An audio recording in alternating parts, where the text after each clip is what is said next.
Hello? Oh, wait, hold on.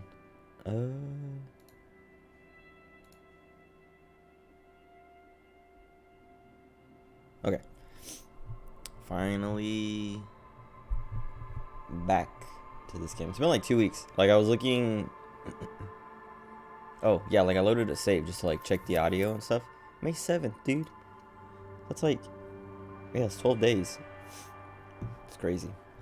Crazy. It doesn't feel like it, though. And, like I was saying that because I was like, yeah, it doesn't feel like it's been 2 weeks. And I was thinking that it was like the last thing I streamed, but that was Village, Resident Evil Village.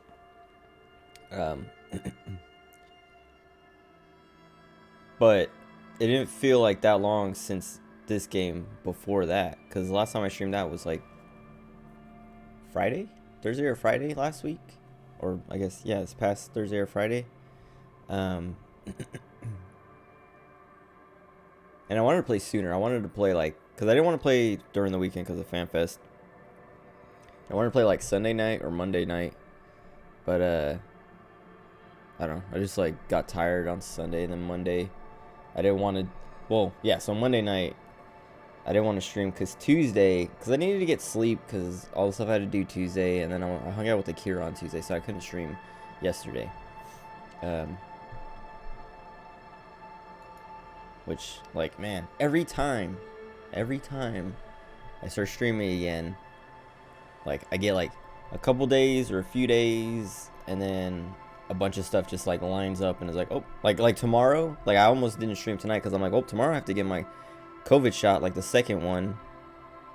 And, that's at like 10 a.m. I think, I don't know, I gotta check again, but I was like, maybe I shouldn't stream so I'm like awake for that, like, because I'll probably go, like, I mean, I'll probably get a few hours of nap or whatever after I'm done with this tonight. But I was like considering not streaming to be more prepared for the shot, even though it's like, what do you need to do for a shot? You just show up and get shot, and then you go home. But this is the second one, and everyone's like, oh yeah, this is the one with the real side effects, the actual side effects. So I was like, whoa, like maybe I should, yeah, get decent sleep so that after I get that shot, I'm like in a decent state to handle that. But I'm just gonna go to sleep anyway, so it doesn't matter. Hopefully I don't get much side effects. That's the other thing is like, well, that's like part of why I was like, you know what, no, I should stream tonight because I get my COVID shot tomorrow, and if I get bad enough side effects, I won't want to stream tomorrow night or Friday, and that'll just be too long. Like, I mean, yeah, I don't know. I hate missing, like, yeah, well, like, I don't like missing days of streaming, even though I'm not that consistent in the first place. It's just, it also means I don't get to play the games that I'm playing, which sucks. Also spent a lot of time, like, I beat Resident Evil Village 4 more times after the stream. Not like on that night or whatever, but I'm on my 6th run right now on Village of Shadows difficulty. That's like the only challenge left. Well, that and then like all the mercenary channels, because I haven't played mercenaries yet either. Excuse me. Just because I want to get all the story challenges and stuff out of the way, and like all I have left is Village of Shadows, the Mind Your Step, whatever, where you get like 50 kills with mines. I got like all the other kills stuff, like 80 kills with sniper rifles, 50 kills with pipe bombs or grenades and things like that. That one was kind of easy because I just did it on Chris's part, where like you're using the little laser pointer thing. I just like let those guys constantly respawn and just kept throwing grenades at them. But yeah, that game's good. I like that game a lot. And Village of Shadows is cool because it's like there's like new enemy placements. Like, because I played it on every difficulty. I played on casual, standard, and hardcore, just to like get all the challenges and stuff. And they all have like the same enemy placements and like same amount of enemies, it felt like. But on Village of Shadows, there was like there's that initial village part where you have to like hide and defend and stuff like that and survive. And like after they leave, I was like going through cleaning up and getting like stuff that you would get, and there were enemies in places that there's not supposed to be enemies. I was like, what the heck? Like every time it just like surprised me. I was like, what? There's guys here, and it's like I have to shoot them or whatever. It was cool, and I'm looking forward to finishing it. I just haven't played it because I was like Sunday or something, and then Monday I didn't feel like playing, and then Tuesday, yesterday, Kira was over, so I didn't really get a chance to play it. But yeah, looking forward to playing this again because, like I say every time, this game's been on my mind like nonstop. And one of the podcasts I listened to, Castle Super Beast, Pat, he like just finished it like this past week or something, and then Woolie's in the middle of it. Like I tuned into Woolie's playthrough here and there because he's going really slow because he only plays like I don't know, like a few hours a week or something, and that's really slow. And that's kind of like all his playthroughs is like I don't know how people do this, or like Woolie, I don't know, his like stream setup and like content production is like each week one game has one day, kind of like VTubers, like the Hollow Life VTubers. I was talking about this before. I don't know if I was talking about it on stream, but I was talking about it with somebody. And like they have like, they're like, okay, this week I'm playing, like Amelia's like, I'm playing Super Mario Sunshine on Monday, and then never again until next week. And it's like, I can't do that. I can't imagine doing that because it's just like, I want to get through the game, or I don't know, if it's a game I like, especially, I want to keep playing it. And then yeah, like Woolie's like playing a few hours per session, like once a week, and that's so slow, especially with like a dense game like this. Like I feel like you could forget so much so quickly in between sessions if you're taking it that slow.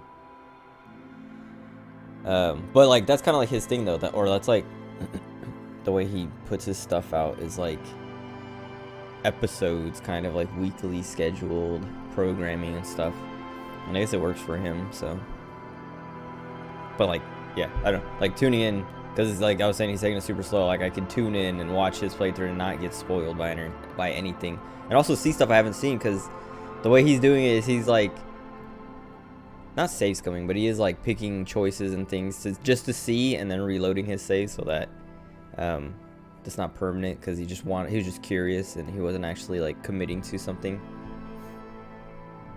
But like hearing Pat talk about it on the Castle Super Beast podcast, he hasn't spoiled anything, but he's like talks about like he's praising the ending and the way it gets through and all that stuff. So I'm looking forward to that, because I don't know, like he even like said it on the podcast, like, yeah, sometimes games don't end very well, or like he said like most of the time games end mediocre at best, and I don't know if I agree with that, but there are plenty of games that have like not unsatisfying endings, but just like, okay, it's over, and like it's one of those like, oh, it was about the journey, not the destination kind of things. But he was saying this game's ending is like it pays off really well and all that. So I'm looking forward to it. Anyway, let's play. I remember I know I'm at this tent. I don't remember if there's anything else. I think I cleared up everything except just talking to these dudes in the tent. And I know it's like, yeah, the day's about to end and all that stuff. But I remember last time I was doing that Insulindian Phasmid or whatever, and we like cleared it all up. Like I remember doing like another lap and making sure that I checked all the cages one more time. And I don't know.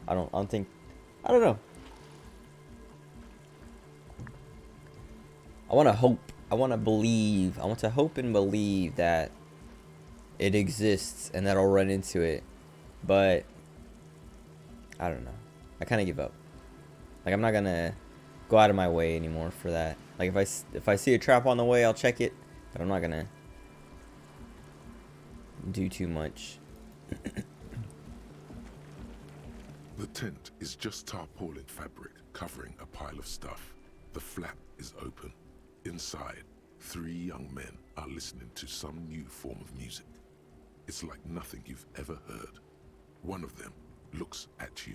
I was just thinking, I hope the audio is fine. Like, I checked it to make sure, like, my mic was working. Didn't have another, like, Resident Evil Village last stream thing. Dude, that's, like, I was, like, using FFmpeg to, like, combine those two bits. Like, I downloaded the video separate. I tried to combine them yesterday, but, oh, sweet. What's up, Bobby? I was combining the videos yesterday while Akira was over, like when we were like getting ready to go to sleep. Like we watched One Cut of the Dead. I don't know if I've talked about it before. I don't know if you've seen it, Bobby. It's a really good movie. But like we put that on to watch, and then I like set FFmpeg to combine those videos. And then after it was over, I checked FFmpeg and it was just like frozen. And so I closed it, and it didn't do the whole, like, it didn't combine the videos right or something. Like, it was like, it was supposed to be like a 7.5 or 8 hour video, and it was only like 4 hours, and I was like, okay, that's not right. So I started it over again today, and it froze again. So I don't know. I'm going to try again maybe tomorrow, but that video just does not want to cooperate. And yeah, that it's been a hassle. Like, that whole just stream and video, because like the first like 5.5 hours is just silent, or not silent, but there's like, my mic was off. Shotcut. Oh, let me look that up. Hold on. Let me just like put that in. There we go. I'll check it out later. I've just been using FFmpeg because it's like just straight out of command prompt. You just like type some things in and be like, all right, cool. Like just concatenate some things, or like, because that's all I really use it for, is concatenating. And like, I don't know, like there's a stupid little video on my YouTube channel with like Alizé, like the 14 Shadowbringers, or Endwalker trailer, with the stupid Giovanni Giorgio thing, like that dumb little meme. I wanted to make one of that. Use FFmpeg for that, but it was like a hassle just doing all that stuff. And I was like, I was considering using something else or finding something else, but I was like, whatever. I've already started it in FFmpeg. I already learned all this new stuff for FFmpeg. I'll just like commit to it. But other than that, I've just been using it for just like combining videos when they get split up by Twitch, or I guess by Twitch, but it's the internet cutting out or whatever. But I'll check out Shotcut, because that might be better. It might actually work, because like, well, I mean, FFmpeg has been working every time. It's just this video is being difficult, and that whole stream, well, I guess it wasn't a difficult stream. It's just like I was like, well, stupid Windows. And then I don't know, like, I don't know why Windows would do that, because it's not like it like my mic still works in Discord and all my other games. I haven't had to like select it for anything like that. I don't know, but whatever. That video's just been annoying, because I've been like, I don't know. Yeah, I tried multiple times yesterday. Well, I guess like last night into this morning. After like putting it off for a bit, because I was like, because like usually I like to let it run when I go to sleep, or when I'm not like doing something, like not using my PC really. Just so that, because it like tends to use a lot of my CPU, just to like blast it out real fast. But I haven't really like had a moment where I'm like, you know what, let's do it now. Like, I've been sleeping, sure, but every time I'm like I'll lay in bed and be like, oh, you know, I could do that FFmpeg thing, but then I'm like, whatever, I'll do it later. And then yesterday I was like, all right, let's do it now, and then it didn't cooperate twice, and I was like, because even like I did it earlier today. Like, I was planning to go to sleep, so I started it. It was like after Akira left. So I started it, and then I played Genshin Impact, because I was like, oh, let me do my dailies here, so I don't have to like do it later. And then like as I was playing Genshin Impact, the game was like not like lagging internet, but like having FPS dips here and there, and I was like, oh man, this thing is like using up all my CPU, it's slowing down my game. But it didn't like, I was only playing for like 10 minutes or something, so it wasn't a big deal. But then I finished, and then like I checked it, and it was still running, and then like yeah, like I like fell asleep, woke up, and it was frozen, and it was at like 3.5 hours, and I was like, why? And like I don't know what causes that, because like I think I've had that happen before, or like it looked like it was paused, and then I like clicked on the command prompt and like pressed a key, and it started like it was just like frozen on the screen. But I would like I don't know what I pressed last time that like when I got it to work, but then like the number was like stuck at like an hour and 20 minutes or something, and then I hit like I don't know, enter or something, and it just like jumped to like 6 hours, like it was just like it hadn't updated or something. And then the video came on fine, but then with this I've been well, last night, or yeah, like after we watched the movie, before we went to sleep, it wasn't like responding to any, like it was not responding, so I closed it. And then today's, when I woke up and checked on it, it didn't do the not responding thing, but like nothing I pressed did any like update or anything, so I just closed it because I was like, I don't trust it, and I want to use my computer now, so whatever. But I'll check out that shotcut thing. Hopefully it does better. I'll check it out. I'll look into it while trying FFmpeg one more time, and if it doesn't work, hopefully that thing works. Oh yeah, but anyway, what I was saying with the audio is like, I checked, like I tested, recorded the mic, and like had the game on, and like I'm doing my checks again. I'm not gonna let Microsoft Windows 10 win again. I'll just do my checks like I used to. But I did my checks, and I was like, all right, it sounds okay, but I can't remember. Like I don't know. I'm kind of like particular about like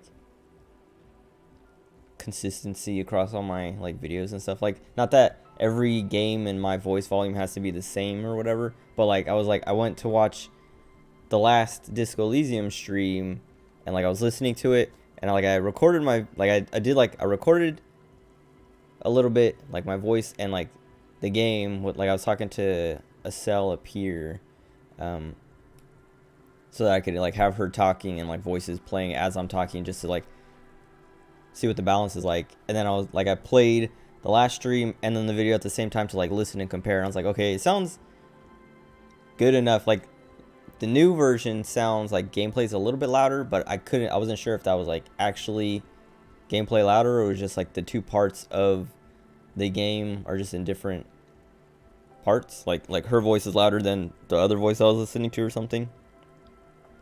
And I was like, man, like this is gonna bug me. Like, well, it's gonna be on my mind, but hopefully it doesn't, like, it's not like noticeable. Because that's all I want, is like for no one to notice. But whatever. It sounded fine to me. I don't want to be wrong. I don't want it to actually sound worse. Like, I trust you saying it sounds good, but what if someone's like very sensitive and they're like, no, it's like 1 decibel lower than it's supposed to be, and they're like, I don't know, sorry, campaign against me. I'm just joking, but that's the stuff that runs through my mind, is like, ugh, it's gonna sound wrong. I don't want it to sound wrong, but I don't know. Some dude's gonna start a war, and he's gonna be like, yeah, it's because Rigo, from episode 4 to episode 5, the audio was off. But I don't know. Also, like I kind of don't care, because I'm also like I was talking about consistency. I mean, I've talked about it before, but I haven't like talked about it like this. But like with Final Fantasy IV and like After Years, I was talking about like using my cam, but I didn't want to do it in the middle of the playthrough, because I didn't want, like, I wanted the consistency. I wanted it to stay like no cam. And then After Years, I was like, you know, I could do it now, but I was like, no, it's too close. The games are too, like, they're related. They're yeah, they're too close to like do that. So I didn't do it. And then like with this, it's the same thing where like every other episode I've had my room light on, like just like my room was bright, But now, like after playing Village and doing like having like just Twitch on bright mode or whatever, I like this a lot more. It feels a lot better because I like being in the dark. I like being in the dark and just like having like all my light, because like even when I do homework, if I have like homework where I'm like writing stuff down or trying to like do something on paper or whatever, I like using the light from like my monitors and stuff. Like if like I'll like, I don't know, like here, hold on, I'll make it dark. But like if it's like too dark, well, this is too bright too, but if it's like, if both my monitors are like on dark screens, I'll literally just like I'll have whatever in front of me and I'll just like open up a bright page. Like I'll just open up Google or like Google Podcasts, because they're like bright white, and I'll just like, cool, now I have light. That's my light, instead of just turning on my room light, because that's the way I like it. And that's like, I've already broken the consistency, so I'm like, okay, it's already broken because of the lighting thing. So if the sound is off, I don't care that much. And it's close enough that I don't care that much like that. But yeah, anyway, the game,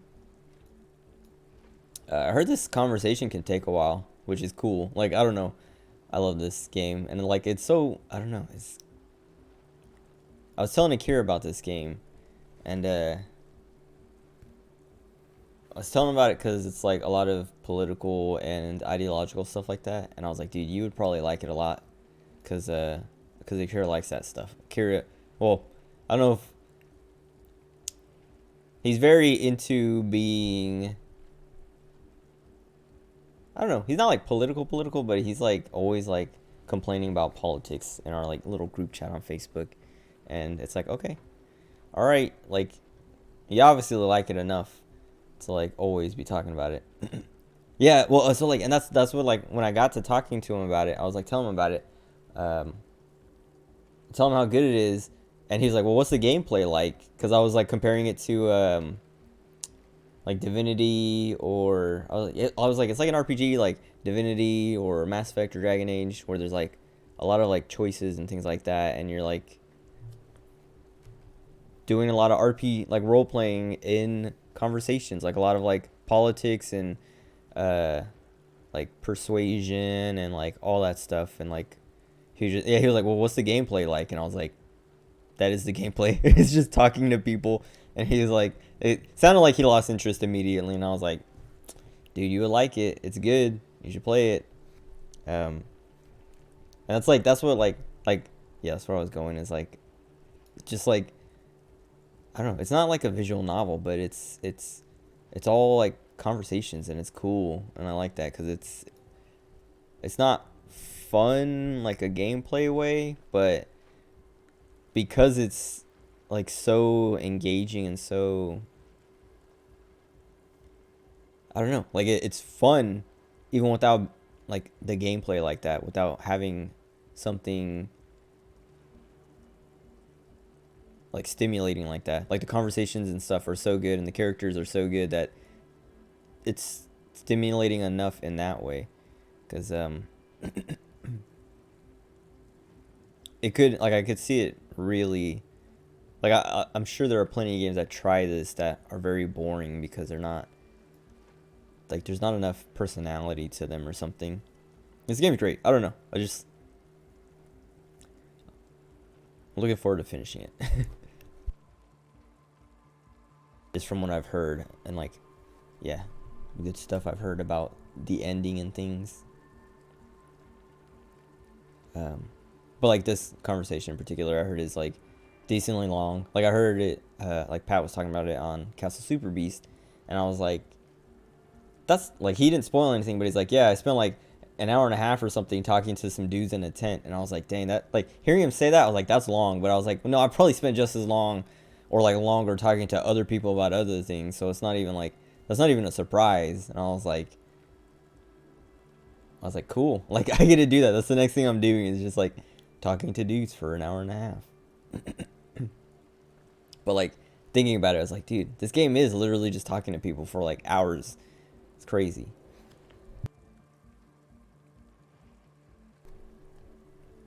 I don't know, like, cause like even like if someone came to me and was like, "Hey, you should play this game," and I'm like, "Well, what's it like?" And they're like, "Oh, you just talk," and it's like, that's it. Like I'd be like a cure, like, "Are you sure I would like this game?" But yes. Come on, get in and close the flap behind you. The warm stuff's getting out. This guy's Jimmy Uringer or Jimmy Urine from Miley Self Indulgence, but now he's like doing a solo thing, going by his last name Uringer, because he's got those like spikes. All right. Sorry, you barely have room for one. You go ahead. Oh, I'm too old kid. for this. I'm actually not, he thinks.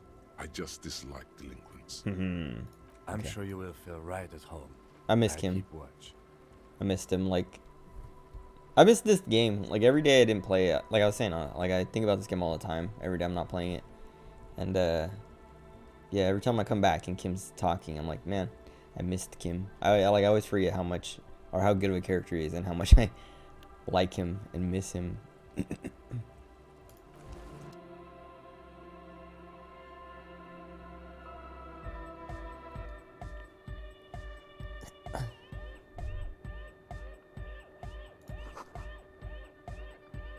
Ether. Oh. Is Nosafed health, I think? I can't remember. But I do need a point of health. I don't know. I'll ask them for something. Oh, right. There's tab. Alright, let's talk to this guy first. You see a youngish man bleaching the tips of his hair with a toothbrush. He puts the toothbrush down and extends his hand in greeting. Man.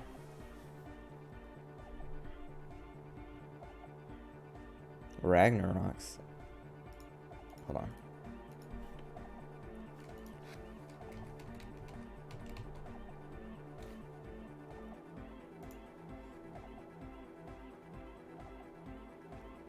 Alright. I see the name of the video. Ragnarok's. Disco Elysium is a role-playing dream come true. That's kind of true. Looking forward to watching that. Like, well, I don't know. I don't know how far I am along or how close I am to the end. I don't think I'll finish it tonight, but if I do, I'll watch that tonight afterwards. If not, I'll keep that tab open so that I can watch it when I'm done. I haven't like I was saying, like I haven't watched anything except for Wooly playing bits and pieces here and there because he's playing it super slow. So he's like way behind me and I'm like not getting, like there's no way for me to get spoiled. Cause I'm afraid to get spoiled. Oh yeah, see, yeah, I'm afraid to get spoiled.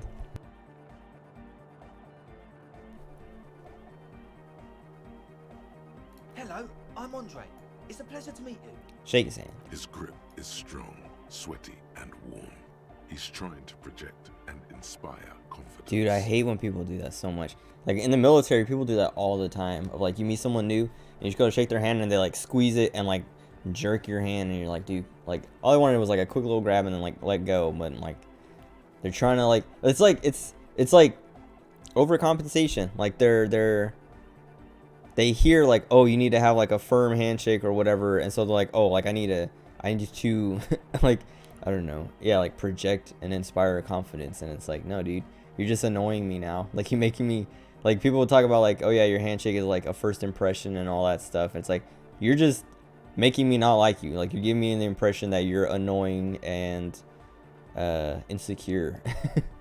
Because it's like, dude, just like you can just do like a little and then let go, or like boom, that's it. But they're like, and you're just like, dude, come on. It's like Trump does the same, except Trump is deranged, so that like him doing that is like, okay, obviously, like everyone knows there's something wrong with that guy, that he has to do that kind of stuff. But it's like, yeah, I don't know. I also don't like handshakes in the first place because I don't like touching people, and I don't like being touched. And like handshakes are just like, it's like, here, take my like my hands sweat all the time too, so it's also like I'm like, I don't want to make you feel my sweaty hand kind of thing. Like it's not that I don't want to, like I'm not afraid of your gross hand as much as I'm afraid of, like my hands are always pretty clean. I wash my hands like almost too much. Like the back of my like knuckles, the skin of my knuckles gets super dry because of how much I wash my hands. But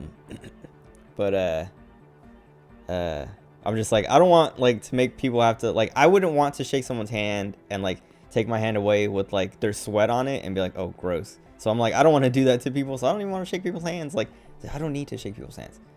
Like, I wish we could get rid of it completely. And I think well, it might come back, but like during this pandemic, people have been like avoiding touching, like shaking hands and stuff like that. Like I've had like encounters where I'm like, like talking to people and they like do like a little, like they try to do like a little elbow bump thing instead of a handshake. And I'm like, oh yeah, sure. Like that's way better. I'd rather do that. But like, yeah, I don't know. This guy, I already don't like him because of that. The projection. I guess I don't dislike him, but I'm gonna be thinking of that. This is my posse. Noid. Noid. The young man with earrings looks at you suspiciously. And Egghead. Egg! Wait. That's supposed to be this guy, I think, right? It doesn't look... Oh, I guess... Oh, yeah, okay, so maybe this is his hair. I was like... It looks like he's bald here, but he's got hair here. It's a jam. It's a jam. It's a bop. Together with a Settle Burger, who's out there right now, doing some seriously progressive sonic experimentation, we like to think of ourselves as music venue organisers. How many music venues have you organized? We have many in the pipeline, officer. Okay, why are you here? You see, we've been all over Jamrock North, prospecting for real estate to establish a new venue in. Also for talent. These are the guys who are like annoying people in that village, I think, or something. I remember someone complaining about music across the water. Yeah, thank you, Egghead. And while there is no shortage of raw, unfettered talent spinning tapes in Jamrock, we've had rotten luck with the real estate part. Place is a shithole. I apologise for my friend Noid's potty mouth. I realise this is not how you speak to a police officer. He has authority issues. So like, yeah, this guy, his handshake put me off, but like the way he's talking and stuff makes him, I don't know, like makes me think he was doing that like I said, to like project and inspire confidence, or was it confidence, or yeah, confidence.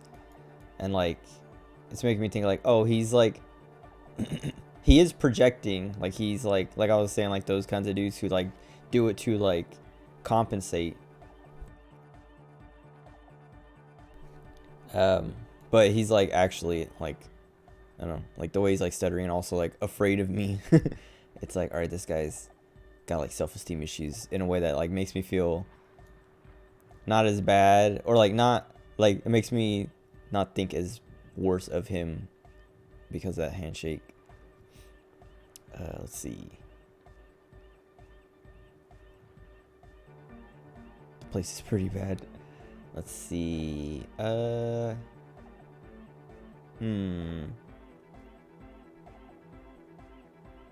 Games music's a little low. Like bounce wise, like I should turn it up in OBS? Is that what you mean? Cause I'll do that if I need to.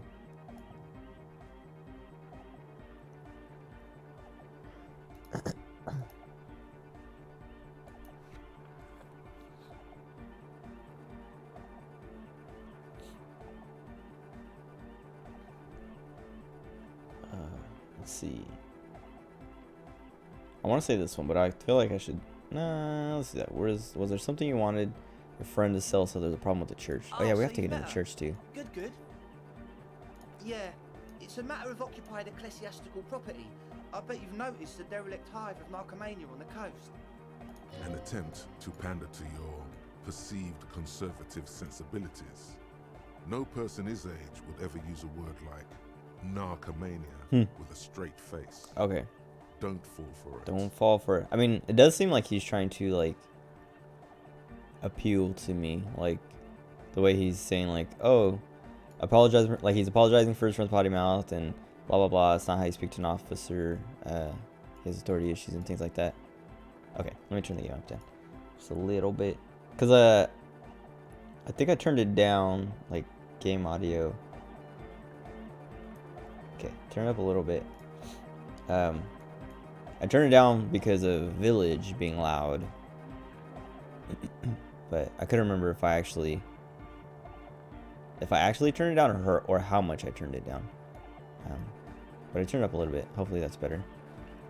Or I guess not a little bit. I turned it up quite a bit, but it's always like, cause like the bar, I moved it up like what 5 decibels on this bar,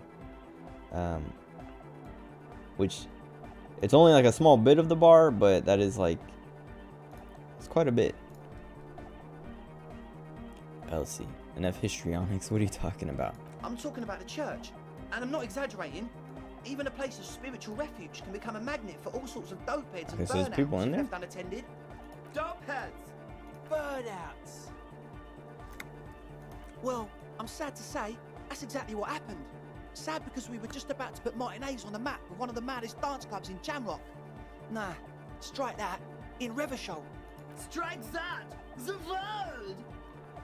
And sadder yet, because the dopeheads and burnouts hold up in there are the worst kind. He leans back a little, watching you with a steady, serious gaze, letting you imagine just how bad those dopeheads and burnouts really are. Good. This calls for an opinion. You're an expert in those. Oh, I forgot what my stats are all like. I know I have like, yeah, all these points, but also I'm like, wait, oh, I have a level. I don't know what I'm saving that for, if I'm saving that for something. But I'll hang on to it.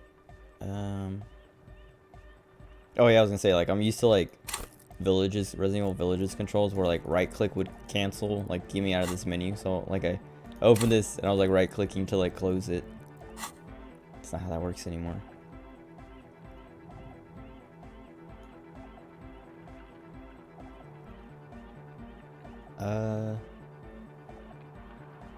Yeah, I feel like you may be laying this on a bit thick. What's really so bad about these dopeheads and burnouts? They're spooky! Yeah, like playing Apex too. It was I don't know. It like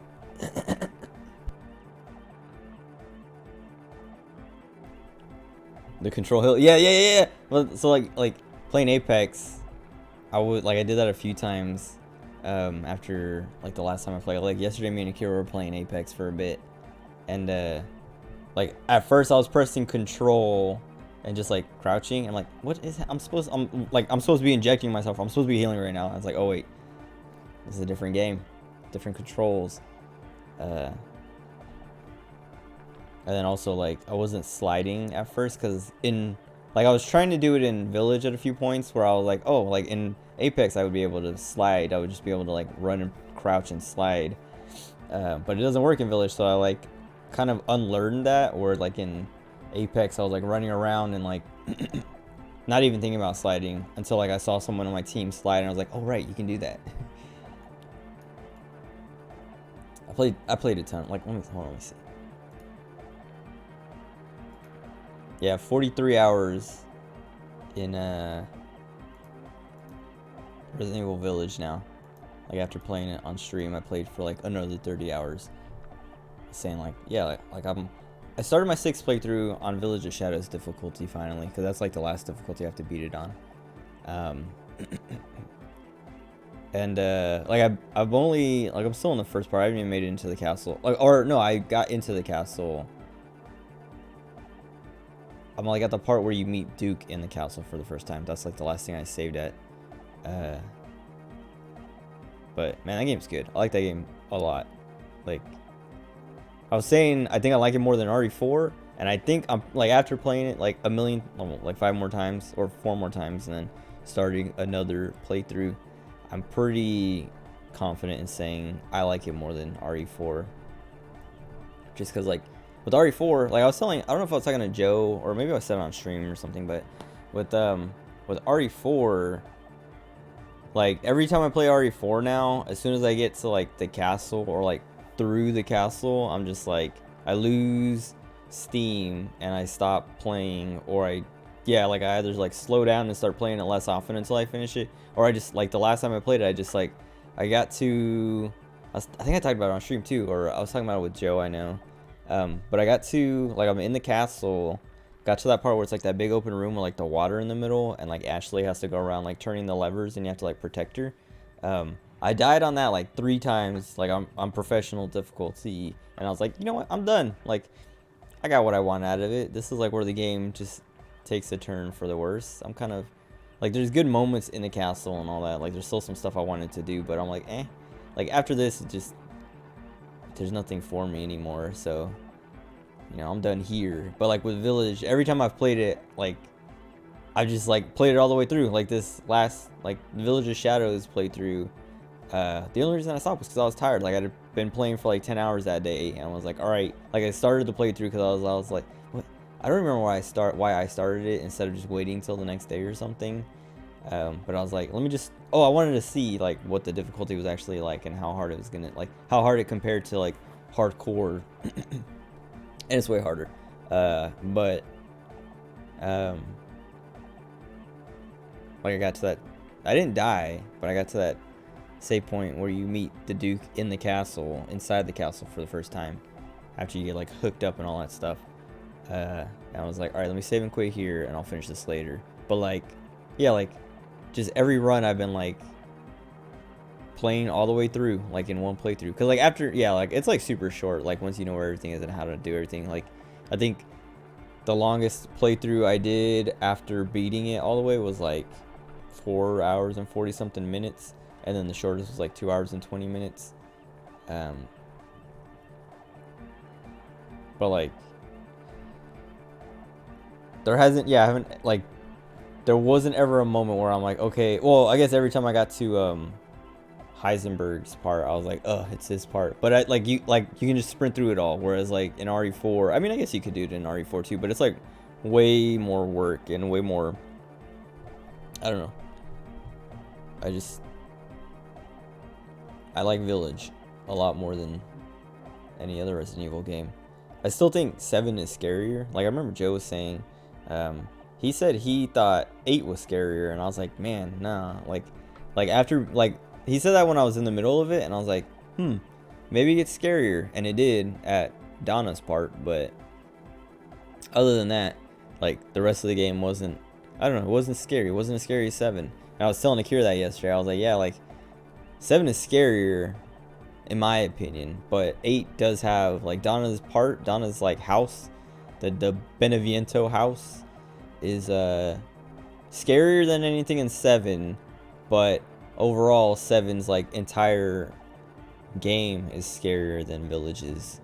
Donna's part, dude, every time, every single time, like every single playthrough, I've beaten the game 5 times, and every single time I get to her part, I'm just like jumping at everything that happens. Even though I know everything and have seen everything a million times, I'm still just like scared at her part every time. Even the baby, like I'm like, all right, as soon as I go up these stairs, he's gonna peek out at me and I have to run and like do, like I know what I have to do, but I'm just like, I feel my blood pressure rising and I'm sweating, and I'm like, dude, this is the 5th time I'm doing this and I'm still scared. Like, leave me alone.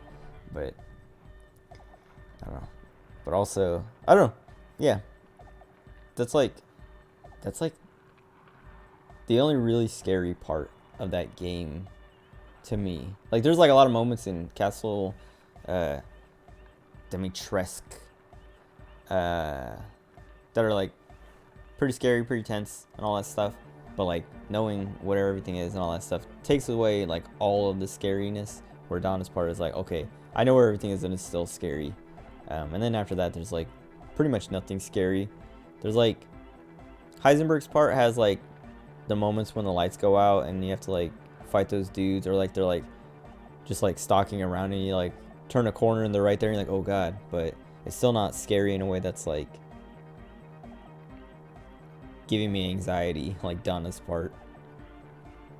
Um, also, that part's like so annoying. Like I was saying like last time, like last stream, like when I was finishing Village, when my mic came back on, I was like, yeah, I'm kind of glad like the audio was cut, because like it was just me complaining about having to fight the same dudes over and over again, using up all my ammo. Like thinking back, I was like, yeah, I don't know, like playing through it again, like every time I got to that part, I would like think like, man, what in this part, like what would I have said that I would have wanted to keep in like that part, or like what part of this wasn't I complaining? And it was like literally just like the boss fight, like the final, like the first time I saw each guy, and then the final boss, not the final boss fight, not the fight against Heisenberg, but the fight against the propeller guy, and that was only at the beginning, where I was like at the start of the fight, I was like, whoa, all right, we gotta fight this guy, and I was like, okay, I get it, I know what to do, like he's running around. But like then I started complaining, I was like, okay, like in the game I was like, all right, this is kind of boring now, he's just doing the same thing over and over again, and it's like getting annoying because I have to like just keep dodging and then like trying to get a shot off before he like recovers and turns around and starts doing it again. And then once I got through him, I was like, all right, now we gotta fight Heisenberg. And I'm glad, like, that's like, I'm glad the mic came back on then, because that's when, like, I don't know, I was having fun again. So I wasn't complaining. But yeah, like going through it over and over again, I'm just like thinking like, yeah, like there's nothing in this part that I could praise that much. And like there's nothing scary about that part either. Well, it's like scary and like, oh, these guys take so much to kill, I'm scared to die, but I wasn't like scared of them or scared of the environment and stuff. It was cool. I like the factory, like, what do you call it? It wasn't like steampunk, but there's like, oh yeah, like, so I didn't get to say, or I was saying it, but I was muted. I was comparing it to like BioShock and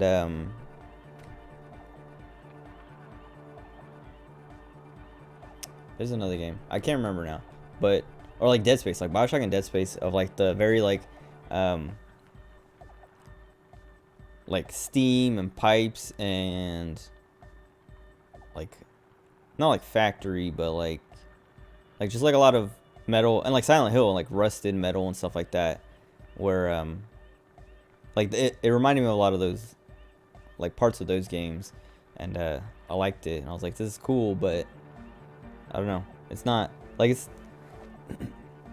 not scary. Like me and Akira were talking about it yesterday, where he was like, he asked me if BioShock is a horror game. He's like, do you think BioShock is a horror game? And I was like, no, like I've never ever seen it as a horror game. Even the first time I played it, I like didn't even consider, like it was never even a thought that crossed my mind of like, oh, this game's scary, until like I heard Honda and Akira and other friends talking about it, and I'm like, wait, you guys are scared? Like that game's scary? I was like, the scary, like, and like yesterday I was telling Akira, I was like, the scariest part is like when you're in like the dentist, or not the dentist, or maybe it's the dentist's office, you're in someone's like some doctor's office or something, and you turn around, like it gets like very foggy, like cold, so it's like your vision gets clouded, and then it clears up, and you turn around, there's a guy standing behind you, and I was like, that's the scariest moment. And it's not even scary, it's just like oh god, and you like shoot him and kill him, and that's it. And they were talking about like, I remember when we were in high school and stuff like that, they were talking about like, yeah, like that game's scary because there's like splicers everywhere and you can't see them, or you don't know where they are. I'm like, yeah, but it's not, I don't know, I never saw it as a horror game. And like talking to Akira yesterday, I was like, it was always like a shooter with like RPG sort of elements to it, and like abilities to it, that like it was just like a shooter with horror elements or like themes, but not like, it wasn't scary. It wasn't like a horror game to me. I never thought that, especially compared to games like Dead Space that were out at the time, where it's like, okay, this is meant to just be scary. I always thought like BioShock was just kind of like dark, and like the atmosphere wasn't It was like, I don't know, like I guess it's close to being scary, but like I never thought of it as scary or horror. I was always like, oh, this is like oppressive and kind of like, it's just like, it makes it hard to, it's just, yeah, it's like just oppressive. It just keeps you from being able to run and gun constantly. It wasn't like, oh, this is scary, that's why I don't want to move forward. It's like, oh, I don't know what's around the corner, that's why I don't want to move forward, kind of thing. Not like, oh, I'm shaking. Like in Dead Space, there was like moments in Dead Space when I played through it the first time where I would open a door and it's a big dark room and I'm like, you know what? I'm done for today. And I would just quit the game and come back like 2 days later when I'm brave enough and like go back into that, like open that door. I'm like, okay, now we can do this. Now the sun's up and like I can play this game and stuff like that. But like Hana was talking about moments in BioShock where he had that kind of stuff happening. I'm like, dude, what? But I don't know. Like the difference is, I guess, that like I consume a lot of horror media, so it's like, I don't know, maybe I was just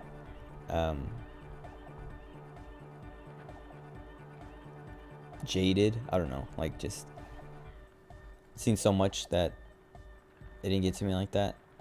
But Akira sounded like he, like yesterday when we were talking about it, he was kind of like had the same opinion as me of like, it's not a horror game, but he sounded like, it sounded like he saw it as more scary, more horror-y than I did. But he was also like, it's not a horror game. Like he's like, he just wanted to like see what I thought, because I don't know, probably because like consume so much horror, and we were just talking about Village. So he's like, what do you think about BioShock? One of your favorite games. Is that scary or not? No, but there are moments. Especially like in the beginning, like when you're in the bathysphere for the first time, and like that splicer's like going crazy, like trying to open up your bathysphere, and it's like, okay, this is kind of scary. Like the first time I was like, oh man, what's happening? But it doesn't get much scarier than that. Okay, anyway, this game, let's see. I'm gonna spend like an hour and a half talking to these guys, and an hour of it is just gonna be me talking about other games.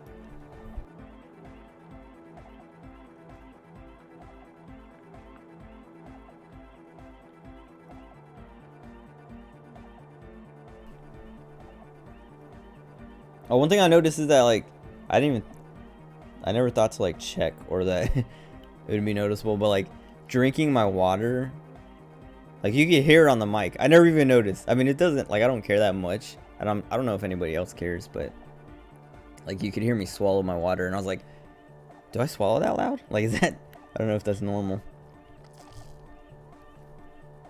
I noticed it before my last, like before that last Resident Evil Village stream. So like as I was playing through that and drinking water, I was like pushing my mic away, hoping that it wouldn't pick up the noise of me swallowing. And I just remembered right now. But whatever. Some people like that stuff, right? People are into that like ASMR of like noises. Like I know, like I don't know, like I like the, like when, like I know people complain about like, I'm only barely tapping on my keys right now because I don't want to accidentally hit one or two and pick a choice. But people complain about hearing keyboard and controller noises.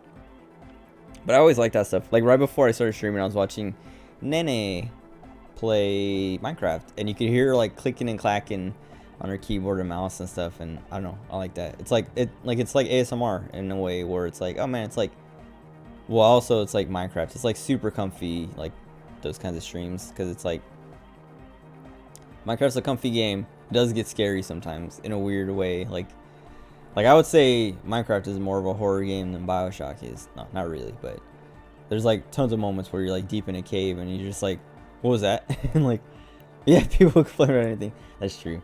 That's true. Dude, it's like crazy. Like I've been paying attention to Twitch chats more recently, because like in other streamers chats and stuff, because I don't know, for a while like I just didn't I didn't care to chat or read chat. It was mostly just watching streams and like full screening it and stuff like that. But like recently, like the last month or two too, I've been like participating and like paying attention more in chats like I used to, like when I first started using Twitch and stuff. and just like seeing people like constantly complain or criticize a streamer in ways that are just like, dude, if you don't like it, go away. Who cares? Like today I was watching I'm a Cutie Pie play Apex, and there's like a million dudes like I don't know, like just like it wasn't like all at once, but like a steady, like I don't know, you just be like reading chat and chatting, and then every like I don't know 20 or so messages someone is like, play League, go back to League, and it's like, dude, he hasn't played League in like a year or more, like literal months. Like, go watch someone else play League. He's done with League. He hates League. He doesn't want to play League. I was talking about it with Akira yesterday because we were watching him for a little bit. As Akira was, I don't know, Akira was like, I think he was on like a work call or something, but, so I had Cutie Pie up. I was watching him, as Akira was doing that, and then I was playing Apex afterwards because he was playing Apex, and I was like, I want to play Apex now. But, like, just like, yeah, people are just constantly like, there's so many people who just are rude for no reason. Like, it's like going to someone, yeah, it's like going to someone's house and being like, dude, your carpet's ugly, dude, you're, you know, like whatever, you need to clean, you need to do this, you need to fix that. And it's like, dude, leave. If you don't like it, leave. Who cares? Go away. I mean, that's what I do. Like, I'll be watching streams or like watching random streams. So what I've been doing a lot lately too is going to like clicking like the browse tab and then going to live channels and just like picking random streams to watch instead of like watching the usual people I watch. And yeah, just like watch for a little bit. I'm like, all right, I don't like this, so I just like leave instead of like complaining, like going to the chat and be like, dude, you suck, or dude, whatever, like, dude, you're annoying, dude, your voice is whatever, or I don't know, your camera's too big or whatever. Just like, I don't like this, I'm gonna leave. Even if it's like, well, cause like that's the other thing is like, also like, cause like part of me is like, okay, well, these guys like Cutie Pie, or they used to like him, they liked what he used to do, and they just want him to go back to that, right? Cause one guy was saying like, oh, do it for me, Cutie, go back to the League, and it's like, who are you? Like, he probably doesn't even know who you are, and you're like asking him to do it for you, like he owes you, or he's gonna be, I don't know, he should do you a favor like that. But like, I like watching Moon, but he's been playing GTA 5 RP for like 6 months, and I haven't watched, like, I've watched like probably like a total of 10 minutes of like the last like few months that he's been playing GTA RP, because it's like, I don't want to watch this. I'm not like, it's not for me anymore. But I haven't gone to his chat and like flamed him and complained and stuff like that, because it's like, who cares? Just if they're doing something you don't like, just go away. You don't have to watch it. Nobody's making you watch it. I like Moon's stuff a lot, but, well, I don't like his emotes. His emotes are very ugly, and it's intentional. Like, he does that on purpose because he knows it's gross and ugly, and it's like ironic, but it's also like, I don't know. He likes ugly things like that. Like, a lot of the art on his like alerts and stuff is like just gross because he thinks it's funny and likes it. But like, I don't know. Like, I don't sit in his chat just whining and complaining that he should do something different. And like the few times I've like tuned in his GTA RP streams, there are tons of people doing that. Of like, dude, like, give it up, like, quit playing RP, or they're just like complaining about the way he's RPing, and it's like, if you don't like it, leave. And then like, I'm leaving. Like, why don't these people just, do they have like no self-control? Are they just like addicted to watching Moon stream and they can't like not? So they have to complain because they're having a bad time instead of just like closing the stream or clicking like 2 tabs over to like watch someone else or something. I don't know. It's weird. Like, I guess that's just like people in general, right? Like, you're saying like people complain about anything that's not exclusive to Twitch. It's like everywhere you go, people are complaining about stuff. I don't know. It's weird. People just need to, I don't know, stop caring. And like, I always say that, like, I say, like, I tell like my brothers and stuff, like friends, like, dude, just stop caring. Like, that's all you have to do. But I don't know, that always makes me feel like maybe I'm weird because I can just stop caring about things. Because I don't know, I can be pretty apathetic a lot of the time, which, like, I don't know, I don't see how that's a bad thing. But like, I've had like Honda and like friends be like, dude, you're like too apathetic sometimes. I'm like, why is that a bad thing? Like, who cares? um, but it's just like, I don't know, it makes life more enjoyable, I think, if you can just not let things that bother you. Don't let them. If it bothers you, don't let it, and then boom, you win. You literally can't lose. That's what, like, my brothers and my youngest brothers, I try to like tell my youngest brothers the same thing. I was like we had like a discussion a little while ago where one of my brothers, he's growing his hair out. The younger ones, one of them is growing his hair out, and they were just talking about how like kids will try to like, they'll try to make fun of him for it, and he doesn't care. And I'm like, good, that's how you shouldn't care. Just like, don't care, don't let them win, because you just win. You win if you don't care.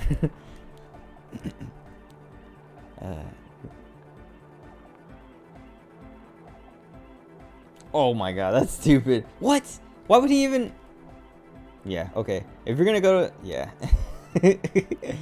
You're watching a video titled GBRPG list, and then you're complaining that it's a video and not a list. Like, dude, you know what you knew what you were in for when you clicked on it. Was he like expecting it just to be like a static screen with a list on it? Because that would still be a video. Like, that's funny. That's so annoying. People are annoying. Why can't people? Yeah, I don't know. Like I was saying, it's easier. Life is more enjoyable if you don't let the things that bother you.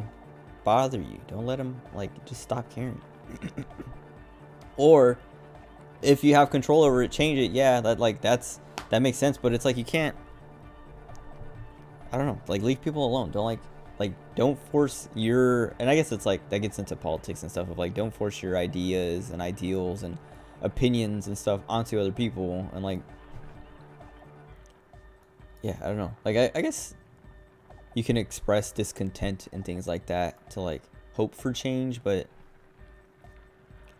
if someone's doing their thing, let them do their thing. Like, if you don't like it, leave, go away, go do something else, find someone else doing something you do like.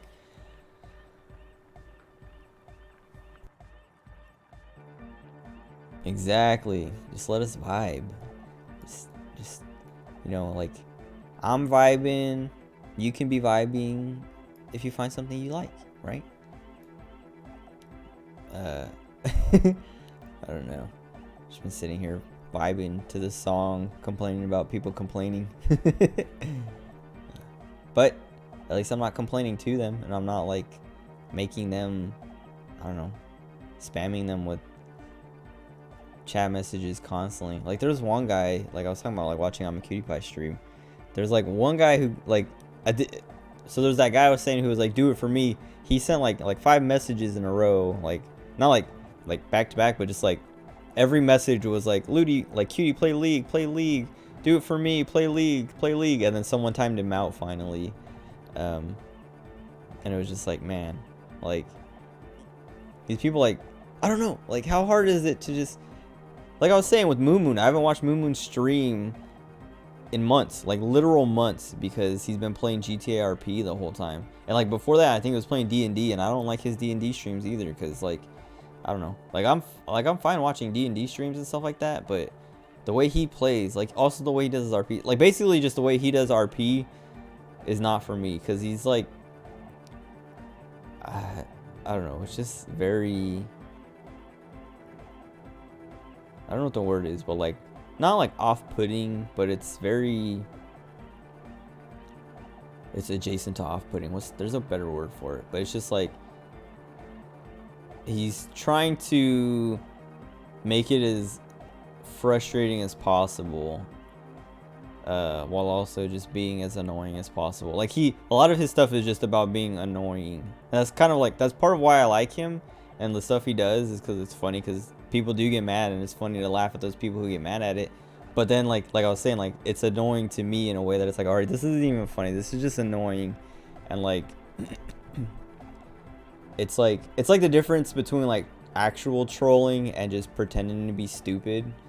Like, where like someone can troll pretty well by like, I don't know, by trolling, by like making good points and stuff like that. But then there are people who are like, oh, I'm just gonna act retarded, and then that's me trolling. Is like, haha, like, there's like that comic of like, Like it's like these two stick figures talking, and then a third guy comes up and is like, heard dirt, I'm retarded, and they're like, go away, retard, and he's like, haha, joke's on them, I was only pretending. And it's like, you're still like, you win. Do you win because you made people think you're retarded? Like now everyone just thinks you're stupid. Like no one's like, what? And that's like a lot of Moo Moo stuff is just like him being annoying just to be annoying, and it's not funny. And it's like, okay, you win because you made people not like you now. Like what? Like, no, like because he's pretty good at being annoying and like the off-putting that I'm trying to think of in a way that's like funny, because it's like making fun of people, or like it's kind of like singling out the people. It's like satire a lot of the time, where he's like acting like people who are annoying, but he's being funny about it. Like his character, one of his characters in GTA RP is this like, it's supposed to be this like super white trash, conservative like police officer, and I haven't watched enough to like know if the character started out okay or not, but like the stuff that I've seen has been like, okay, he's like trying to lampoon and be like satirical about this like character and like personality and kind of person you might run into in real life, but it's like, it's not even funny, it's not even done well. And I'm like, I don't know if he just like, I don't know if he started out right and then just like lost it along the way, and just kind of like what a lot of comedians end up doing, where they're like, they have like, you know, joke, like me and Kira were talking about it with SpongeBob yesterday. We were complaining about how like the first 3 seasons of SpongeBob are good and then everything after is bad. And I was like telling him, I was like, yeah, it's because like after the movie they had like a change of guard and stuff like that, and like the new guard didn't understand what was funny about SpongeBob. They just knew like, oh, like, I was just, the example I gave was like, oh yeah, the new guys saw like, oh, people laughed at the Patrick 1-2 thing, so let's keep doing that because that's what's funny. And it's like, no, that's not what was funny about that part. That was just funny with that part. And Akira was like, yeah, exactly, like that's exactly what it is. And I was like, they didn't get the point. And that's like what it feels like with a lot of Moon's RP streams and like Dungeons and Dragons streams and stuff like that, where it's like he doesn't, it's like he forgot what was funny, and it's like just like, it's not even, it's like, yeah, I don't know, it's not funny anymore. But like I'm saying, like I don't like it, so I don't watch it, and that's it. I don't like sit there complaining and whining and being like, dude, go back to Overwatch, go back to, I don't know, he hasn't played Overwatch in years, but there are people who still do that kind of stuff of like I was saying with I'm a Cutie Pie too, of like being like, go back to League, and it's like, they're done, like move on, let go. You have to let go, you have to grow. Find someone else playing Overwatch or League and do that. Like watch that instead. Same thing with like, yeah, like with Moo Moo, it's like, okay, I don't like GTRP. I don't like his Dungeons and Dragons because like, yeah, I don't know. He tries to be funny in a way that's not funny. At least not funny to me. I feel like if you're simpler, you might like it. And that's kind of like the community he has now too, is that like everyone's just like,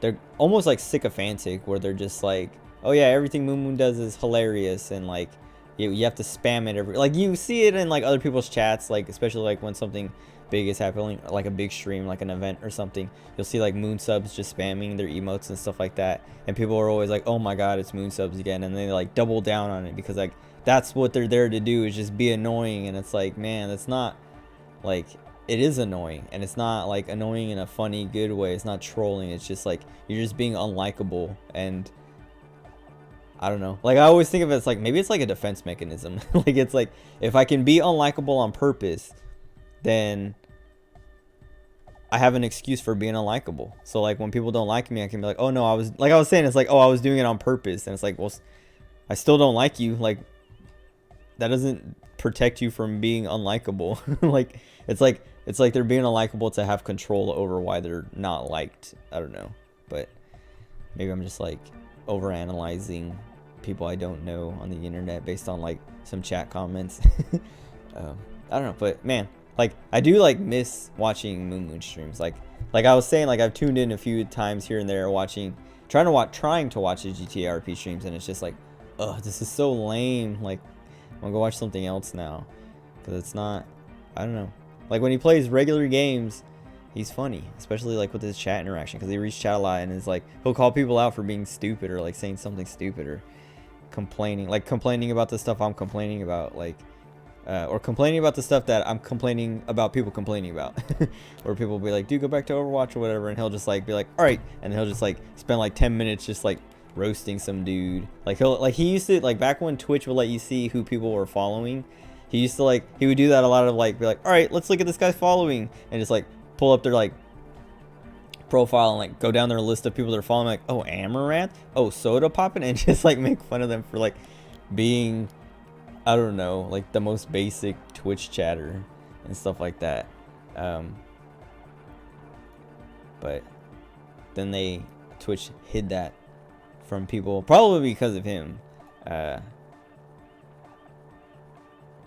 And he's, yeah, I don't know, like he still like will call people out, make fun of them and stuff like that.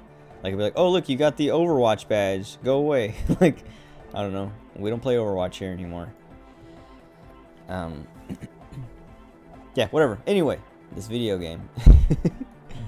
Let's see. They're spooky. What do you mean by spooky? I was hoping you would be the judge of that, officer. All I can say is, their spookiness is the kind that keeps us from restoring this church into a community centre and a place of spiritual refuge. Okay, yeah, right. Also, they don't eat or clean the building. Shit's gonna collapse. People just wanna spin tapes without them spooking it up. Place has bad signs. No one can dance like that. Thank you, Egghead. So you're gonna look into it, right? It should be a police matter. Getting them out. Whatever spooky stuff they're doing, I'm sure it's not what the Ecclesiastes meant their property for. I kind of don't want these guys to take over. But I have to like check inside. Well, I don't want them to have the building in the first place anyway, but I do need to talk to the people inside, I guess.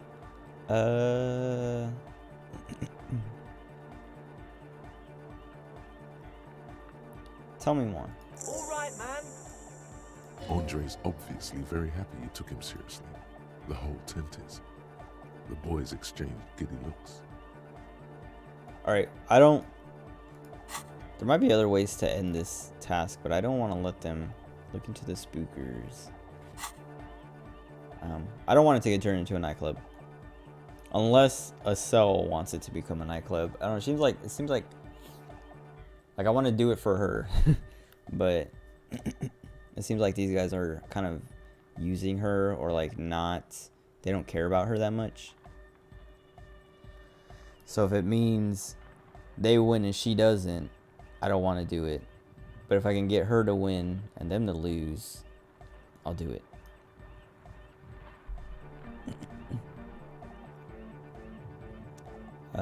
Let's see.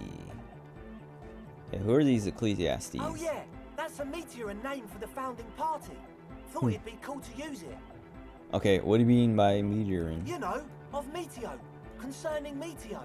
Okay, who's Meteo? Meteo, a country on Muindi, on the Muindi Isla. I'm sure I've heard of that, because I like looked at that map, but it doesn't sound familiar at all.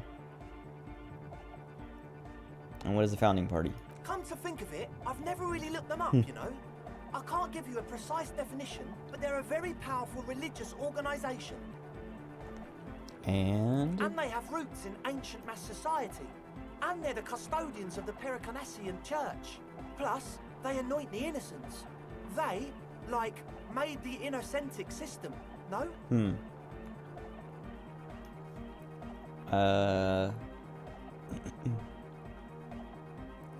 Doesn't sound like they would appreciate a dance club in their church. You're totally wrong about that. The Pericarnassian Church is about love. And Nordic music is about love. I got love for my Pericarnassian posse. Love is the relay out of death. We dance. Love is hardcore. Unity. Unity. Unity. This guy is super Jimmy Urine. Like, hold on, I'm gonna look up a picture. I haven't seen him in a while. Or not this look on him. Yeah, he looks like Cause he even has like the like the suit and like collar, shirt, and all that stuff. Liberty spikes and things.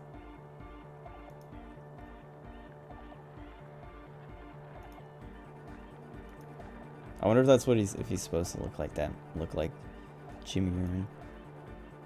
Make some noise for my Insulindian posse! You feel it. The anodes and the cathodes coursing through you. Your big toe starts tapping along to the base, as if testing the waters.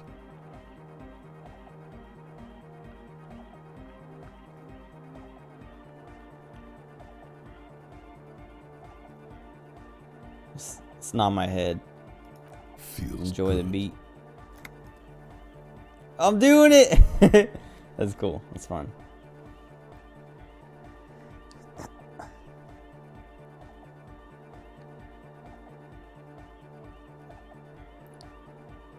I like the glasses I put on him. Okay, let's see.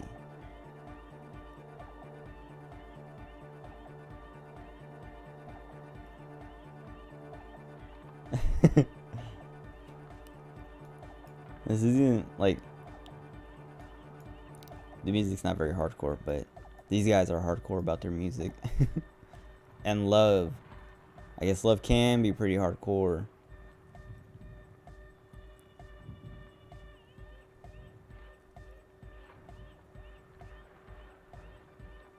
I don't want to proceed it. Let's do. I mean, I know what a posse is, right? So I guess Love can be pretty Oh hardcore. yeah, it can. He's coming around. You're getting it. Well, let's say this one then. Well, no, let's not say that one. Let's see.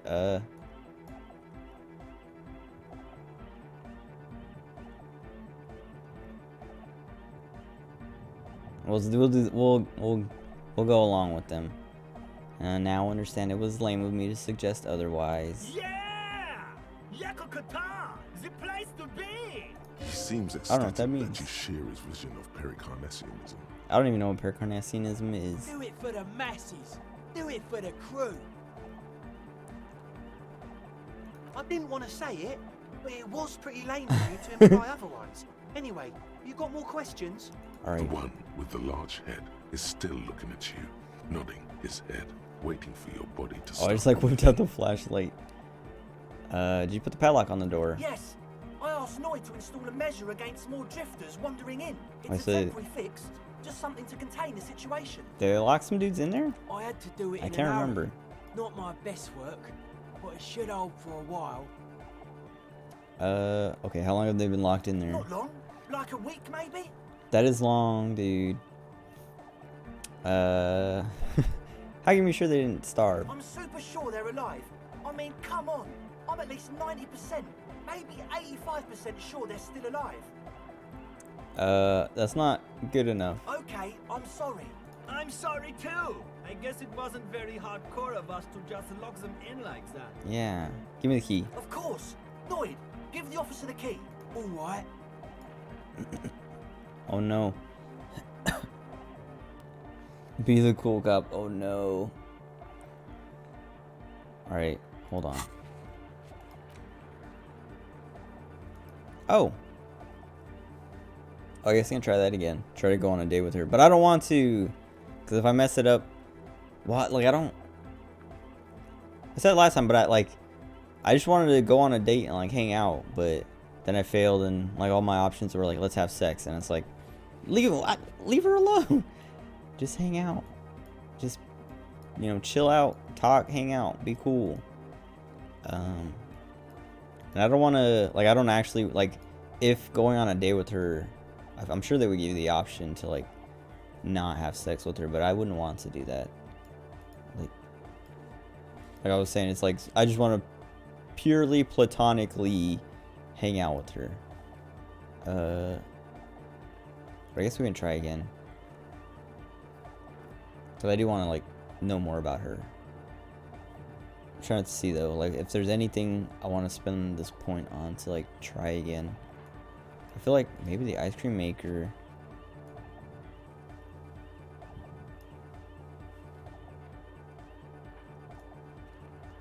or volition for Claudia, but I don't know. Oh, what? Let me see what my thoughts. Oh, they're all complete. Oh, I guess I could get a point. Well, what would I want? I think this is like maybe Jamrock Shuffle actually.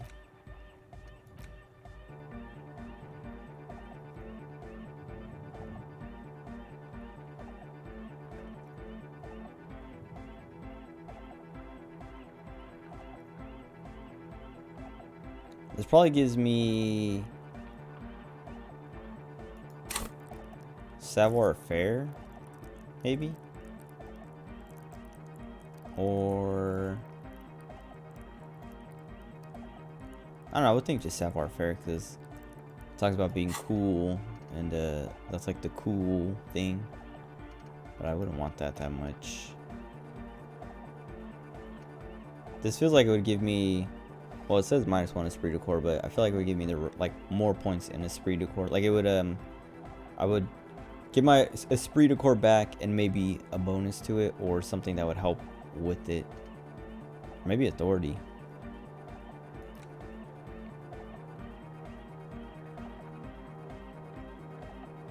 This is, yeah, it's the moral intern thing. This one's not very obvious of what it would give me. It might just be bonuses like this one or the this one. I don't know, none of these are that appealing right now, so let me see, let's see. I guess it would be like volition or physical. I think physical instrument would be the most likely one I would go for. But I still need to find the tool because even with more points in physical instrument, like that -20 or 30 points on not having the right tool negates it all completely.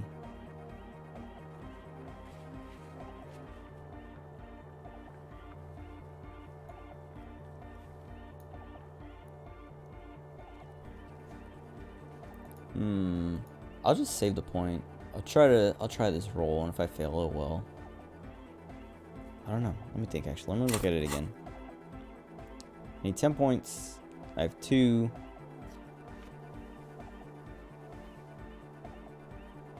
So I would need to roll an 8 or more.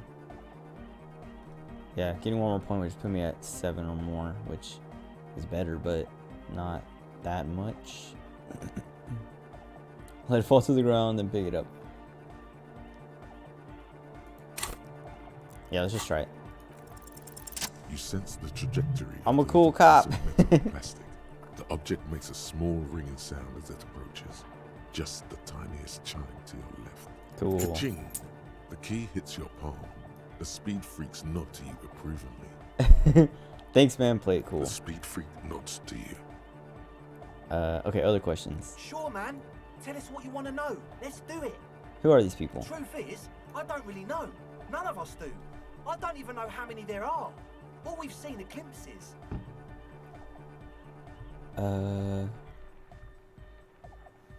Wait, yeah.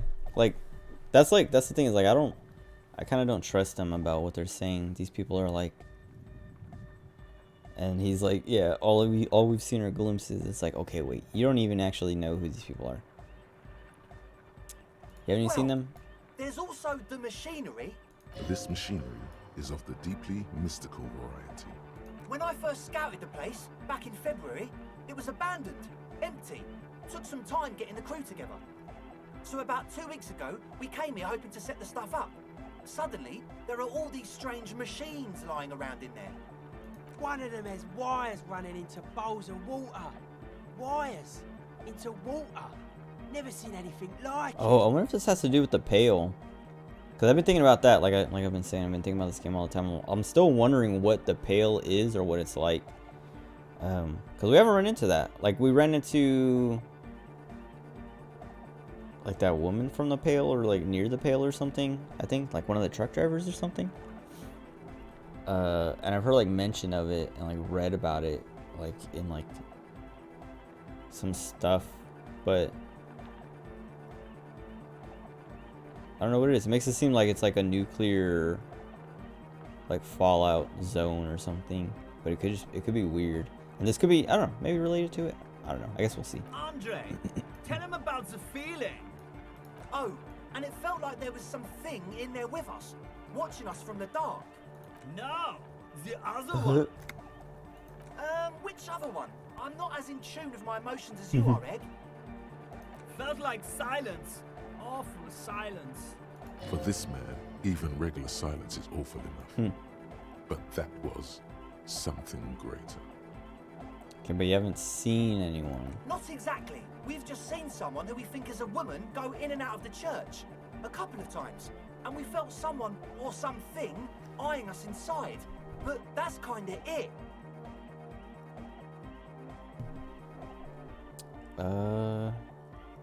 Okay, what was that? About some theme. Like you aren't alone, you know? It wasn't quite human, if you know what I mean. It was this dark shape climbing upside down along the ceiling, like some kind of crab man. A crab man? Yeah, you know, the way it was climbing up and around the ceiling, like a crab. It was stalking a cell, exhibiting ambush behaviour.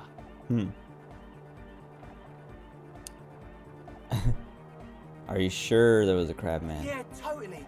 I mean, I didn't personally see it. Estelle was alone that time, but I believe her. If she comes out running and says there's a crab in there, there's a crab in there. You should ask her about it, but be nice. Don't tell her you don't believe in the crab. The implications of this are too numerous to consider. Proceed with caution. Learn all you can before entering that dark building. Alright, tell me about this machinery. You should talk to Noid about that. I just got a distinct Oh, burnout right. and dopehead sign from them. Probably jacked up to some snuff station too. Probably, very likely. With a small surge of PEA, alertness fills you, as if to say, this is a dark corner. Look behind it. Jacked up to some snuff station. It means like one of those rich boy private radio stations where you can listen to people getting killed Oh, snuff. and jerk off to it. Sick shit. Not that we would know anything about that. Noid just likes to relay stuff. We're getting derailed here. In short, you can tell to Noid about the machines. Okay. He'll tell you more. Okay, how can you be sure they're burnouts and dopeheads? Well, honestly, I can't. But I am. Why not? Failure. Let's go with Okay. I don't see a single thing wrong with that. I'm 70% sure they're substance use. He's getting lower and Don't let lower. the technology fool you. Oh, I guess he was like 85% sure they were alive or something like that. Alright, something else. Sure. What? Tent full of equipment. Yes. What? Give me a stereo. I see you brought your own water. Yeah. Good to have, bitch to carry. When I first scouted the place, I did some reconnaissance. I'm not sure the church even has running water. And it's distilled too. Oh. It's the one they sell at the fuel station. I hate to tell you, but it reeks of sweat in It here. does, doesn't it? Told you we have a smell problem. I smell ether. Wait, laundry He detergent. sniffs the air, then shrugs. A shrug is good enough for us. Why say it when you can shrug it? Okay. What's with all the nose fed? The what now?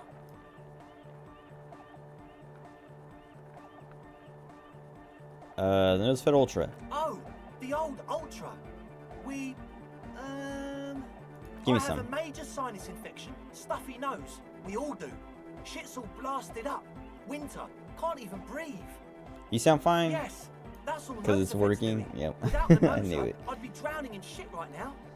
Nosafed is the shit. Can I have some? Sure. Oh, sweet. Here you go, officer. Oh, nice. The Cool. Nosa. Blast away. All right. He nods enthusiastically, no doubt a little relieved.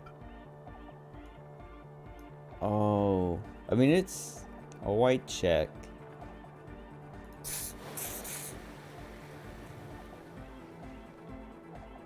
Headphones were sold. Oh, right, they sold our headphones. Oh, right, I was trying to I forgot. I wanted to figure out about that or get them back for it. Because I remember running back to the pawn shop and not being able to find anything about them there. Let's try it. Okay, Okay. so the Speed Freaks want to start a club for dance music. That much checks out. Youths like music. You feel as though you might have liked music more when you were young, too. But you digress.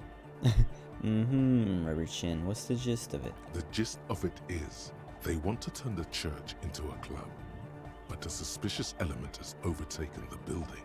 It's very important to understand what the gist of things is. Always consult the gist before making up your mind. This is going well. Plus, and it has to be considered, you can't invent the future of dance music in this smelly old tent. Imagine if you had the church. That settles it. Analysis complete. Their story checks out. What's my... I guess my logic is super low. It still feels as if this didn't quite go as it should have. But That's it. As always, we'll be right here, waiting patiently for the news. Yeah! That's not what he said. Okay.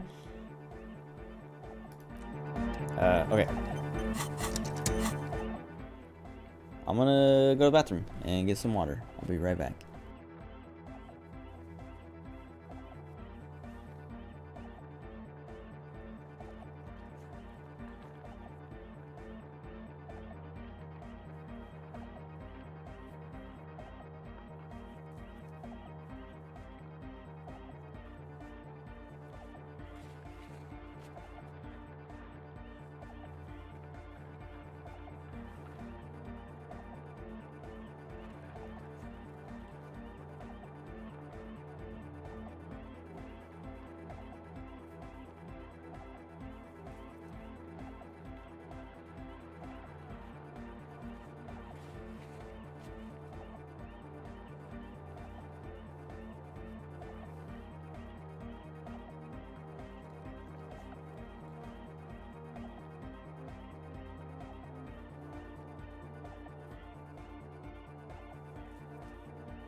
Okay.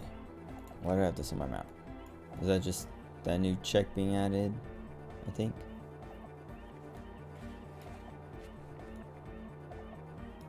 Oh, it's all the way at the bottom too. Okay.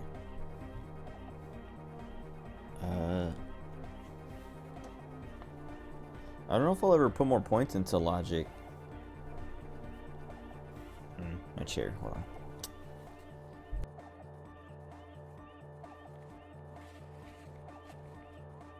Okay. It was like doing that thing where, like, when you sit in one spot for a while, how you're like, well, if you're on carpet, your wheels and stuff will like make indents, and so then it like keeps setting in those, but it's not where I want to be right now. But yeah, I don't know if I'll put points into logic, because I feel like I've been ignoring this whole top row pretty consistently. I don't know if I've ever put a point into one of these. Yeah, cause like learn skill.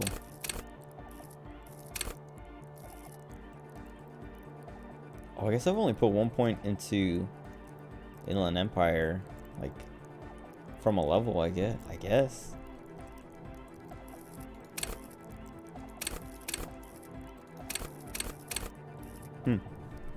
Interesting.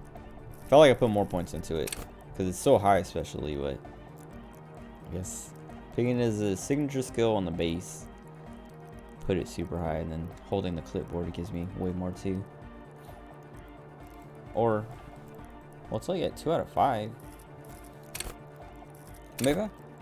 Oh, maybe putting it as your signature gives you a point by default. Because yeah, this has +2, and I put 2 points into it.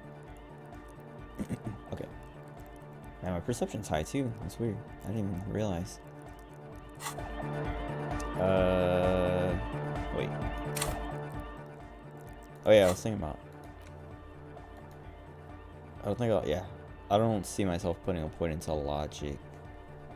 But I could probably, well, if I unlock that check again somehow, I'll take off whatever's dropping my logic. I'll take off these glasses. There, I was trying to right click again to close it. So you had a talk with Andre, and now you want to discuss things with Noid. Good.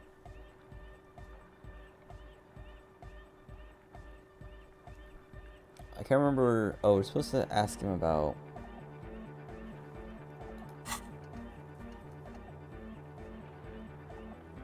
Okay, I can't remember what we were supposed to ask him about.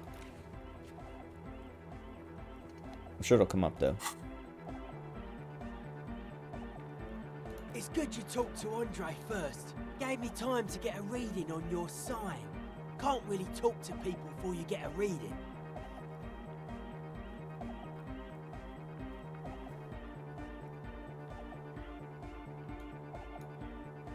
Sign. This feels like. I mean, I think I know what it is. But I want to see what they say about it. Like, I'm thinking it's like, it's just kind of like getting an impression on you and stuff like that. Yeah, gotta compare. See if we can align. But they have like a weird idea about it. They're making it seem like it's something measurable, something only they can see, or you have to be like in the know and can see, or whatever, if you're cool enough. Interesting. I suck at socialising, man. Even now, our sign synchronisation is way off. I'll see what I can do. Okay. Sticker on the padlock. I don't remember what the sticker was. Oh, the machines. That's what we're supposed to ask him about. The sticker? You mean the yellow one? Can you describe it to me? Why describe it if you already know? Oh right, the X is for the eyes. Good. What did you want to know? Is it a dead guy smiling? Yes, you're the 23rd person to get it right. And I've asked 23 people. Looks like it's a dead guy smiling to the entire human race. It's cool that I got experience for that.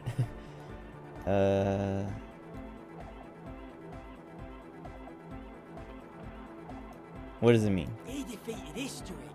We are living in the age of history, and in the eyes of history, we are always already dead. How can we ever smile then? Because history is a lie, and so are its deaths. The present moment and life are the hardcore. The hardcore expels The death. hardcore. Or maybe he's not dead. Maybe he's just really ecstatic about the Mhm. beats. Or drugged out of his mind, come to think of it.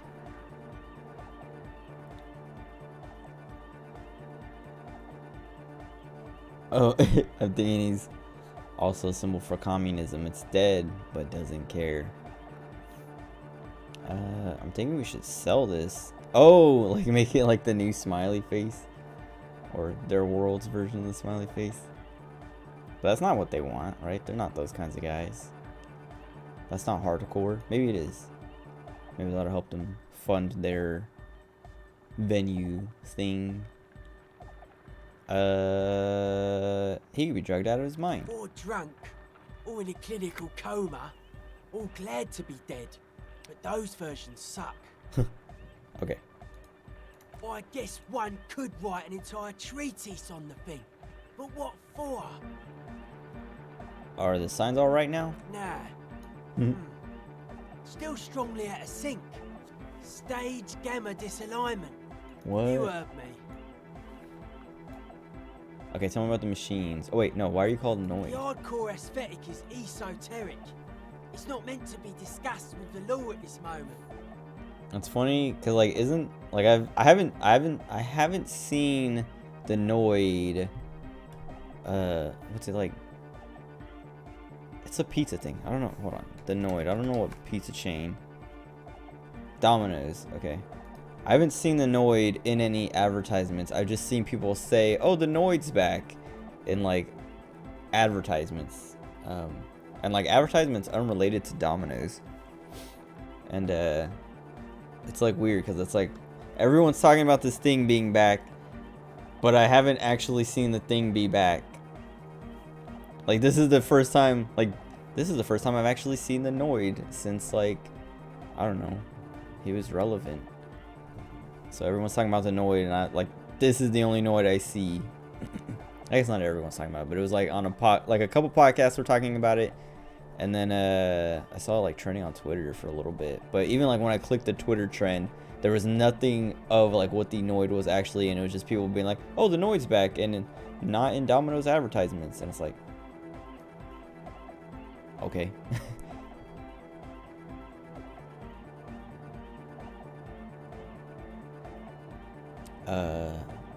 Wait. Oh, It's okay. not easy to reach a harmonic resonance of signs without some adjustment. I forgot that this guy, what's his name, Andre, was saying he has no respect for authority or whatever.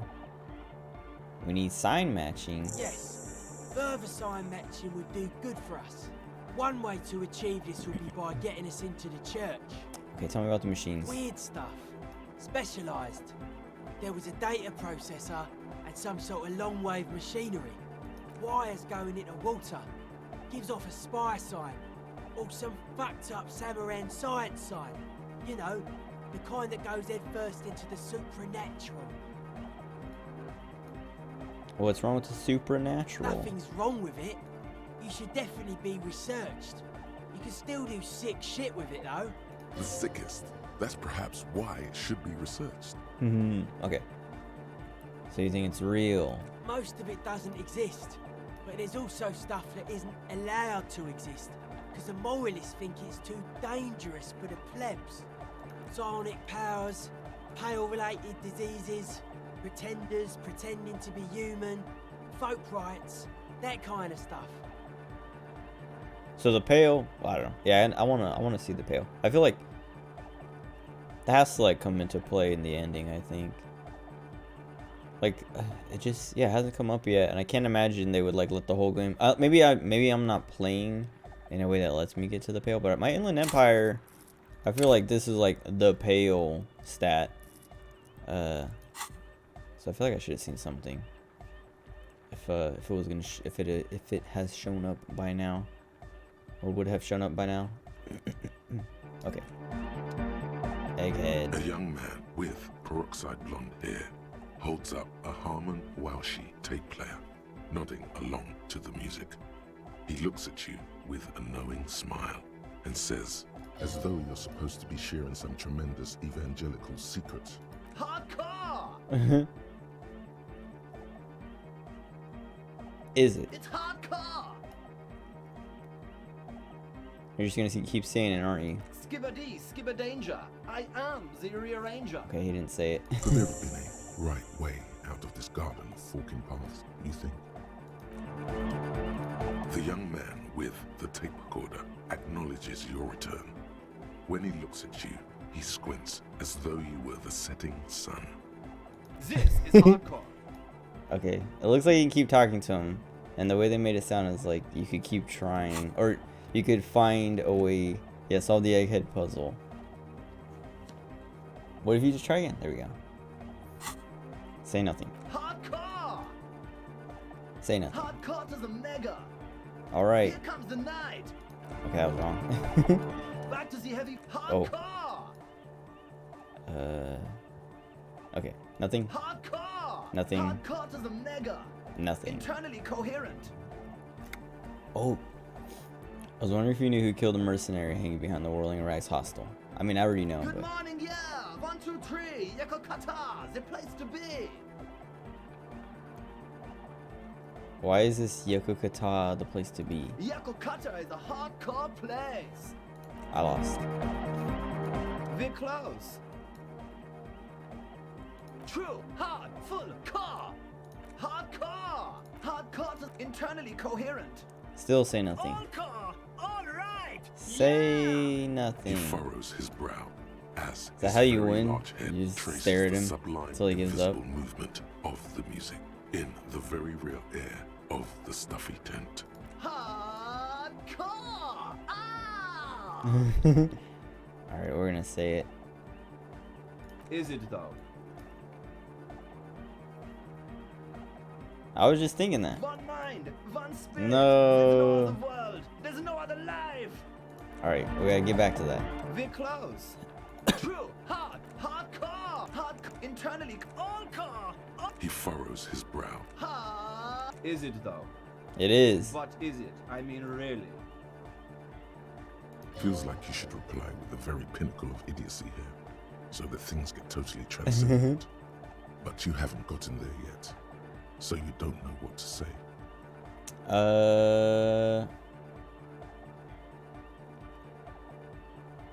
I don't know.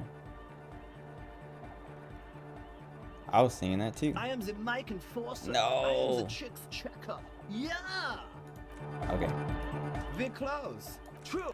Internally all core. He furrows his brow. Ha. Is it though? But is it? Feels like you should reply with the very Under the radar. Oh. Over the top. Okay, I guess I don't win that way. So I have to maybe do other We're choices close. until True. we unlock Full. it? Hardcore. But is it? Yeah.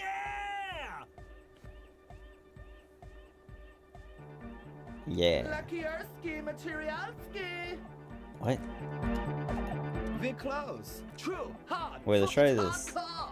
I don't know what to say. Skibberdy, skibber danger. I am. Okay. We're close. True. Hard. Hardcore. Yeah. Spinning out lyrics since the day I was born. And the amount of lyrics I got is against the law. Okay. I'm just gonna keep going to the end of We're each close. True. tree. Hardcore to the mega. Here comes the Alright. night. Okay, that one just ends there. We're close. True. Hardcore to the internally coherent. Wait, did I do this one? Good morning, Yeah. yeah. 1, 2, 3. Yakokata, the place to be. I'm beginning to think this really doesn't have anything to do with the case. It's the message, so listen and you will see. No illusion. The spirit is what you feel. True. Hardcore. Internally coherent. Oh. What was the other Good option? morning, yeah. 1, 2, 3. Yakokata. Okay, yeah. We're close. True. Internally coherent. All core. All right. Tell me what you're Yeah. doing. Gotta get the people going. Why? I'm the party boy. It's my job. The party boy. I think I'm also a party boy. Two on a track. Watch your back.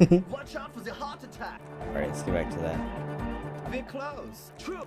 Internally, all car. Gotta get the people going. Why? I'm the party boy. What It's is my a party job. boy? Hardcore party 25/7. 25/7. Orbit style. 25-8. We're close. True. Internally, all car. Gotta get the people going. I see. Yeah. Request. I want everybody as close to the stage as possible. We're close. True. Internally, all car. All right. Alright, say He nothing. furrows his Hardcore. Ah. No, but seriously, I'm a little worried. It isn't. The question is, what is the question? That would have been good if I asked a question, but I didn't. Now it's just idiotic. But there was a question. Okay. We're close. True. Internally. So when he does that, he furrows his The question is, but there was no question. okay. We're close. True. All car. he furrows his brow. Is it though? But is it? I mean, really? Wait, wasn't this line different? What is the question? No, but seriously. Oh, I won! I'm a bit worried it isn't. The skin on your back is crawling. For a second, Oh, you shivers. can't even hear the music anymore. There is a hawthorn tree on Rue de Saint-Gislain, right next to the canal. Don't be alarmed. Everything is okay. He isn't actually worried. Everything is still super hardcore. What Oh, he wait. probably means is, it could be even more so. It's my electrochemistry. Okay, it's only 4. Yeah, okay. I don't like that stat, but we succeeded.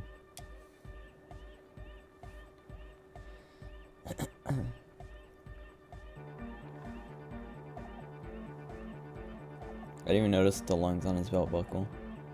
Okay. What do you think is wrong with the music? There's nothing wrong with it. I'm still in love with the hardcore. Sometimes I just feel like anodic music is in its infancy, you know? For example, take this Arno van Eyck jam I've been pumping for the last month, and will continue pumping for the rest of 51. Isn't something holding it back from being hyper?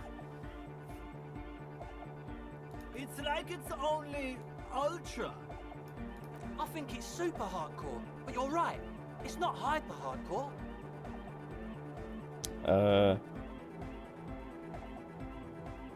It's super hardcore. Fuck yeah, I knew it. He seems sure, but you are left with the nagging doubts. You might have overestimated the hardcoreness of that jam. Well, I thought super was lower than ultra and hyper. That's why I said it. Whatever. Alright, thought reader. No nation, but trans nation. No war, but class war. So you're not a thought reader, you're a communist. He's not a communist. It's just something he likes to yell. He picked it up from a tape jockey at the Elysium. She was a communist, though. Yeah, with the rebel yell. So does it mean you're a thought reader? Don't be a lunatic. Of course he is. Jermaine here just yells random things. Odds are, Jermaine. sooner or later one of them will come off as fault reading. Yeah, Revershot imperative. Unless you were thinking Revershot imperative right now. Anyway, I've had a similar thing happen with X yelling. I know what you mean. You're right, I wasn't thinking that. Hardcore superstar. But why aren't you a communist? Communism is the truth. Let's see. You should be an ultra liberal.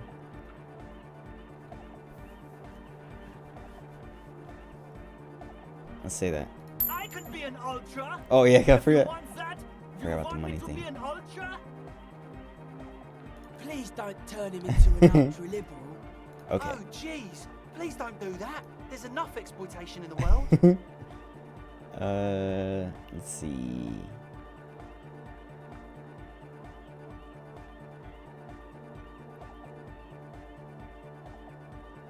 It's too hardcore. Aye. Cool. That's funny. I feel like you can't just make him an ultra liberal. I don't know what that would do, but that's funny. Okay, something else. Yeah!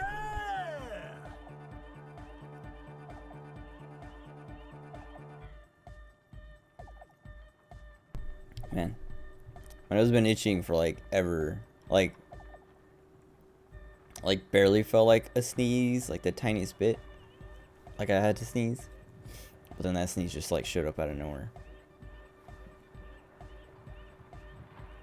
Is your real name Jermaine? Dark hardcore! Jermaine Egghead! Basically, yes it is. Basically, yes it is. Okay. Why are the lungs on your belt buckle? Lungs are for love! Why would lungs be for love? When Dolores Day was anointed innocence, her lungs started glowing through her body. For What? the world loved her, and she loved it back. Yeah!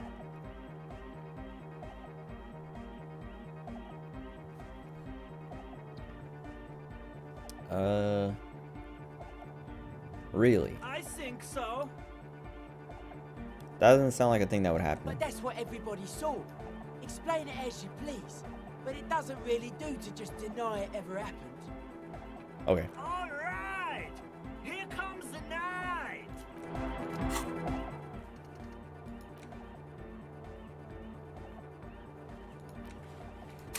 Oh cool. I'm close to getting another level, and that's pretty sweet. Okay. So we talked to a cell again.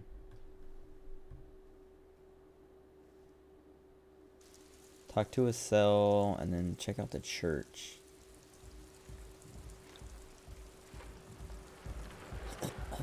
Oh wait. Oh, I guess. Yes? Yeah, there's nothing.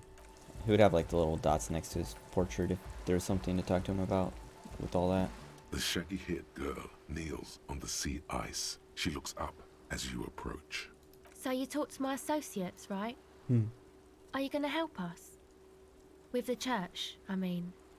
Can't say. Gotta ask questions. Shoot. What'd you see in the church? Oh, that. You're not going to believe me. There's no point in me telling you. We'll see. Okay. I went in and I saw a woman next to one of those machines there. Noid calls it a mainframe. She was dressed like someone who's been raised by their grandmother, you know, strange old clothes. Had this absent expression, didn't say anything, just stood still. Go on. And then, you know, right behind her, a man crawled down the wall. Upside down like a crab, down the church wall. I think the woman didn't even know he was there. He was completely silent. He stopped right before he got to the floor, then just hung there like that, looking at me. Right at me. I fucking turned around and walked out. End of story. Like a crab, you say? What does Crabman look like? It was too dark. I couldn't tell exactly. Come on. She obviously Oh, could. nice. She already went into detail. What did he look like? He looked like a banger, okay? He was all muscular and stuff. Had a mesh tank top. I know it sounds ridiculous, but that only made it scarier in a way. A crab and a banger? Yes, a banger. As in a mess gang member. I know what it sounds like, but that's what I saw. A gangster crab man. You're wrong. I do believe you. Why? Seems too ludicrous for a lie. What would you stand to gain? Nothing. Anyway, what else? I'd like to know more about your associates. My associates? I haven't got much to say about them. What do you mean? Of course I do. I just don't tell people about my friends and who they are and so on. I don't provide information on them. Okay. Don't know what makes you think it'll be any different later, but Well, we'll see. I'll get your headphones back.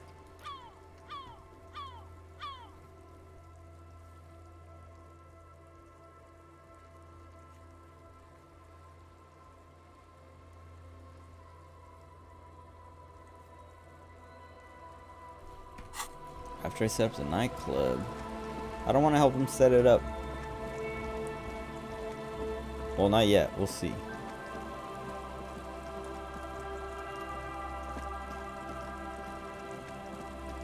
Wait, why is it open? Heavy wooden Oh, doors, it's not. Okay. more than twice your height, stand shut in front of you. Oh, try to peel off the Rectangular sticker without seawall ripping it. ornamentation appears in stark contrast to the padlock, carelessly drilled into the wood.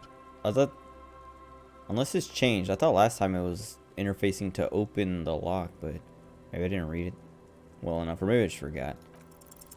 There's nothing Sweet. like the sound of a sticker unpeeling. Now it's stuck to your thumb.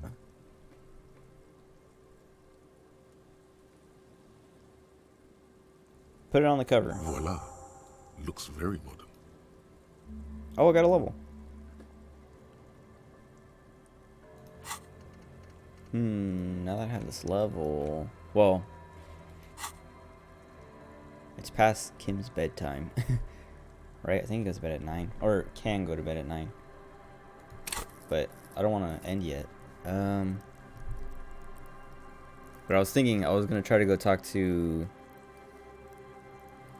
that lady, Lillian. But I think we have to get rid of Kim anyway to do that. But I don't want to, I want to keep doing this part first. But also, I don't know, I have 2 points. I kind of want to spend one. What was it? Physical instrument. To, try the ice cream maker thing again, but we can wait. I still need to find that tool, so let's wait. The lock turns easily. You hear a click as the shackle pops open. And we can save that point so that we can try to talk to Lillian again, and if it fails, we can... Well, what does that point need? Volition, I think? Which I'm willing to put a point into volition. I like volition. Oh, suggestion. What was volition? Oh, Classia's volition. Okay, suggestion... I don't know.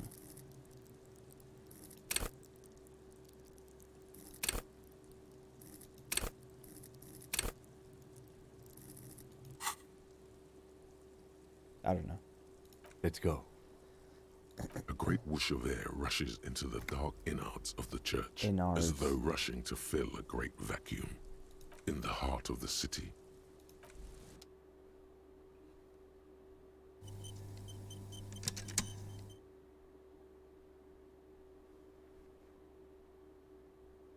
Whoa. Oh, yeah, the lungs there. Huh. Interesting.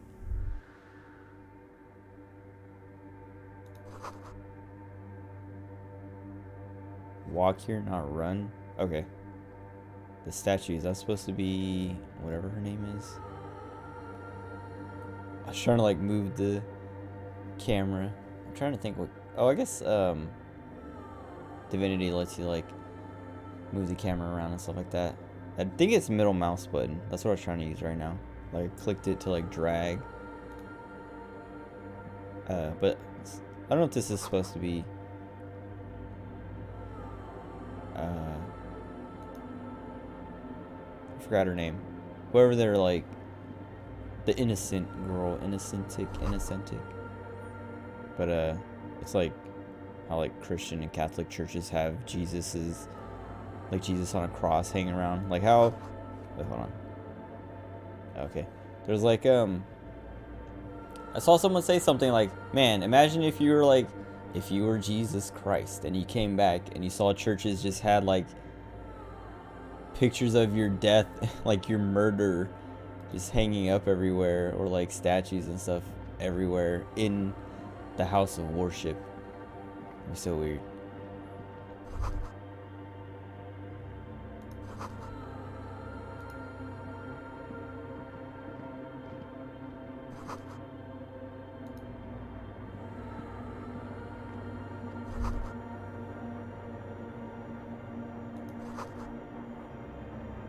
Contact microphones.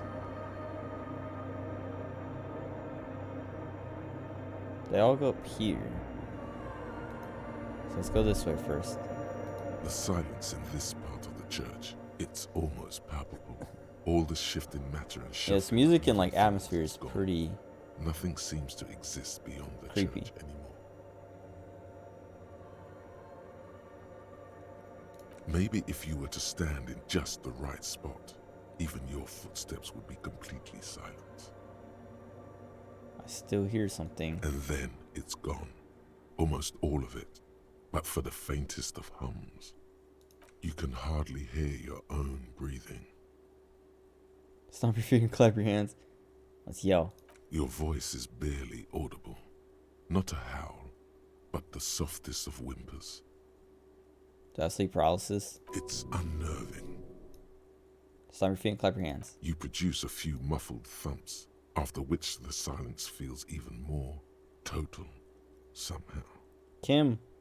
The lieutenant points to his ears and shakes his head. Then he leans closer. Can you hear anything?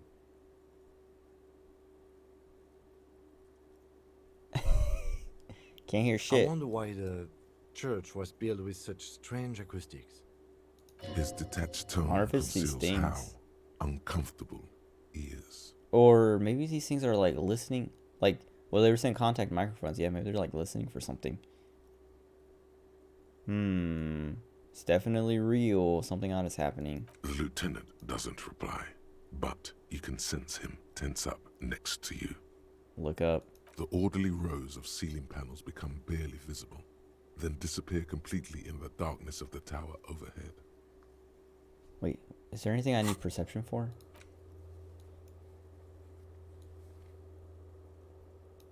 No, dang it. I kind of want to put another point into perception. Just to like basically guarantee this. Let's do it.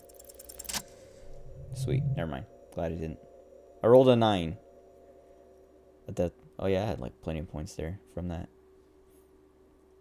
Is the dude gonna be up there? It's like there's something Gangster moving crab up man? there. A shadow has emerged from the tower and it's making its way toward you through all the other shadows. I don't see it. I'm like the brightness from this screen is making it darker on this part. But if I like turn like this, I can kind of see a little bit clearer. But I'm like, I don't. It feels like I can't see. I can't see if there is actually a dude there or something.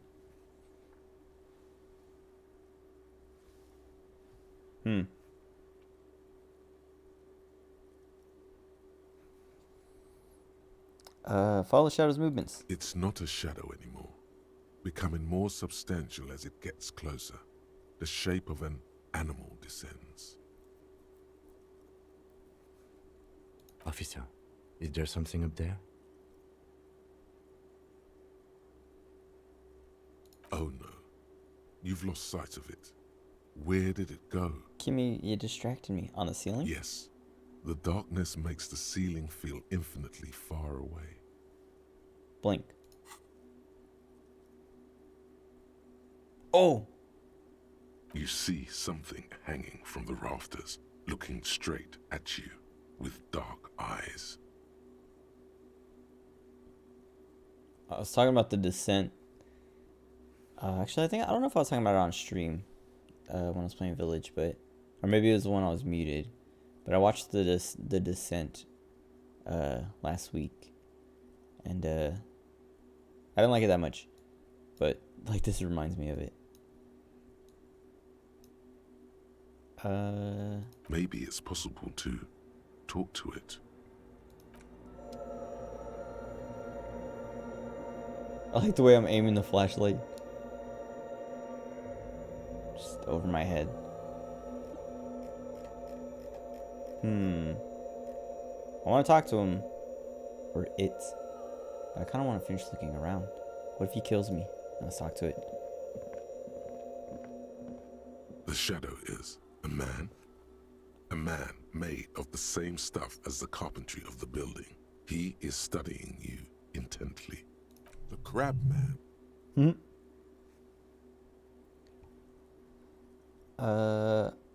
Who's there? The man leaned forward a little, fixing you with a steady, unreadable gaze, then speaks.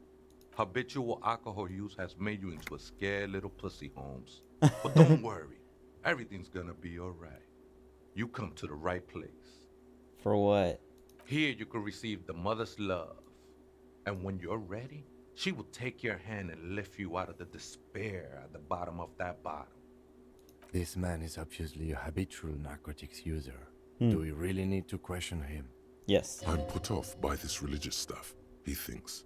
And maybe the ceiling climbing Yeah. too. He called me It's Holmes. all very hard to square with the lieutenant's own view of reality.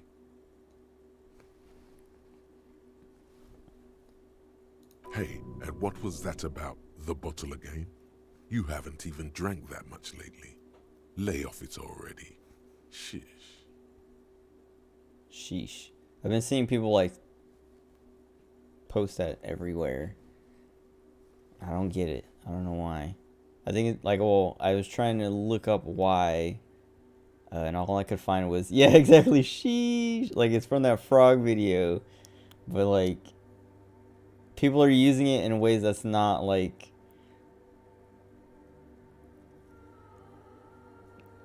they're not sheeshing about something. They're just like saying sheesh because, like, I don't know.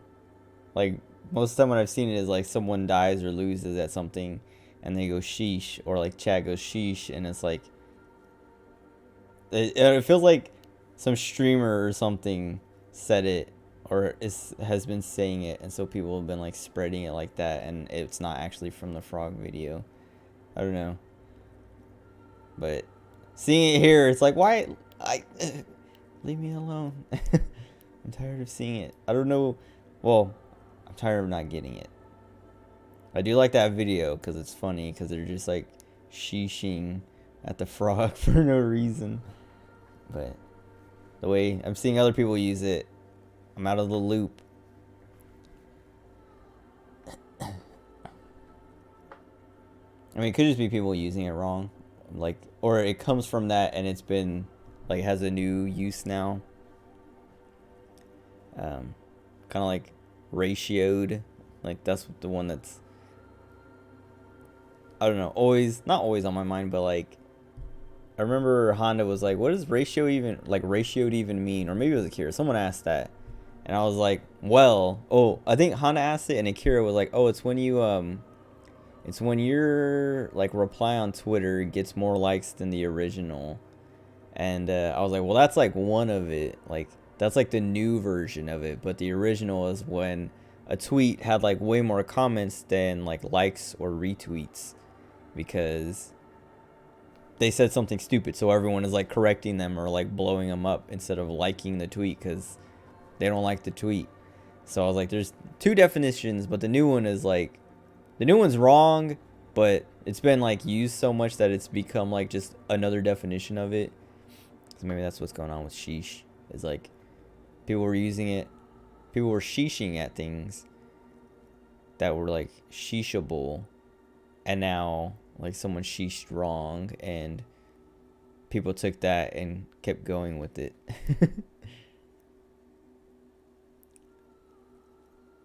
Or at least, because like this is how you sheesh. You're like, sheesh, like, geez, like, man. But I don't know, the way I've been seeing people use it is like, wait, they're trying, like, it's supposed to be that they're trying to do it like the meme, but this isn't like a moment for that. So I don't know, but seeing it here, like, I don't know, it's just like something I was thinking about the last couple of days of like, why do I keep seeing that everywhere? Did I miss something? And I didn't, but I guess I did. And like seeing it here, yeah, it's just like, stop reminding me that I'm out of, like, I don't get it. Okay, let's see.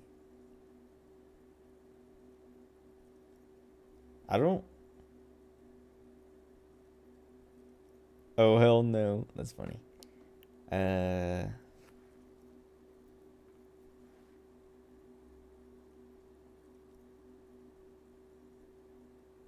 I don't want to, well, I don't know. I want to talk to this guy. Let's see.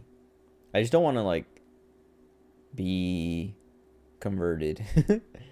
But I do want to know more about the church and the, I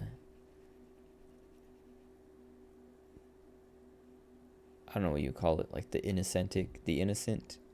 Saying innocent just sounds wrong, but maybe that that's the right word for it. Like innocentic sounds better because it's like it's not just saying the innocent.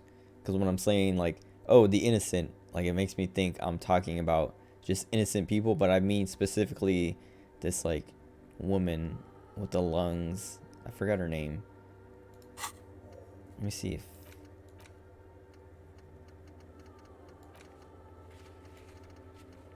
Dang it. Whatever. I'm sure this guy will tell me. I want to say the first one because of the butt part. Está crudo, way. I see deep inside. Call me Way. Your body and your spirit are suffering greatly from overindulgence. And you don't even know it. More patronizing. I'm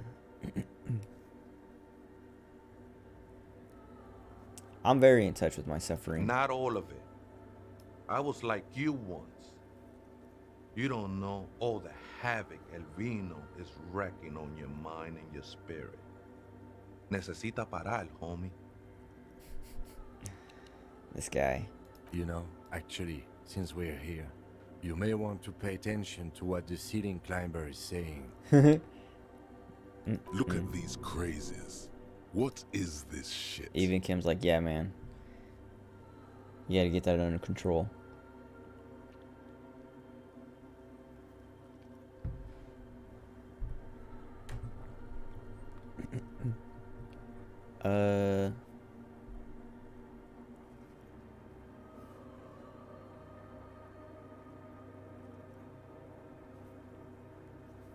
For some reason, I feel like you have a point there. Don't trust me. Trust the Oh, mother. I'm only the messenger, Holmes. the mother. What is this? -2 physical instrument. I need that.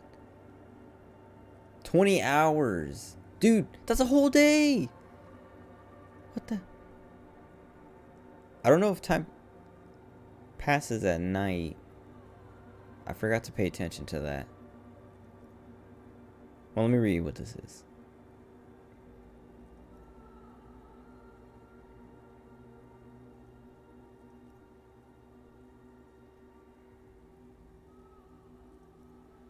Oh, this sounds... Yeah, I want to do this. I'm committing. I'm not even going to think about it. I want that.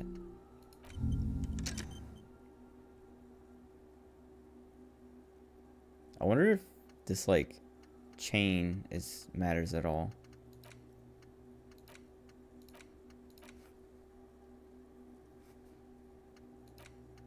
I want to know what the relevance is. Oh, I guess there is no relevance. They like change. Okay. Yeah, okay, never mind. I thought it was like consistent, like, oh, like these ones are always connected, but they like shift and change and stuff. Okay, never mind. Well, whatever. I got like kind of excited of like, oh, let me think about this, but then never mind. Felt like a puzzle or something to solve, like just to think about and figure out and be like, ooh, cool, that's what that means, but doesn't mean anything. This is the Church of the Mother of Silence. You are welcome here. The Mother of Silence. Oh, that's why this silence. This Mother of Silence sounds like a serious player. You might want to be careful until you find out what you're dealing with. The other spooker. Some ravers want to turn this into a nightclub. The ones in the tent outside, right? I see them. Think they scared of me. Yeah, they are. Do they have a reason to be scared? Nah, man. They look pretty funny. And I don't harm no one anymore. Anymore. Though he used to, a long time ago. So what do you think about the nightclub? Why not? They wouldn't bother me none. I'm usually way up there. Imbibing. Imbibing. Ain't no music on earth that can reach where I go. Okay. Might even be nice to have some company. Alright, well, He this said is that in working spite of out. himself. He's more attached to the human than he'd like to think.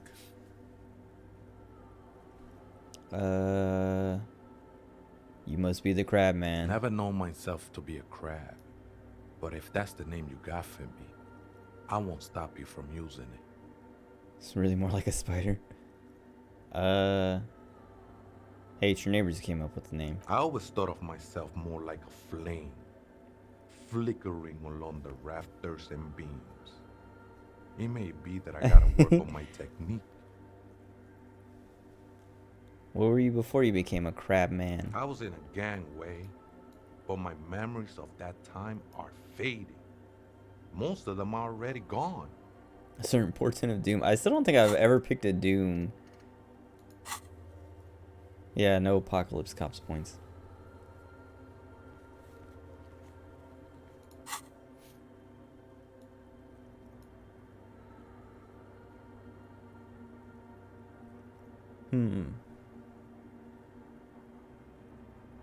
I want to pick this one. I like this one.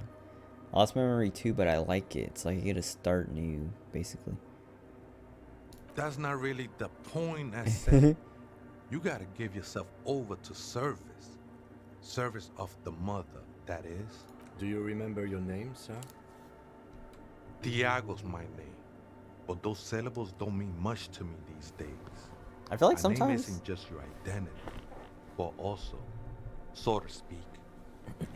So like his name has been here the whole time, but I think I remember some people talking to some people and their name not being there until they told me.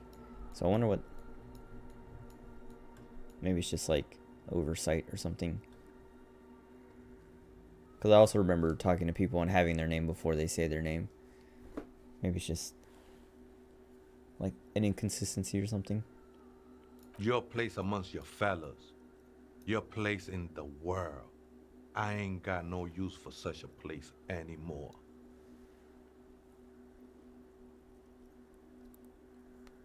My name's Harry.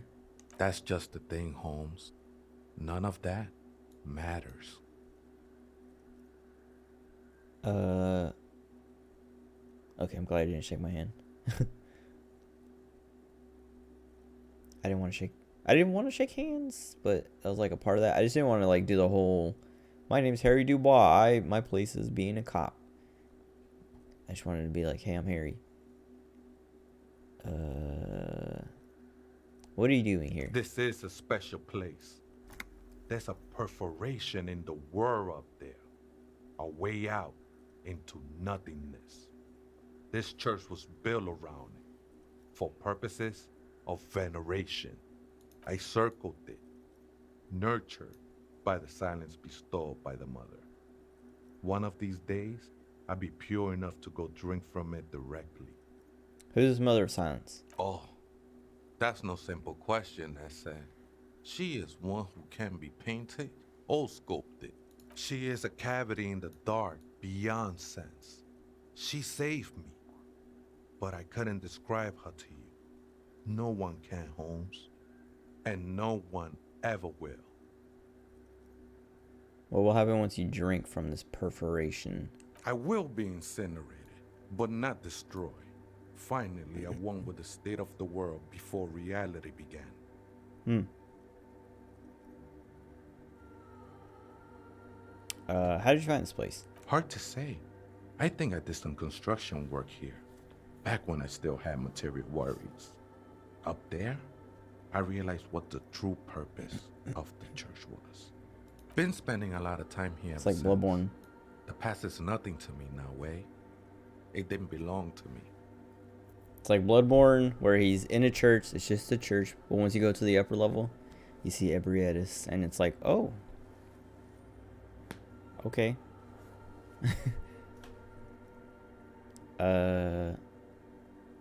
All right, let's ask The other sinewy questions. figure lingers on the wooden beams, blending into the shadows. Do you know why the church was abandoned? Police raid a while Oh, Did you witness it? back. Not really. Or at least I don't remember much of it anymore. The mother's love has done its job. That's what's so great about the mother. It lets you forget about everything. do you know where the other spooker is? Other spooker? Oh, esa viejita es muy estudiosa. Don't know, Holmes. I don't know what estudiosa means. But I think viejita means like... Well, vieja means like old woman, I think. So viejita is like little old woman? Hold on.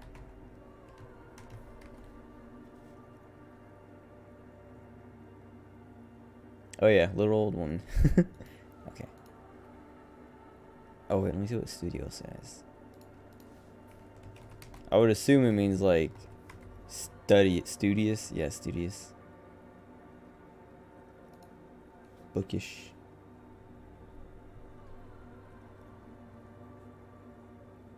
Okay, so there's another person living here. Oh wait, whoops. No, There we go. I just call her viejita because of her clothes. She's actually quite young. Oh right. Or maybe not that young. Age is just one of the many masks we wear. Yeah, cause someone else was saying that she, I think it was Estelle. She was saying like she dresses like her grandma raises her or something, or she's being raised by her grandma. She was saying that means like she just wears old clothes, like an older generation's clothes. And you don't know where she is. That's what I said, Holmes. How can you not know? Don't really follow her comings and goings. Just see her typing on her computer now and then. We got different interests. Nothing else to tell me? I'm afraid not, Essay. You just have to wait until she comes back, or... Yeah, maybe it's just too late. Or search through her radio computer. Okay.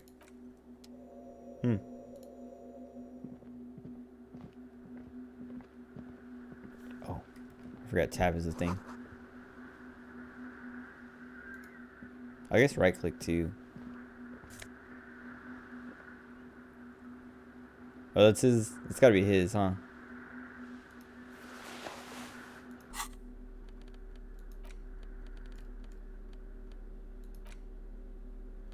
What do I lose?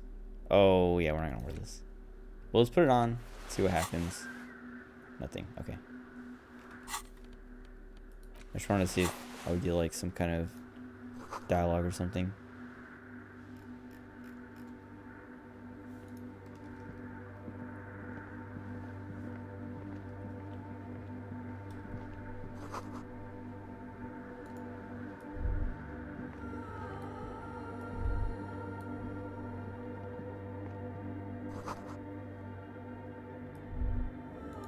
Shoes? Oh, Kim. Oh, I guess he was like up here. I was like, he knows how to get there. I thought I was gonna go all the way around. Oh, empathy. Or she can find all of his clothes. Oh, lose perception. Wait, what's my empathy? I like empathy. It's high enough. I don't. Well, perception's also high enough. I guess whichever one. Yeah, I guess I'll leave it like that because it's kind of balanced. Well, let's put them on just to see what happens. Nothing. Okay. Money? Nice. Yes? Whoops. I didn't mean to do that.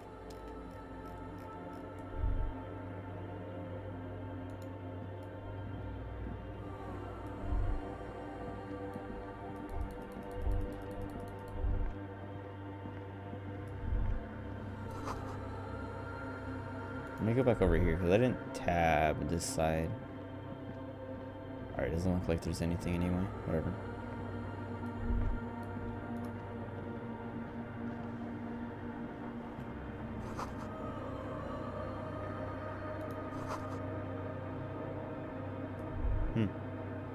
Oh, let's see what this big old crack is. In white, silver, and apricot faience, the young mother of humanism stands above you. A crack runs across her body. She is impossibly tall, oval-faced and sad. A dark and radiant majesty. Cradled in her arms are a pair of glowing lungs, clearly visible from underneath her flowing dress. Leave me You should alone, kneel. woman. Kneel. Your knees touch the floor. The Okay, I didn't want to floorboards kneel are like hard that. and cold. There, you kneel among the snowdrifts, diffuse light falling on your hands. I was thinking just like from kneeling, beyond like the taking a glass. knee.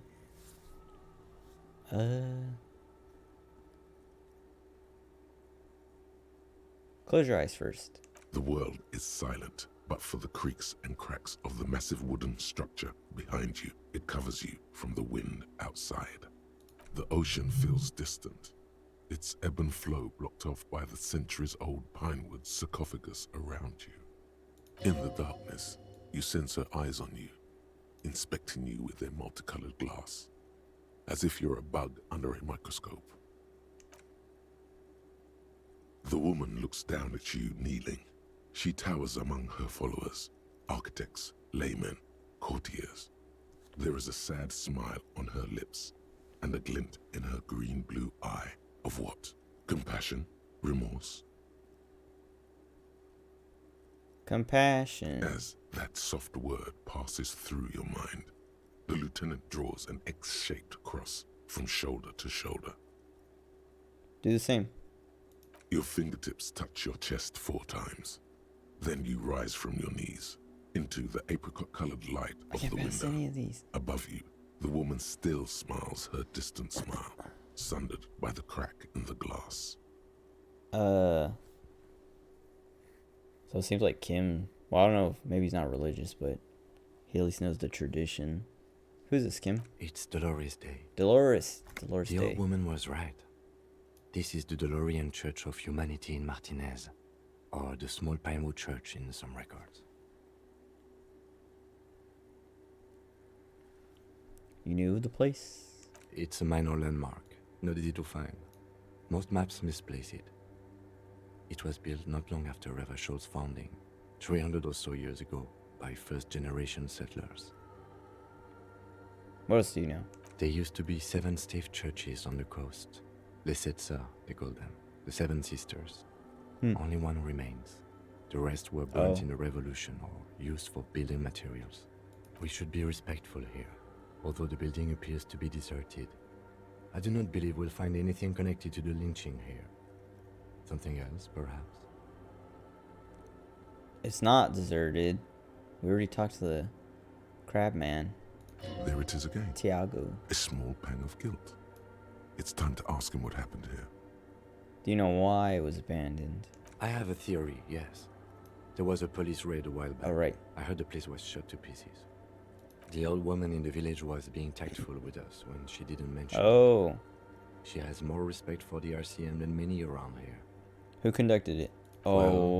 Well, your station was involved, I hear. Although I can't be sure. I knew it. Like, as soon as I asked, I was like, oh, I was in it. I might have been in charge of it. You're not sure. 3 precincts were involved in the raid, and people say Precinct 41 was one of them. I guess I could have been here. I'm sorry, I'm not saying you were. It was a clandestine operation. I don't know anything about it, why it was conducted, or who participated. I try not to pry into extra-district matters. If I was here, I should find out what I was doing. Good luck. You will not get information on a confidential operation from your station secretary just by calling. If you really don't remember, it might be better to keep this one forgotten.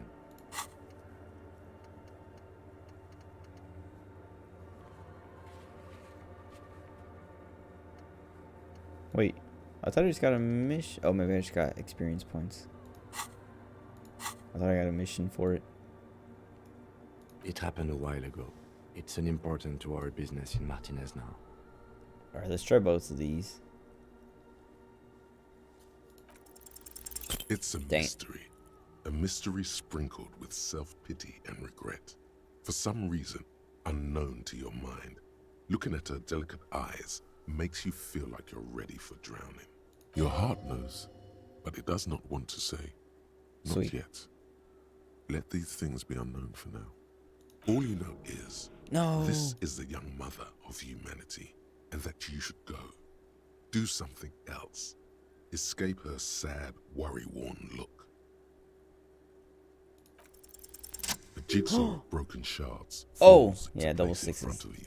Give me A that. ghostly reconstruction of the stained glass window. Oh, that's Before cool. it was Oh, shattered, who's there this was an guy? older woman beneath the younger Oh, one, woman. and a text, a light motif below them both. Who is the older woman? The escutcheon on her throne says, Irene the Navigator. She is depicted That sounds as an familiar. older woman wearing thick-rimmed eyeglasses, holding a golden Reichsapfel in one hand and a scepter in the other. This is the queen her innocent stay advised. Above, she herself is whole. Okay, what's the Reichsapfel? I gotta look that up. Whoops. Oh, it's one of those weird. Yeah, cross-bearing orb. The Globus Cruciger. Cruciger?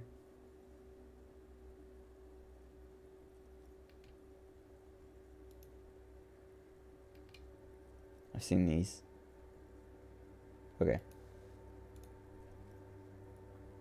Small figures of wise men, common men, worshippers walk up the stairs to stand at her feet. Secret servicemen, 30 years, stand in a row guarding her. It must have taken years to produce this work in all its dizzying detail. I think this is the second visual calculus thing I've landed that I had like no chance to land and I just got lucky. I think the only one I'm missing is this one. And I've tried it like twice and I failed it both times. But the other two, this one and I think it's the one where the car like drove on the houses. When I drove on the houses, I passed those ones. Even though I had like this one it was 8%, I think that other one was 3%. But I just got lucky. Nice. Visual calculus is like my hidden high stat. They just tell me it's low. Unknown. What does the motto say? Below both women, in luminous black letters, après la vie, mort. Après la mort, la vie de nouveau. What? And then along the left side, après le monde, la gré. Après le gré, le monde de nouveau. Okay, wait. So afterlife, death. Afterlife, death. After death, life. I don't know what nouveau is. I feel like I used to know what that means. And then, what? After the world, gray. After the gray, the world. Something, something. Death, life again. Oh, the pale. After the world, the pale. After the pale, the world again. I guess that's, yeah, I think in Spanish this is gray, but in French that's pale. So it's pale like This the exaltation afterlife? is common in Dolorian sacralism. In the early years, it was even incorporated as the RCM slogan. No more, however. Why? It was deemed subservient to use a strongly moral intern related matter. Ah. We already suspected of bootlicking. The sentence was also seen as too feminine. It was a macho thing. Okay, what's the motto now? Justice, union, prudence, and force. I like the other one better. So do I. Okay. The mother of humanism towers above you, a wax painting on a cracked pane of glass. Nothing has changed in her expression. Cool. It's interesting. I'm not very religious, but that kind of stuff's interesting. A machine stands in the corner, watched over by the figures on the stained glass window. It's turned on and quivering with soft electricity. Another radio computer. And this time it's already turned on. These machines sometimes harbor traps, he thinks. Alarm systems. Yeah, I don't want to. Let's be careful. I don't want to touch it. We I don't should want to leave. I doubt this place bears any connection to the case.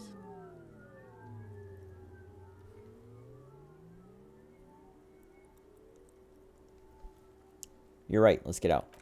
I don't want to get into that lady's business until we at least talk to her. See if this guy has anything new to say now that I know that. Oh, hey, Way. Okay, never mind. Way. Okay. So he seems all right with the nightclub idea, but I want to talk to the viejita and see what she has to say. Because if she's okay with it too, then we'll do it. We'll nightclub it up. We'll get hardcore.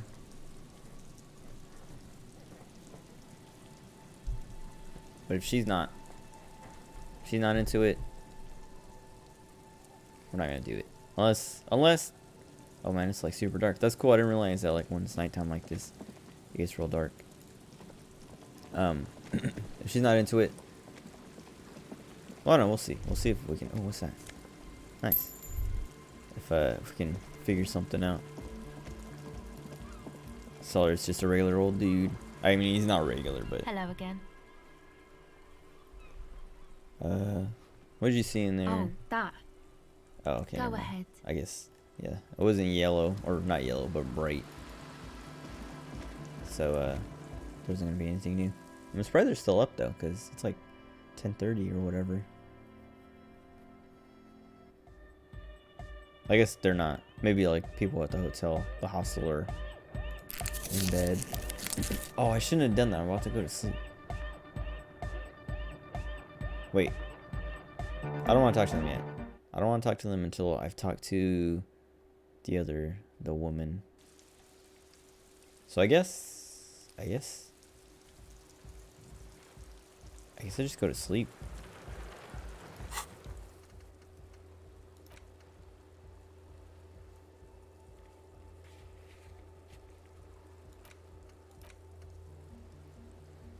Alright, we still need to find that the murder weapon. We've pretty much, yeah, I think we figured out everything about the murder in the case. Oh, we also have to send the body, right? Unless I already did that. No, that's what I need to do, because that was, yeah. Okay, I'm glad I remember that. I was saving that because once I do that, Kim leaves. Oh, I can't remember if I ran in the church. I don't think it actually matters, but I was avoiding it. But I can't remember if I did it as I was leaving. I hope not. Oh, let's talk to her actually. The old woman still sits in her chair, continuing with her chores. As she does so, she quietly hums to herself. The buzz of electric lights blends together with the slow rumble of the ocean waves at night. You're still up? Yes, I can't really sleep anymore. Only a few hours a night. It happens when you grow older. Does it? My grandma sleeps like 15 hours a day. My suggestion is, don't grow any older than you already are. That's old enough. What's troubling your mind? I'm off. I kind of wanted to ask about where I could stay, but I already paid for the hotel or the hostel. Oh, I can fast travel from here. What am I doing?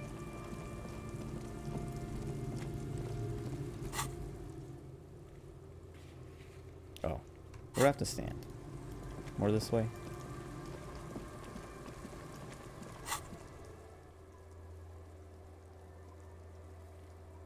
Oh wait, maybe I could have fast traveled. I didn't notice if it said travel here. Okay. So, do this body. And then go back to the fishing village.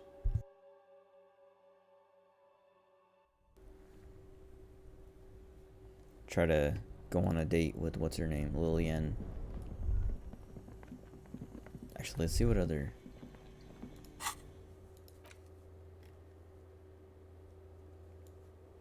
I guess that's the only one we have. This shouldn't matter. We unlocked the doors. And then we still have a point. So we can try. If we fail, maybe put a point. It would either be her or Clausia. I don't know what I would get out of Clausia's thing. It feels like Maybe it's also like a date thing or something. Because I know it's something to do with like being intimidated by her beauty or something. And so like putting the point, well, let me try again. But we might also get more information out of her about like the case. I don't know. I don't know what else I could, like, all I need to find is a murder weapon, I guess. We know it was the Hardy Boys. We know someone shot him and then they hung him, I guess. I don't know. To try and cover that up.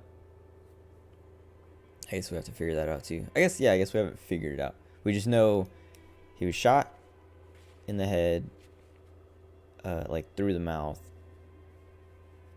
It was the Hardy Boys. Or at least everything suggests it was. Well, the Hardy Boys hung him, at least. That's what we know. We don't know who shot him. He might have killed himself.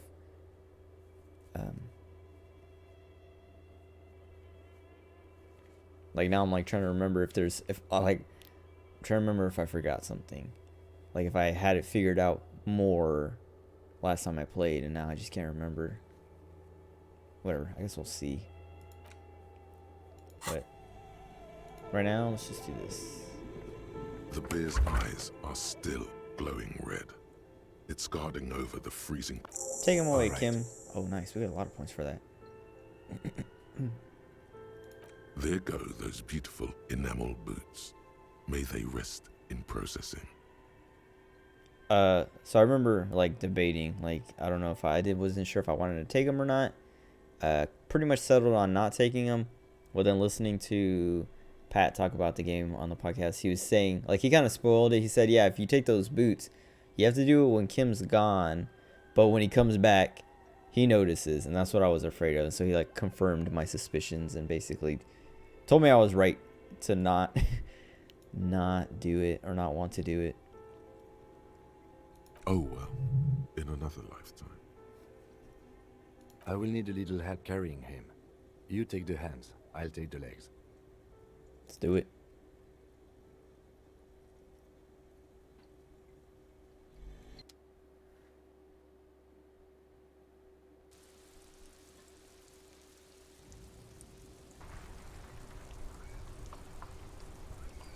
Okay. Kim's gone. If Lillian's still up, we'll go try to talk to her.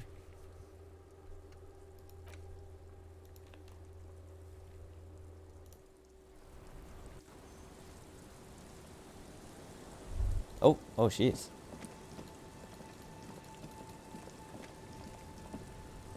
Hi, the sea's gonna calm down soon. I can feel it. The wind is turning What southeast. did I need for this? There was a What's in your stat. mind, officer?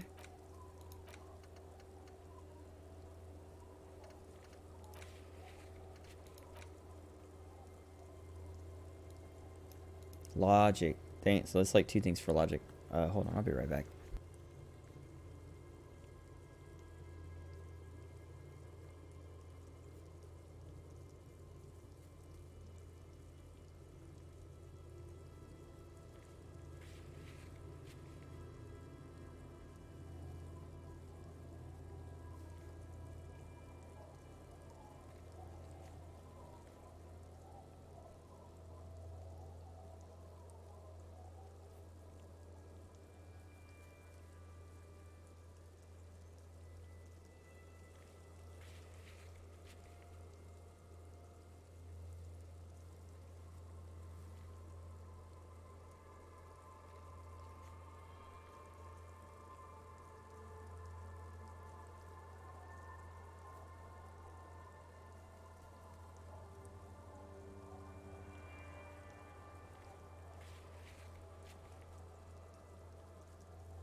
Okay. Felt like there's something in my eye, but I didn't see anything. Like, it felt like I had an eyelash or something that I'd be able to get, but couldn't find anything. Still feels like it, but just gonna ignore it until it feels like I can get it again. Then I'll try again.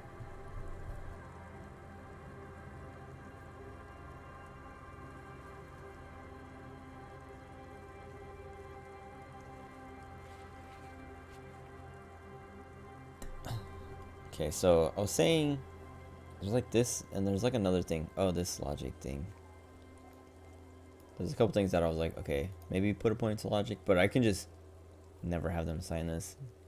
I don't know. It feels like this one was like something to like look for loopholes, I think is what it was.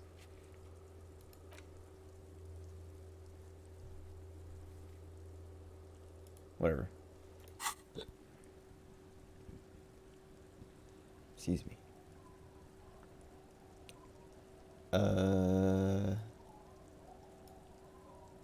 Oh, it's super low. I don't know if I would actually want to put a point into that if I fail. I have 4, so yeah, I would need 11 points.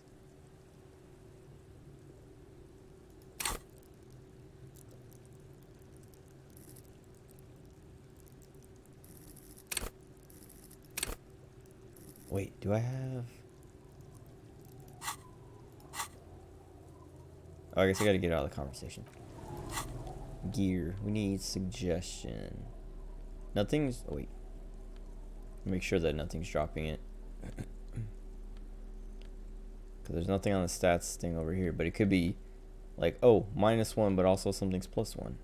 Okay, so it's nothing. Nothing gives suggestion. This is minus. Don't want that.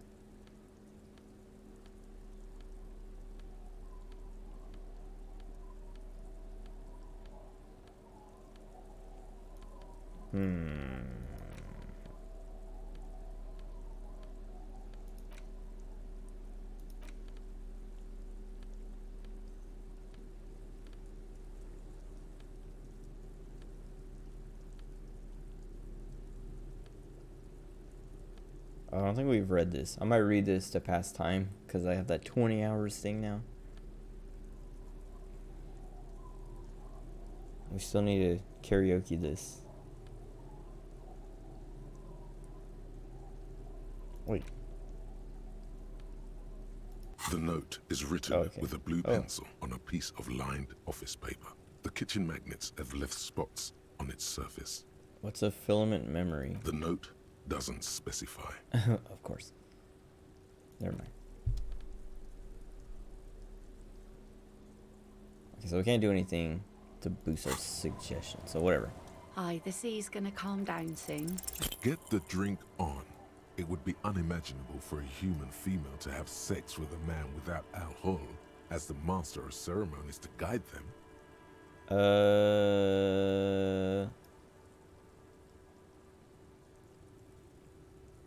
Let's say the first one now. I'm afraid to be around you because you're a woman. Okay. Where's this going? Absurdly and pointedly phrased. You can be quite funny, officer. Anyway, what did you want? She doesn't laugh. She doesn't even understand you asked her out. Perhaps you're too sober to pull it off right now. Try again later. I wonder... Maybe you just have to pass time? I don't know. Or maybe... Oh, maybe if you drink, too. Maybe if you drink, it'll give you points or something. But I'm not going to drink. I'm not going to put a point suggestion. I don't know. It'll probably come up again. Because it didn't seem like I did anything to unlock that. Like, it was just... Maybe time passed and it unlocked. What's this dot at? 19 hours and 28 minutes still. Is there anything else?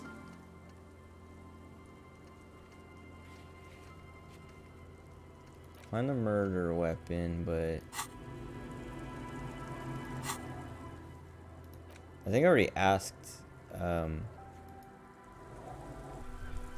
Renee. And he's probably asleep by now, right? Yeah. Maybe I'll try again tomorrow. I think I'll just call it for this day. Let me see. Oh, let me just go through this list again. Anything? Nothing. Okay. All right. Let's go in. I have this tape. Let's see if we can do karaoke.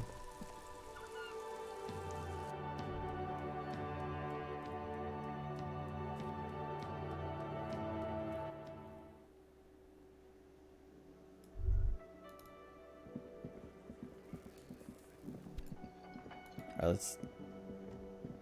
Hey, was there something you needed? Well, well. Bringing him that new bird sure made a difference in his attitude. I was gonna say he's not like immediately annoyed. It doesn't have the option for the. Oh, maybe it's too late to do the karaoke thing. Another thing at the whirling. What does that mean? Whatever. Oh yeah, let's just go to bed. I kind of wanted to talk to Kim on the balcony, or try to again, but we had to send him with the body.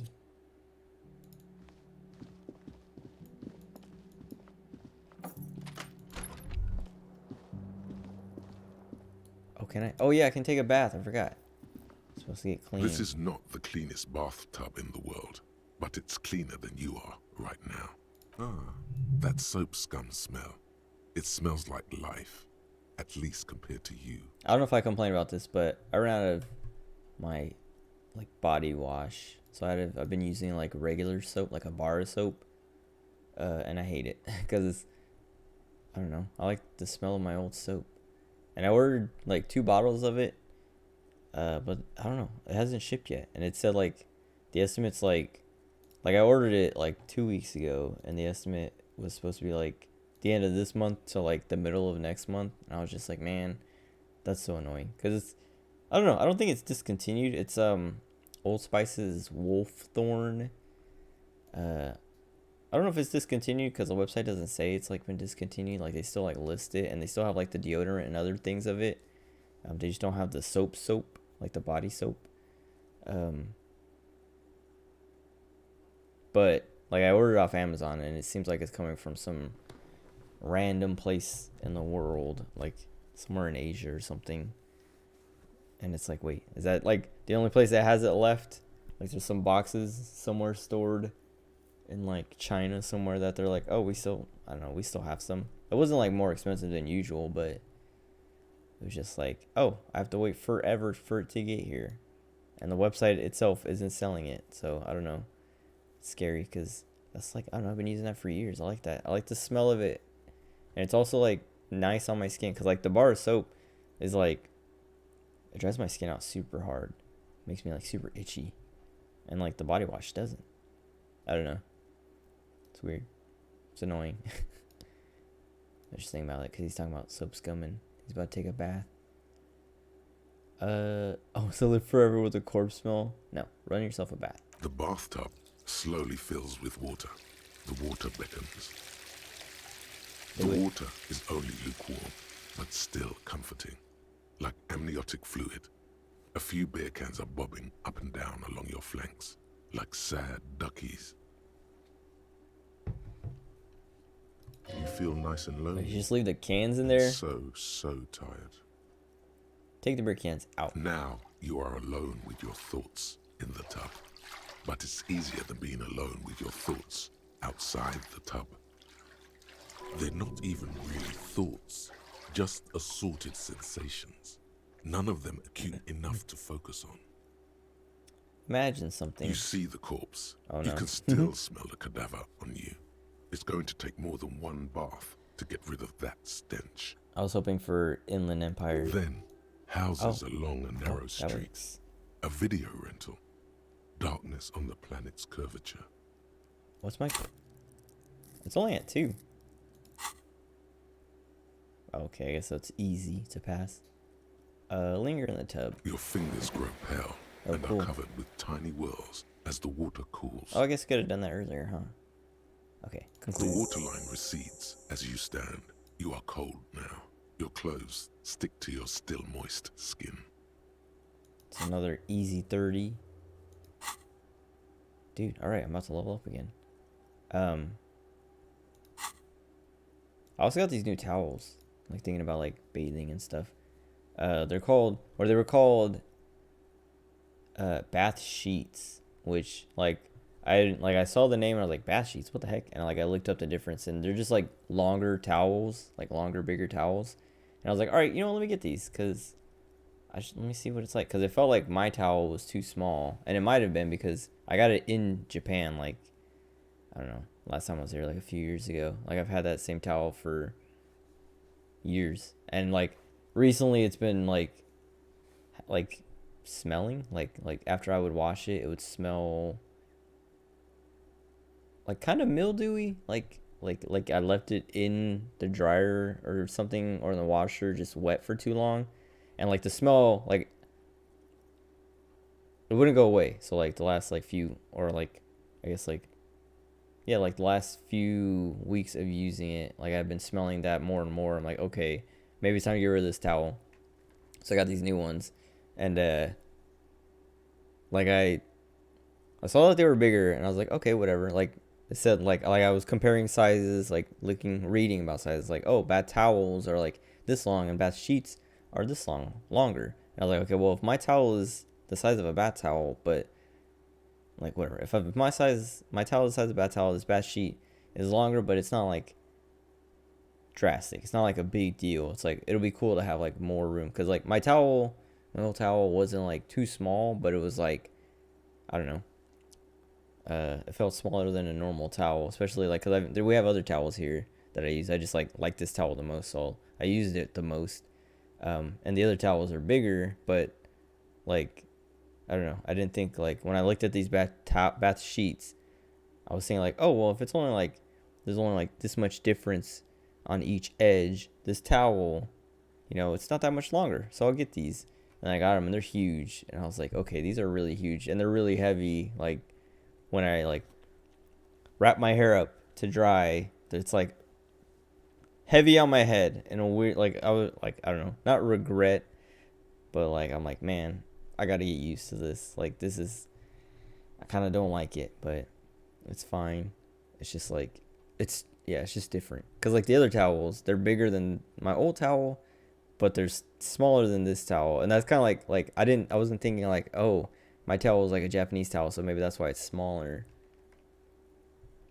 Until after I got the bath sheets and was like, okay, wait, this is way bigger than the numbers say.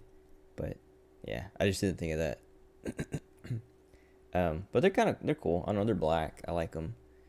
They just like leave fuzz everywhere right now because they're like brand new. Like I washed them once each before using them the first time, but now I've washed them another time since, and they still just like both, like I have two of them. They came in a pair, and they both just leave fuzz like all over me and all over the tub. Like it's like I'm drying off, and like there's fuzz all over me, and then like I look down and it's like the fuzz is like raining off of the towel and me into the tub and stuff, and it's like, man, when's that gonna stop?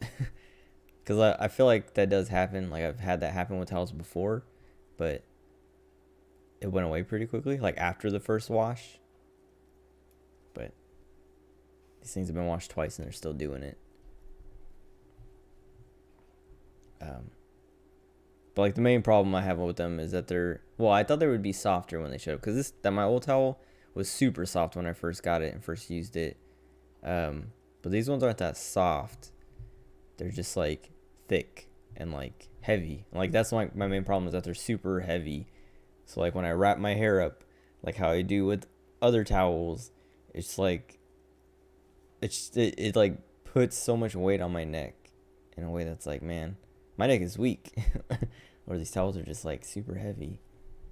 And that's like kind of why I wanted the longer towels, because my hair's getting long. Because my old towel was like too small for like wrapping my hair up, where like when my hair is like fully wrapped, there's like a couple inches of my hair sticking out of it, that aren't like wrapped in the towel, which it wasn't like a big deal, but I was like, I want a bigger towel to get all my hair. And these ones get all my hair, but yeah, like it's just, they're so heavy. It's driving me crazy. This bottle down here keeps, I don't like, there's like lights over here, but this bottle keeps lighting up, and I think it's like this stuff's supposed to be reflecting on it, like it's doing right there, but I don't know. Anyway, let's see. Oh yeah, the other thing I like about the towels is they're big, so like they wrap around my whole body like pretty completely, and it's like comfy.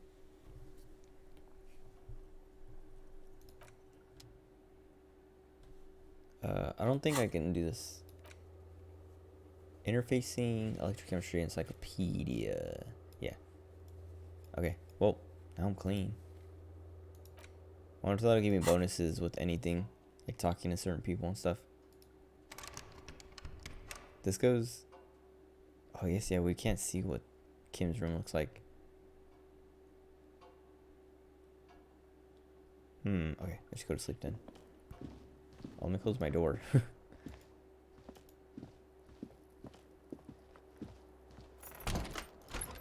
Alright, time to get weird. The bed is still cold from the broken window, and not too inviting. But it's yours. You've earned it. Go to sleep. It's not easy, but your bones are so tired from what feel like what's weeks it? of work on the case. You have to try. After what feels like hours, you feel you might be sleeping. The limbic system and the reptile or reptilian brain or whatever. This is their, it's their moment. Thoughts, baby. A million little lights in the dark. You're one fine instrument, brother. All those faces and all those names. All that laughter and screaming and scheming around.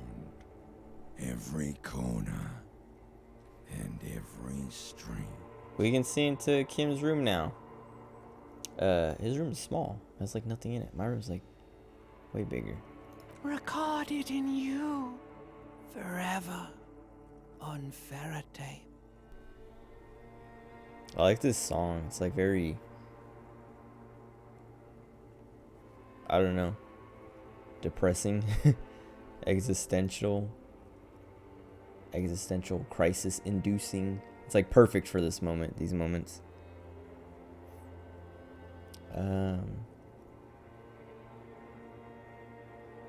Spinning an eternity. On and on it goes, for untold hours. At the disco where you first asked her to dance.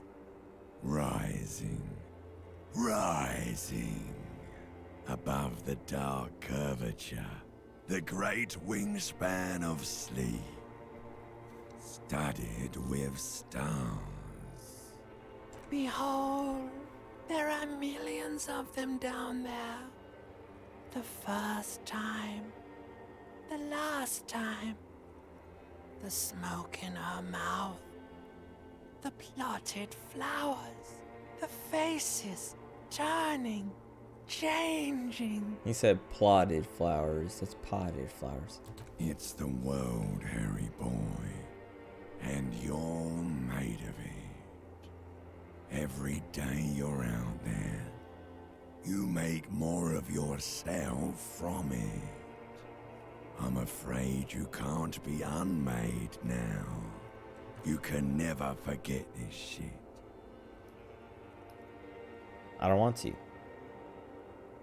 Beautiful. It's stuck on loop, whirling, spitting out words and images. You're the son of the world again. Harrison, a ceaseless agent, picking up litter and old newspapers, collecting your little bubblegum wrappers and idiotic picture postcards. Meaningless, meaningless keepsakes. Reading your awful letters and recalling things, aren't you? The endless names of the world. An address book you are, The map of a city.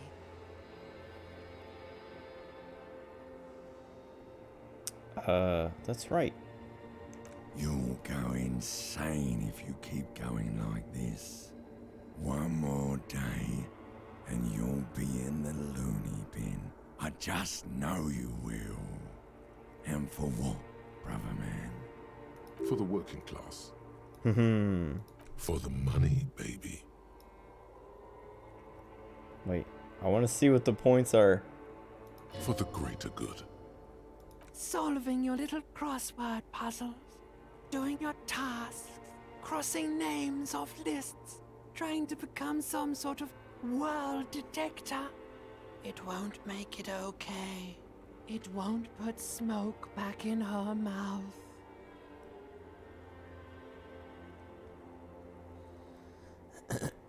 Forget politics. I'll never sleep if I keep on like this. Nah, let's do. We're making progress. Measured, steady progress.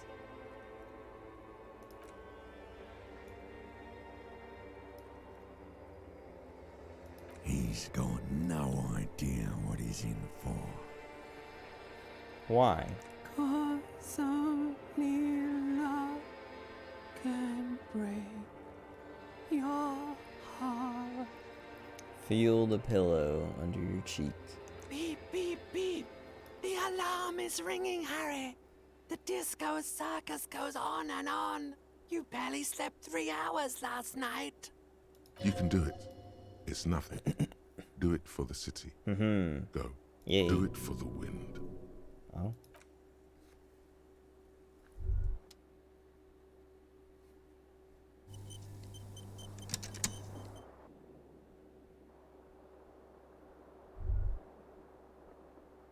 Good.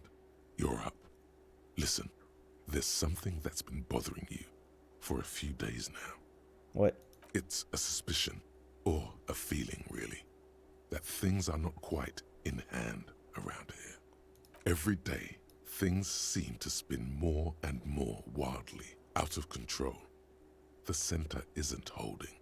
And despite your efforts to moderate and contain these energies, things only seem to be getting worse. Let's get right to it. What needs to be done? You've got to find out who bears la responsabilité.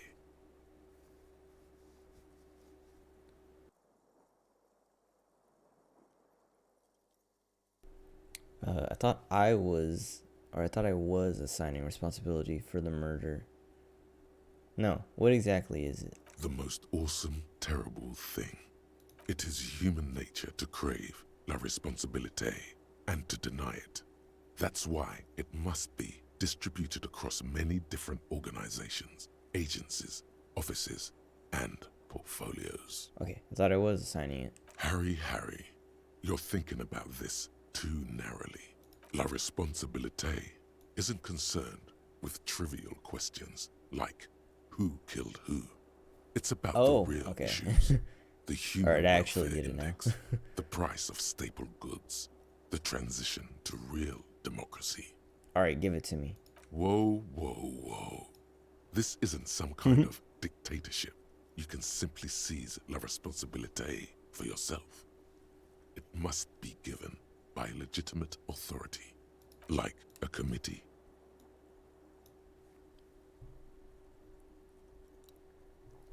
Who should sit on this committee? Only the most even-keeled minds in Martinez. Kim. Your half-brother, the lieutenant, is a Aha. natural place to start. I called it. Together, you'll be able to discover who has la responsabilité in Revachol. And, if necessary, you'll have the wisdom and expertise to assign it among yourselves. And what happens once we've assigned it? Most likely, your findings will be collected in a report, which will be carefully reviewed by your superiors. Once they've reviewed it, those same superiors will produce a set of recommendations to be taken up at the next meeting of the Standing Committee. Rest assured, no matter what happens, it will be done through the proper channels. I am prepared to take on this awesome burden. Good luck. Your report is eagerly anticipated.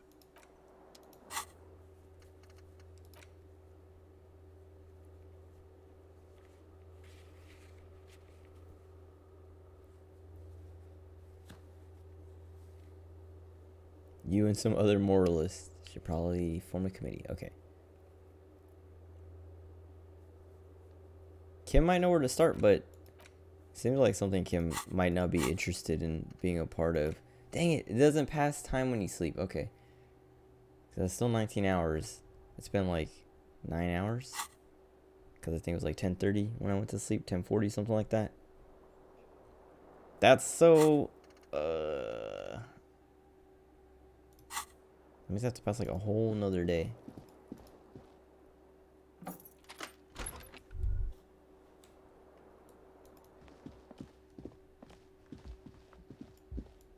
Oh, wait. Oh, I guess he'll just be waiting downstairs. I was like, wait, I gotta wake Kim up.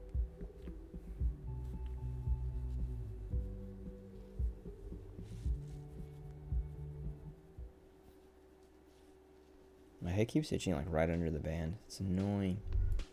Okay, let's talk to these people. Well, actually, let's get Kim back. Aha. Oh, let's see if he... Yes? Kim, we need to talk about responsibility. I'm glad to hear it, Detective. I was wondering when we'd get to this very subject. What do you mean? If you ask me, it's high time for you to set aside these frivolous side tasks and focus 100% of your energies on the case before us. I meant like la responsabilité. Why are you pronouncing it like that gentleman from the Institute of Price Stabilité? He's right. You know what? Forget it. What specifically are you trying to assign responsibility for? For this whole situation. Now I understand. Next, I suppose you're going to tell me you need to form a committee to assign this responsibility. How did you know? Simple. Because moral intern types love to form committees. In any event, I am just a humble law official. I may work under the moral intern's umbrella, but I'm certainly not qualified to serve on any committee. Why not? You know who might be, though? That Mr. Villeudroit, the gentleman you met in the young man's apartment. If I were trying to get in touch with the coalition, I didn't like would that guy. start by seeking him out. But first, you might need to speak with his young companion. No, I don't want to do that. Was there anything else? No. I don't want to do that one. I don't want to do this. Because I didn't like that guy. And Kim seems like he doesn't want to do this either. Yes? What is it? Nothing. Again? I can't believe this shit. Let's talk about the hangman again. Okay, why not? Let's do the old thing over again. We're not wasting time. There is no time. Okay, I'm doing this investigation. A man is hanged. So, do you know who hanged him?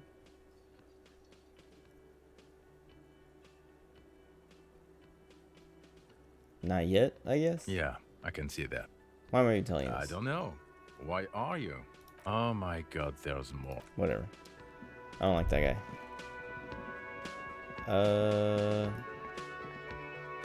What do we do today?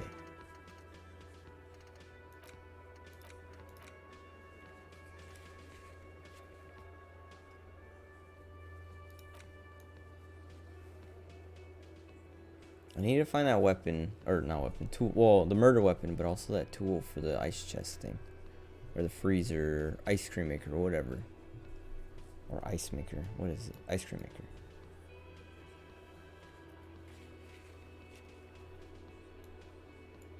Who could have it, or who would have it? Or where would it be? Oh, actually, let's just go back to the church. See if that girl's there.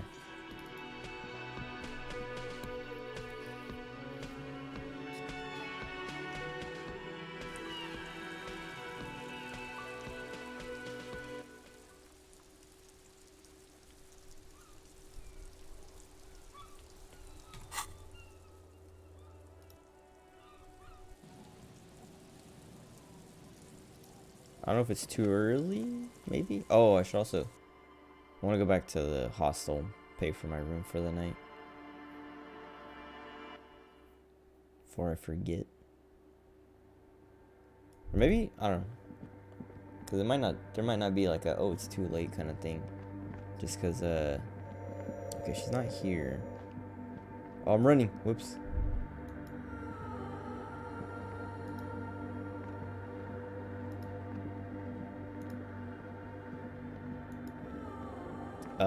what was I saying? Oh, might not be a moment of like, oh, it's too late to pay, because that guy seems to be there the whole night. So I could just wait until I want to go to sleep and be like, oh, I'm here to pay for my room, and then go to sleep.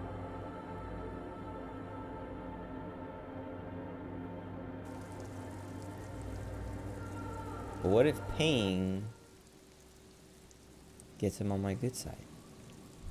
Okay, let's see if there's anything else.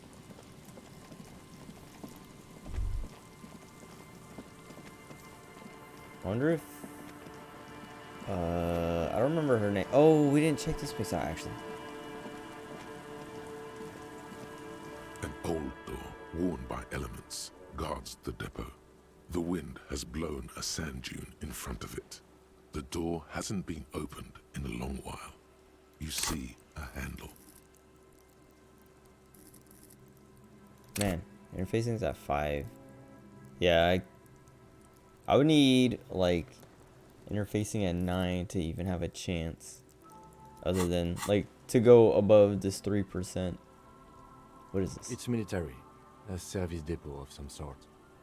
The washerwoman mentioned a depot at the coast. She said it was for moving ammo and cargo across the bay. Oh. This might be it. The tool might be in there? Or maybe the murder weapon? Let's try.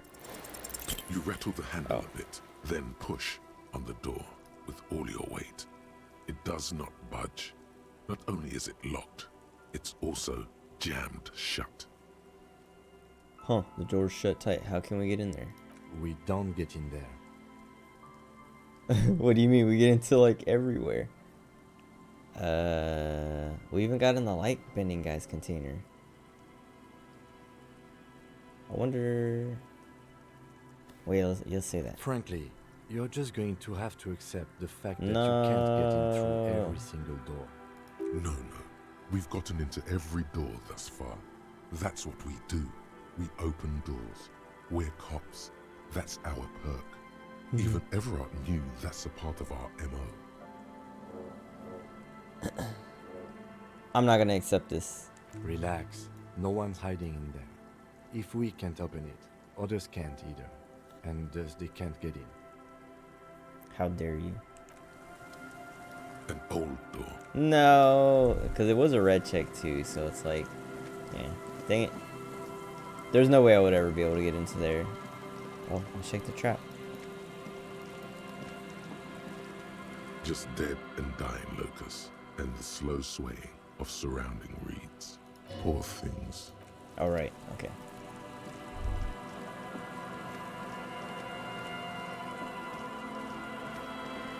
Okay. I don't know where that woman is.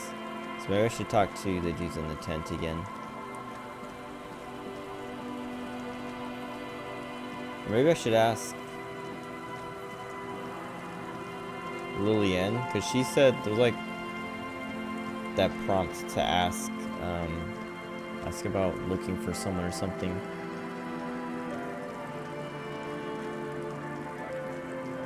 Let's do that first.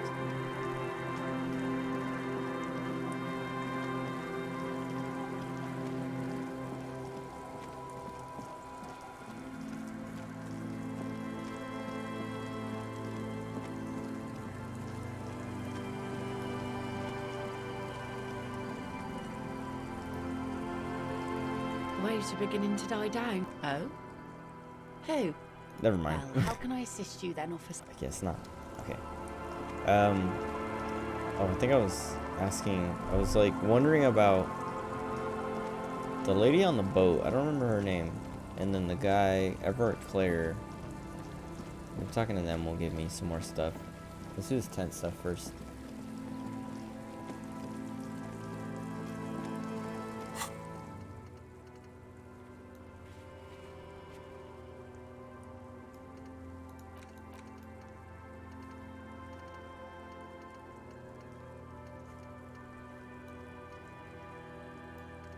Joyce? Was that her name? Oh yeah, it was Joyce, okay. Maybe talking to her again might give us something. Her and Ever, but we'll save that. Let's talk to these guys first. Oops.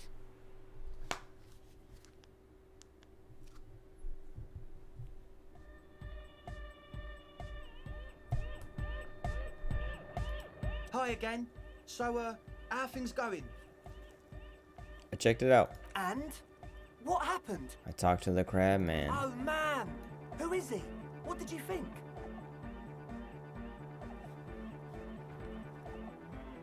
He's a true narcomaniac. No. He seemed okay, to be honest. Really? Interesting. What's he doing in the church?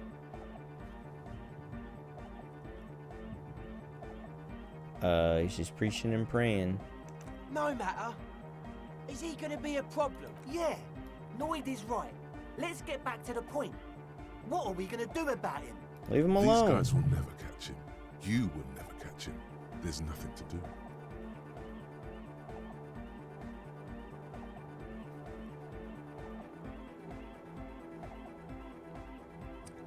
He told me he wouldn't mind the nightclub at all. I don't know, man. Doesn't it feel like a major hindrance to you? A spooky guy climbing around when all the guests are trying to have nice, friendly hyper time? Don't worry, I don't think he cares. I guess it's not a massive problem, now that I think of it. Everyone is welcome to dance till the morning light. Yeah!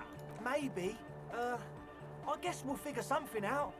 Okay, but what about the other spooker? The one in Grandma's clothes? Did you see her? I didn't see her.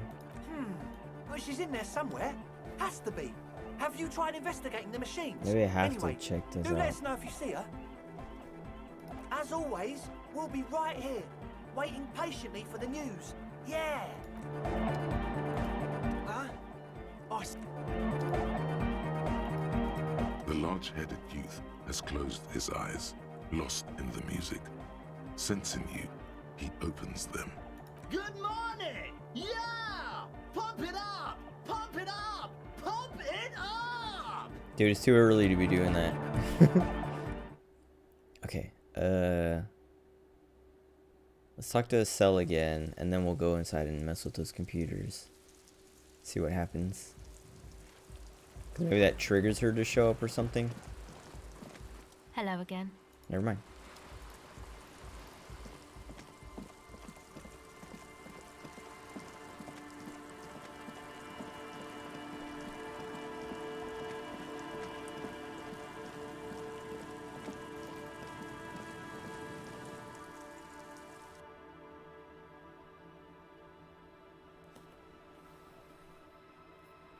Take breaks. I was actually just thinking about that because I'm getting a little hungry. I want to like snack on something. But I'll wait till I look at this computer.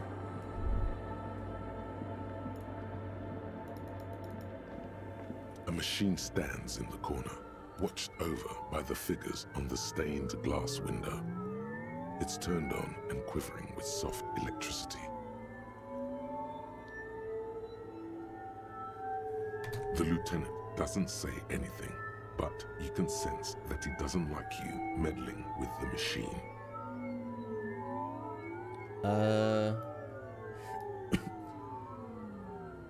Looks just like the one in Doomed commercial area. It's also quite similar to the one we have down at the station. Must be the same model. I wonder. Oh wait, hold on. Oh wait, no, that was for the low responsibility thing.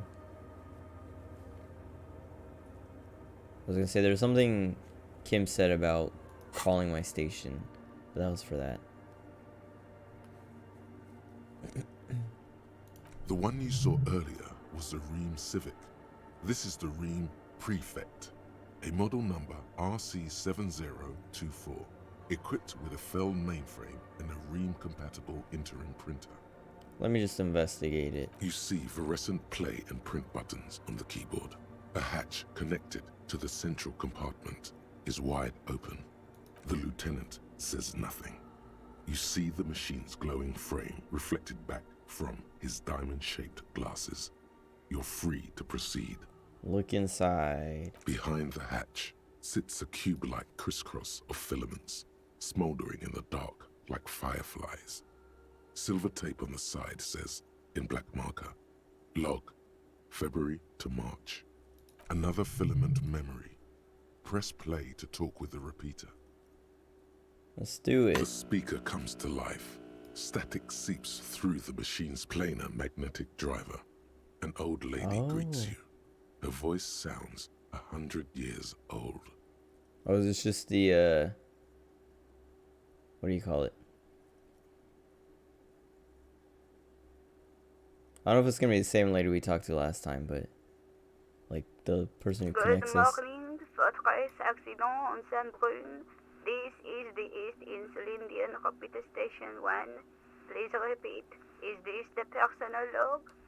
It's the same old woman you spoke with through the radio computer in the doomed commercial area. We still don't have the password for that other place, too. I wonder if that's...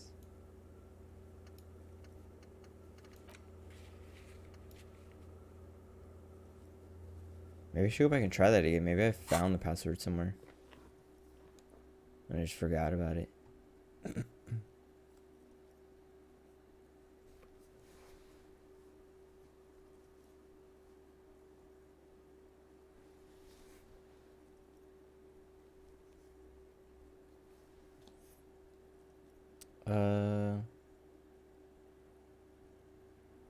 Okay, let's just do this. I looked inside the cord, but the tape on the filament just said log February to March. Good. Please repeat the password. Let's look around. There's no use trying to guess the answer. Maybe he knows something. Ah.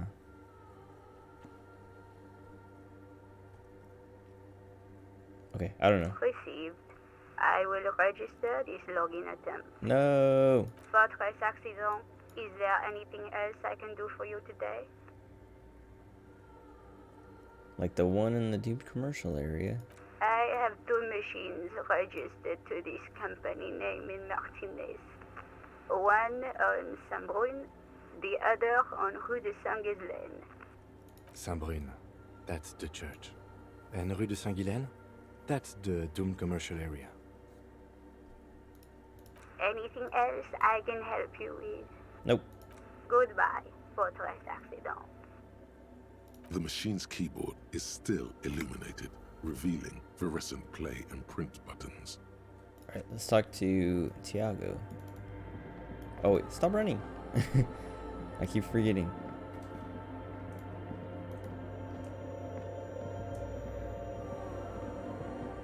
Oh, hey, Wade. There's coffee in the back. Oh, wait. I meant the mother's love. Okay, have you heard of the viejita? Viejita, say the password. Too many times, Ese. You need it for something.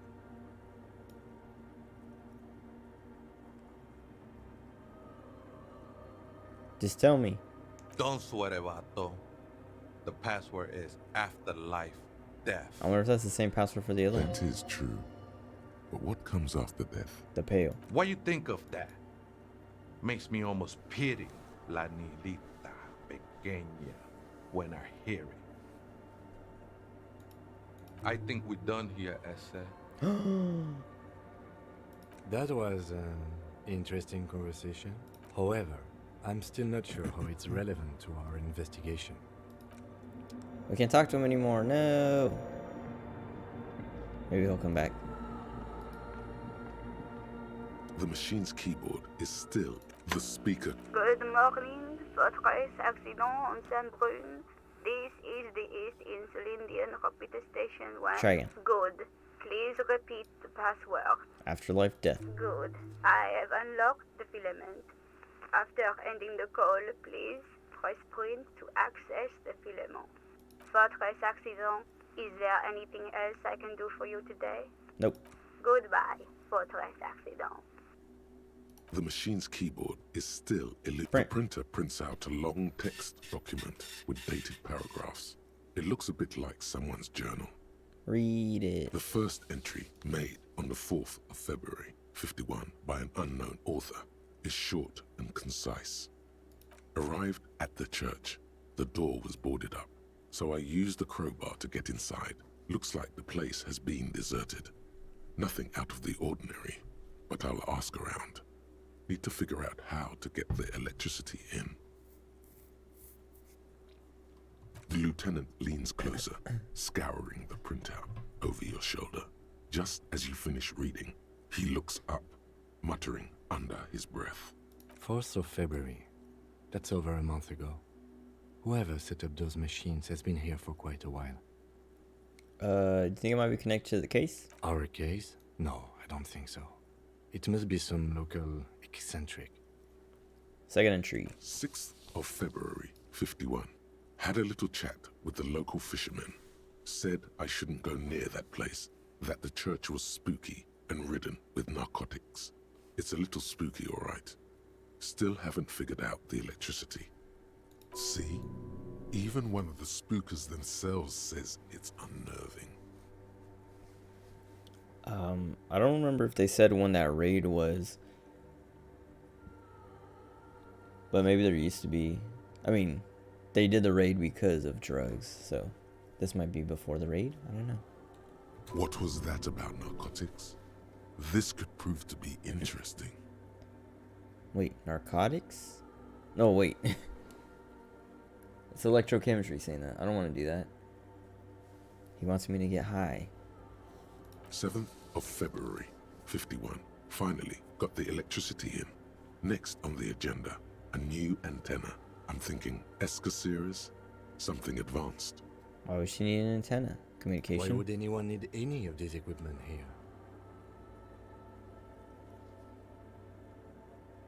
8th of February, 51. Bought the antenna, had some problems setting it up. Called Simo for help. Heard the others are back to making art. Drinking somewhere out of town. Sulislav started a rock band again. Lexi has been seen asking money from strangers. But at least the artists have their act together. They're qualified labor. They can get work anywhere. Graphic design, ads. The programmers are doing fine too. I mean, they're programmers. The writers, though, they're fucked. I just have to find out what caused that data loss and be done with it. Still don't understand how it managed to wipe out the backup, when the backup wasn't even connected to the front. I know. Everyone thinks it's impossible. They say I must be lying. I'm here to set it right. Data loss. Seems like something to do with radio computers. Unfortunately, I don't know enough about them to understand what the author is saying. Something about the backup data getting destroyed, and how everyone thought it was the author's fault. Let's just keep reading. Artists, programmers, Lexi, who are these people? I think these people worked in the radio computer games business. The one we saw in the Doom commercial area. They must be our former co-workers. Okay, so it's probably the same password then. 12th of February, 51. Brought some food from the grocery store. Apparently, there's a strike going on in the harbor. Definitely not happy to see the Martinez people again. Everything's now set up in the church. Going to start working tomorrow, 8 a.m. Oh, maybe. I mean, it's past 8 a.m. now. Maybe she shows up every day? The strike. Maybe it was just We're too early. nearing the date of the murder. Oh. Keep reading. I'm interested now. I want to know what's that radio anomaly that sent this person here in the first place. 25th of February, 51. I've been sending data up to Lintel for a while now, trying to recreate the data loss, but nothing. Didn't even feel like logging in, the disappointment. But I did discover a curious audio-spatial anomaly at the back of the church. I've named it the Swallow. It swallows sound. Need to get some mics. Oh, that's what these mics are for. Is she talking about? 28th of February, 51. Yes, the first recordings confirm that the Swallow is real, and I'm not just losing my mind. It's a pillar of silence, with a diameter of approximately 3 meters. Seems like the higher I go, the less I record. This might be a coincidence, or it could be connected to the data loss that led me here. The pillar of silence. She is talking about the silence. Is she suggesting it's more than just an architectural quirk? But what could it be? The lieutenant doesn't answer. He follows your gaze, studying the basins. The water shines in them. No ripples. Continue. March 51. Some kind Oh, of they young have a date. disco men have appeared next to the church. I've been trying to record the silence to find the epicenter, but now it turns out I've also been capturing the future of dance music, one neo-disco song over and over again. Fortunately, the song is so monotonous, I was able to devise an algorithm to factor it out. The other day, one of the disco men came in. Before I could even say hello, she got scared and left. Good. I don't want anyone distracting me from my work. So, The girl on the ice? Sounds like her, yes. March 51. I got a call from the repeater station. Someone has tried to access the radio computer in our old office in Martinez. Can't do anything about it. The storekeeper still doesn't want to let me inside the building. Thinks I'm part of some kind of curse.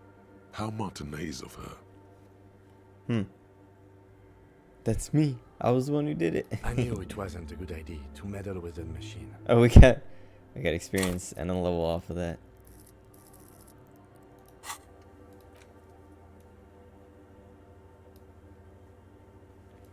Kind of want to put in a point into volition to try this classy thing again, but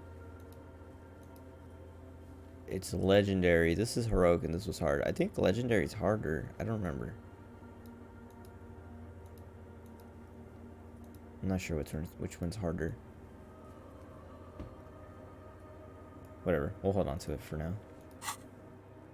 No. It was a great idea. You're learning things. This is how you learn things about machines. March 51. A new 2-meter aux cable. Noodles. Crackers. Ping pong energy drinks. It says water, ping. Toothpaste. Gum. Also some canned air. Your reading is interrupted by the sound of the church door opening. A strange one went straight for the radio computer. Sooner.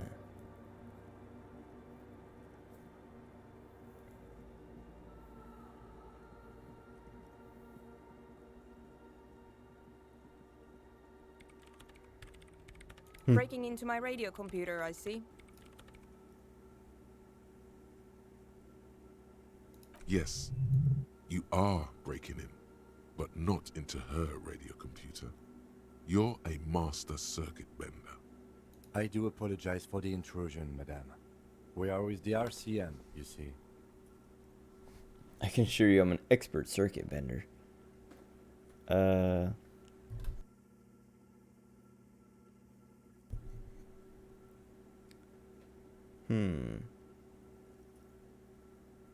We're here on a side case. Well, you won't find any music venue organizers here. It's just me and my computer, and it has been this way for weeks. Now please give me some room. I need 2 seconds to see that you haven't destroyed anything. We should talk to her after she has rebooted the machine. Done yet? What is it?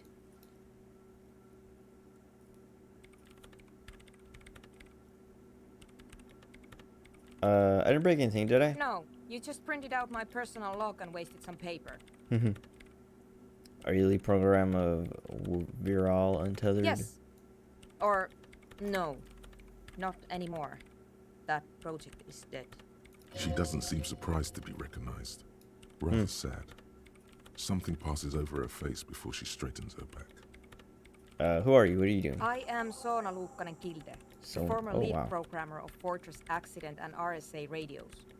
I have over 16 years of programming experience, and I'm proficient in both Vox and Orbis languages. She sounds Finnish. If you're not here to hire me, I don't really know how I can help you. Like, she reminds me of her accent and like the name reminds me of Ati from Control. Have you seen the Crab Man? Nope. But you know he's around? Yes. Okay. Sounds like you're not worried about him at all. No, you're right. I'm not. Why are there so many machines? I brought them here. These are my machines. Please don't touch anything. Why do you need an antenna? I use the AR-1 as my RAIN prefix processing unit. Mm-hmm. Yes? You really don't know anything about radio computers, do you? I know everything. Actually, what is my... It's not that high. I know a little. Alright. Well, all radio computers perform operations up on air. So in order to gain more processing power, you need to invest in a good antenna. And the AR one is a good antenna? I guess it is. So far I've been quite satisfied with it.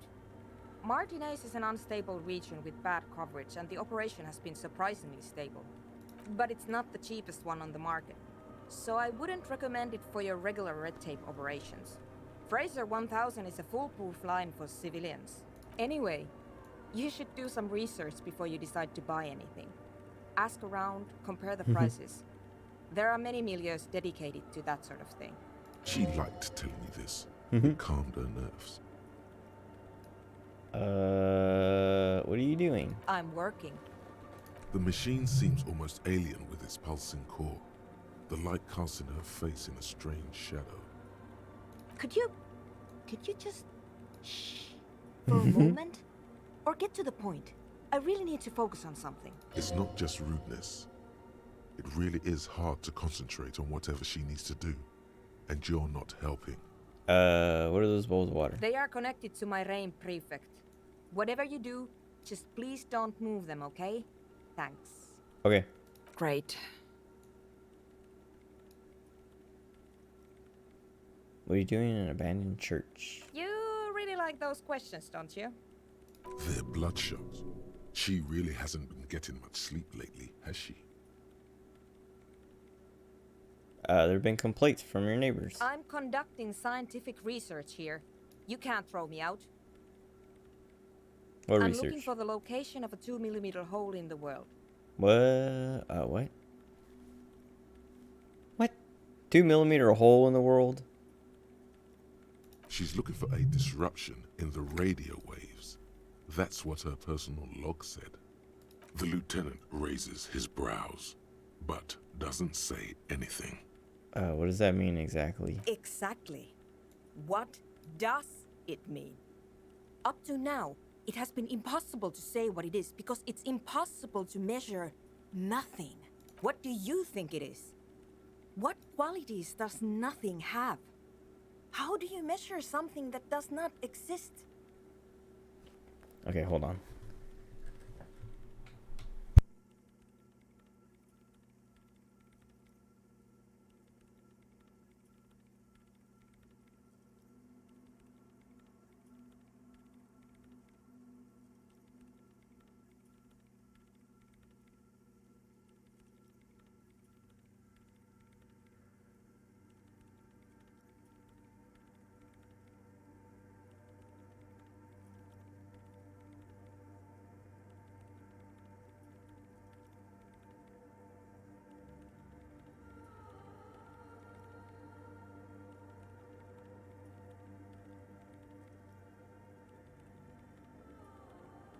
There's an eyelash in my other eye, and I got it out like immediately.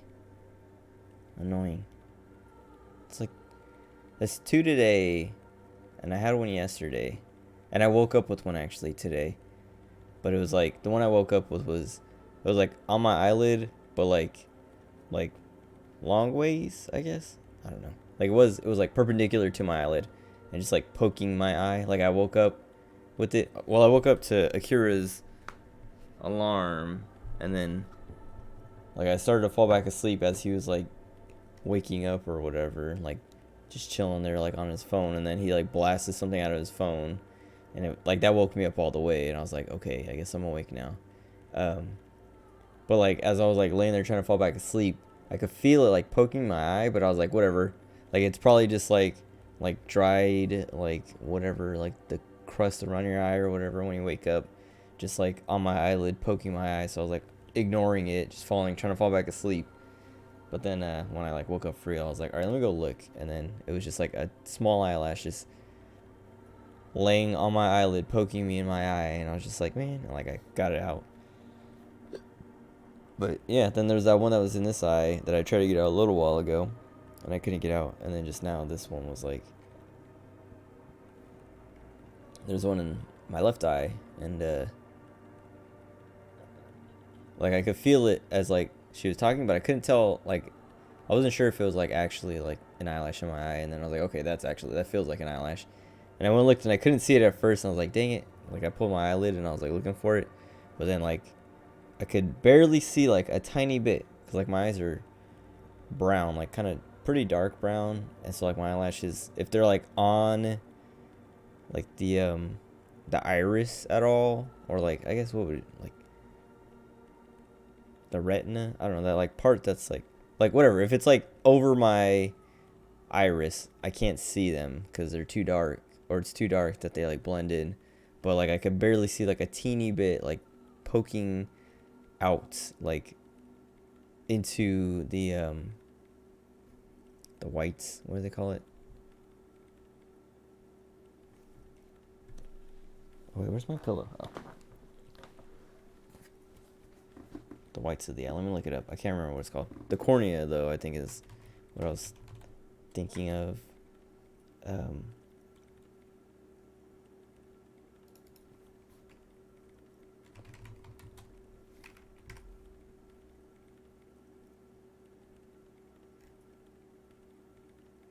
The sclera? The white part of the eye is the sclera? I mean, that makes sense. I believe it, but I thought there was like another name for it.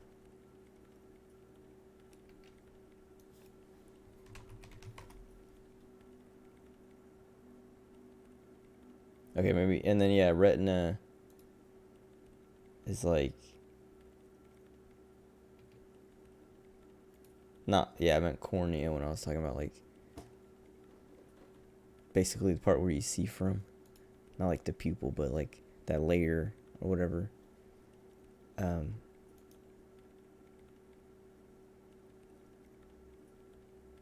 Whatever. Like I could just barely see it like peeking out like into the white, and I was like, oh, okay. And then I kind of like looked around a little bit, like so that like my eyelid would like push it, and then it was like in a spot. Cause like if it's like on my cornea, like I'd never try to get them off because it's so like it hurts, and it like it feels like not dangerous, but like that feels like the way like that feels like what, I don't know, optometrists and eye doctors and stuff don't want you to do, and that's what they tell you not to do. So like I always like try to get it to like the whites of my eye where it's like it feels like I'm less likely to do damage if something happens. But yeah, I got it out pretty easy too. Like I like barely like touched it, like I only had to like tap my eye twice and it stuck the second time. Whatever. Anyway, that's a little above your pay grade at the moment. Oh wow, I wasn't even close. Dude, I was nowhere near. My logic sucks. What's it? Oh, I guess I don't have anything at 0. I think I had authority at 0 for a bit. And I'm losing 3 points of it. I'm losing 1 point of logic. That's not a big deal though. Whatever.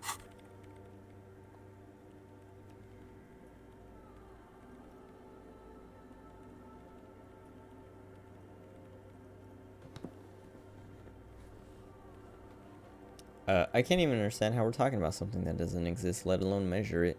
You measure it by its surroundings, by that which does exist, which is what I've been trying to do. I've tried using hydro transducers to record the silence, to find out where it begins. But honestly, it's not progressing very well. But does it have anything to do with necroplasmic life forms? Ghosts, in everyday parlance. Does it have anything to do with ghosts? Ghosts? No, I don't think so. I don't believe in ghosts. What about other supernatural entities? I don't believe in them either.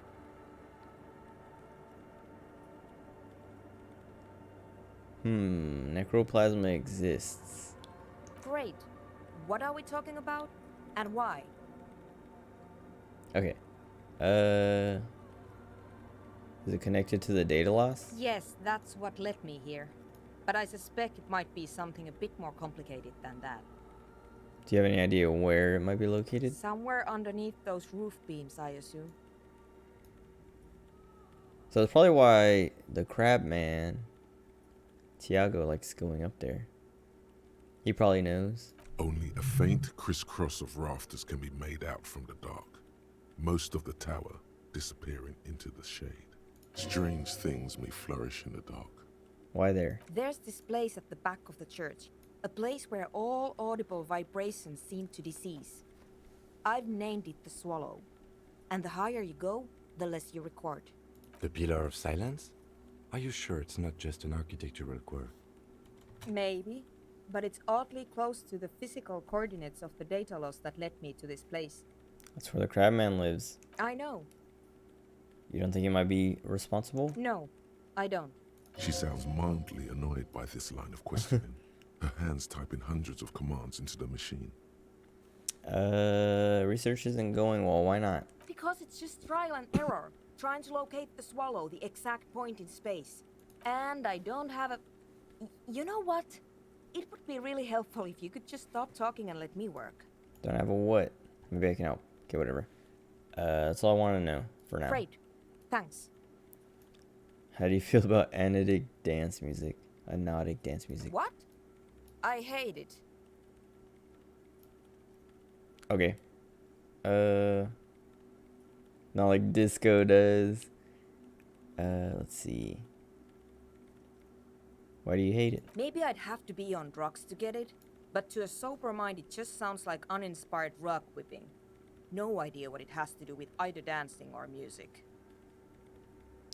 How do you feel about a club for anodic dance music? This is about those speed freaks in the tent, isn't it? I've got some news for you. It's not a nightclub they want to build here. What? Take a guess, why don't you? A drug den?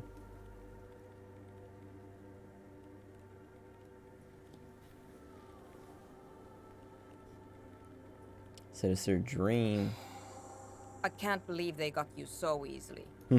Go have another talk with those up-and-coming entrepreneurs, will you? Thanks. Good luck. I'm not coming in there. Okay. Well, first I want to go back to that other building. Oh, wait, stop running. I don't know. Double clicking is a habit.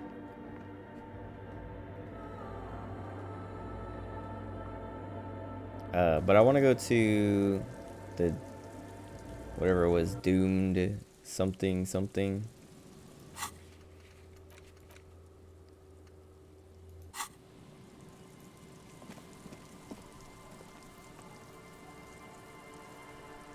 I put in the password now that we know it.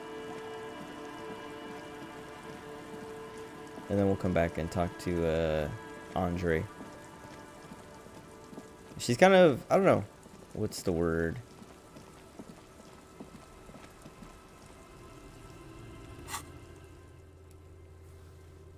She's hard to talk to. And kind of rude. But I still like her or trust her more than Andre and his crew. So I don't know if I want to I don't know if I want to help them.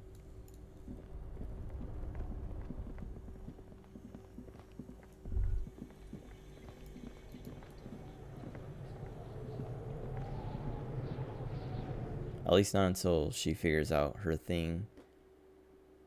Like, I'd rather help her figure out about this, like, figure out this hole than help them start a nightclub or, yeah, a dance club, whatever.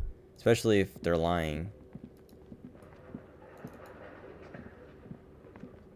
Tiles on the cube are still smoldering. Press play. The speaker comes to life. Good morning. Please repeat. Is this the production schedule? Let's try the password for the production schedule. Good. Please repeat the password. Afterlife death. Good. I've unlocked the production schedule. After ending the call, please press print to access the filament. Really? She just used the same password? Fortress Accident. Is there anything else I can do for you today? No. Thank you, and goodbye. Tiles on the cube are still smoldered. With a quiet determination, the printer starts printing, a piece of paper unfolding like a handheld fan. A black crisscross of letters covers its surface. Read. It's a project report written by the lead producer, Andrew Andy Schott, about Whirl Untethered, a radio game developed by Studio Fortress Accident. The first few pages give an overview of the capital and workforce, while the rest of it seems to be a production schedule. I guess we'll start from the top. Read about the capital. In its short time of existence, Fortress Accident SCA managed to burn through truly insane amounts of money. The first tranche of seed financing brought in 150,000 Ria, but then came the delays. Eventually, the damage reached 400,000 Ria, with only half of the game finished. 400,000 Ria? Yo. These guys knew how to party. Where they get all this money? Let's just say it was a real adventure for their Igaunian investor. Workforce. Fortress Accident employed 18 people, the bulk of the team composed of writers and concept artists. There were also radio programmers, sound engineers, a CEO, 2 marketing experts, and a single overburdened producer who developed a habit of popping Pyrrolidon in the basement to escape his obligations. But on the other hand, their obligations were piling up. Dude, I hate electrochemistry. A rate that could only be amended by Pyrrolidon. Alright, skim through the production schedule. The production schedule depicts their glorious descent into bankruptcy. What happened? It was impossible not to fail. The project was too large, and no amount of money could satiate the ever-expanding ambitions of the development team. They tried to make a 4 million Real game with 400,000 in their bank account. They thought they could bridge the gap with pure willpower and imagination. They couldn't. I could've. Let's see. Done by their own ambition. No. Even then, success remained within an ever-narrowing margin of possibility that, despite everything, never entirely disappeared. That is, until they discovered the Valley of the Heads. The what? At the 11th hour, the lead designer, Jimsk-born Sulisław Jalisa, decided that what Whirl Untethered needed was a secret mystical location at the extreme edge of the map. This place was to be the Valley of the Heads, where the heads of all the headless constructs could be found. The player would have been able to choose a head for their headless party member, and each head would have been voiced on air by a professional actor. This is insane. The world had never seen their kind before, and might never again. How many heads? So many. The last count, there were approximately 10,000 heads for 10,000 headless men, all of which could be endlessly recombined.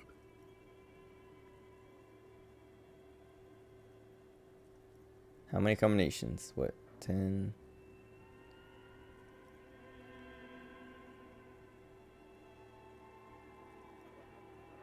Was that 10 million? Do you really want to know? There seems to be a calculation here, but it may take a while. Or... Wait, what would it... Wouldn't it just be like... Because it's just a head and a body, right? How bad could it be? Oh. Oh, wow. Oh. Okay, that is insane. Oh, and it's still going. Keep going.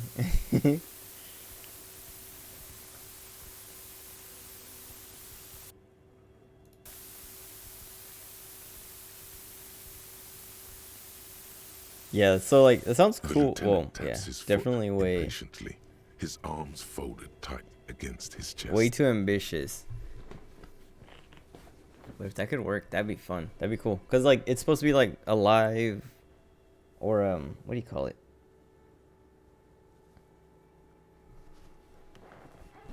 Yeah, like alive. Basically like a live MMO. That's like, well, it's like a tabletop RPG that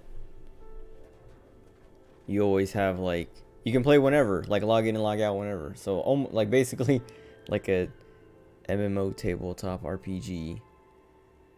But then they have like, yeah, like actors who can just like come in whenever and stuff. But that's like, yeah, that's like hyper ambitious. Cause then, yeah, you'd have to like have people like on call to act. I don't know. Sounds cool though. He's dying for a cigarette. Come to think of it, you are too. Oh, you never saw the numbers? Huh. Interesting. I don't even know where this number comes from, because they were saying like 10,000 heads for 10,000 bodies. Wouldn't it just be 10,000 times 10,000? Unless you can have like multiple heads per body or something. Unless I misunderstood it.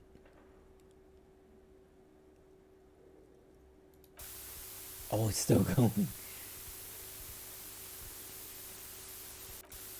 Alright, let's keep going. I just want to see how long it goes. I could do without the static though. What if you broke the radio computer? What if it's never going to stop? Oh, I failed. Oh, legendary is 14 points. Okay. Heroic is 15. Okay, so Clausius is easier to pass than Lillian's. Just let the numbers wash over. Oh, there's some zeros. And that's it. And that's it. Okay. Well, yeah, that and the catastrophic data loss. Oh no. The what now? On the nature of the data loss, there's ominously little information in the production log.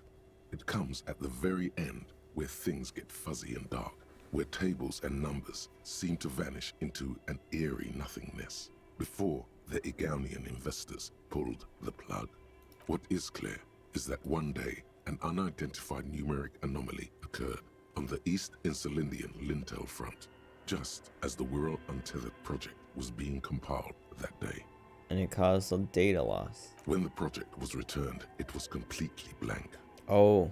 The team spent weeks on the phone with Lintel, the service provider, but despite their diagnostics, they could never produce a satisfactory explanation or pay for the loss. Huh, they lost the whole game and wouldn't even pay for it. Always read the terms of service. What about a backup?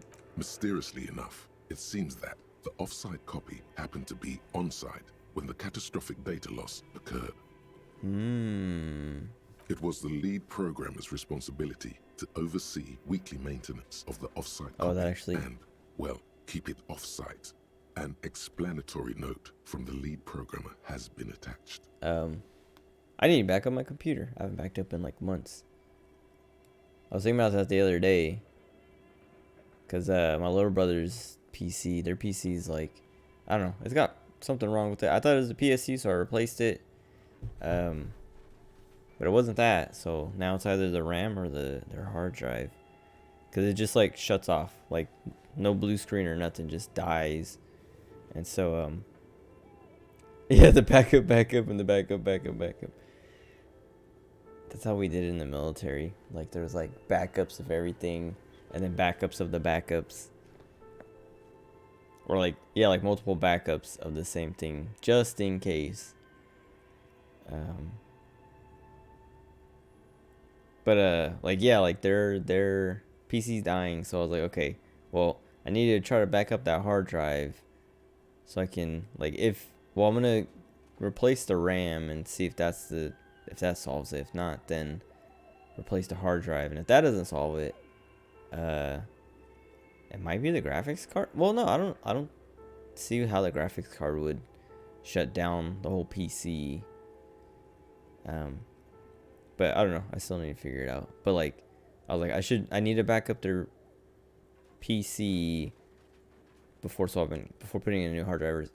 Before putting in a new hard drive to, yeah, just like put it back onto the new hard drive. But then that made me think like, oh dang, I haven't backed up my own PC in forever. And like yesterday, when Akira was over, when I was trying to find which hard drive, because I have a million like external hard drives, I was trying to find which external had one cut of the dead on it, because like I have like 4 externals with like Like one of them is like 2 terabytes, 2 of them are 1 terabyte, and then one of them is like 500 gigs. And they all have like anime, TV shows, movies, and things all over them.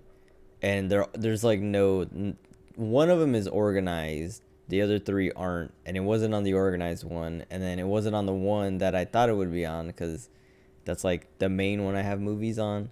And it was just like on one of the other 2 with all kinds of like miscellaneous anime and shows and stuff like that. And it was just like mixed in there, and I finally found it. But one of the other hard drives is also my backup hard drive, and that was the first one I plugged in. Like I plugged it in thinking it was gonna be on that, and I was like, wait, this is just my backup. And I was like, oh, I need backup.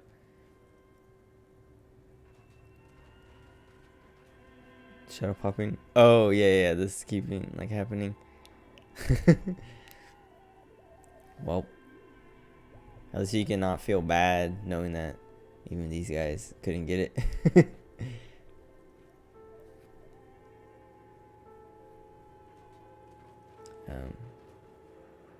Maybe oh man, but let's see. I don't know. Okay, so I need to back up my PC. I think I'll wait till after I do the FFmpeg thing though.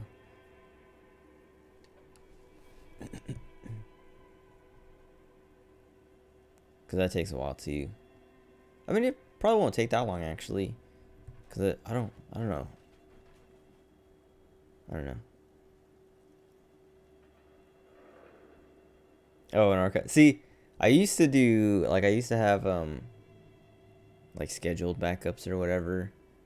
But then I ran into an issue where like the backup or the hard drive I was backing up to wasn't like it wasn't.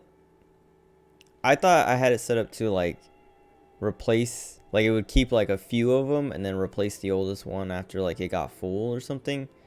But it just like it was backing up until it got full, and then like I noticed like it hadn't backed up for a long time, and I was like, what the heck? And then it was just like it just gave up after like filling up, like the hard drive filled up and just like stopped backing up, and I was like, then I just like wiped it all and just did them all manually because I was like, well, at least I can trust it this way. And also like not much changes on my PC between backups.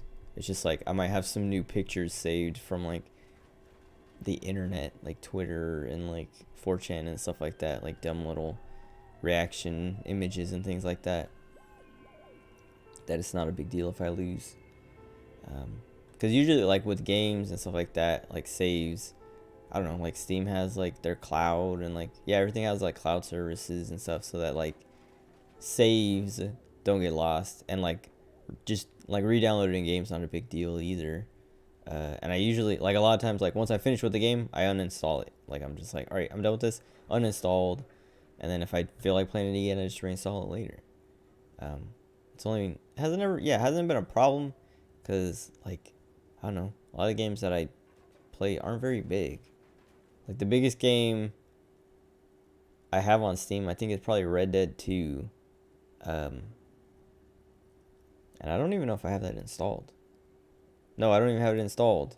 I think I installed it because I was gonna play it, and then I didn't play it. Oh, what's up, CCG? Dragged on Resident Evil. Wait.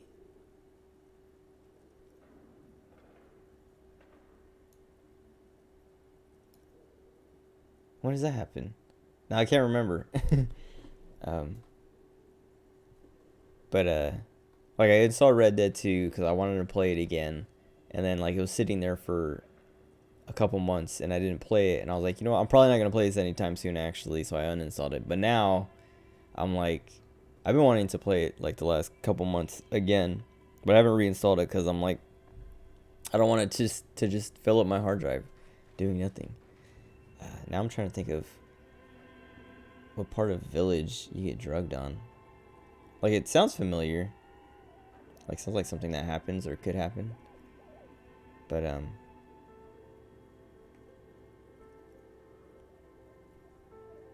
don't remember. I don't remember a moment of, like... Oh! Yeah. Yeah, I've been working on all the achievements and stuff like that. All the challenges in game 2 that don't even have achievements. I've just been, like, racking up the like extra or like the bonus shop points. Yeah, basically I got addicted to it. I still like, yeah, I'm not done with this. I'm like in the middle of I guess like at the start of my Village of Shadows playthrough, and then I still have to do Mercenaries. I haven't even touched Mercenaries, but I just haven't had time the last few days to play it, or like opportunities that I could sit down and commit the time to it. But yeah, that game's great. I love that game so much.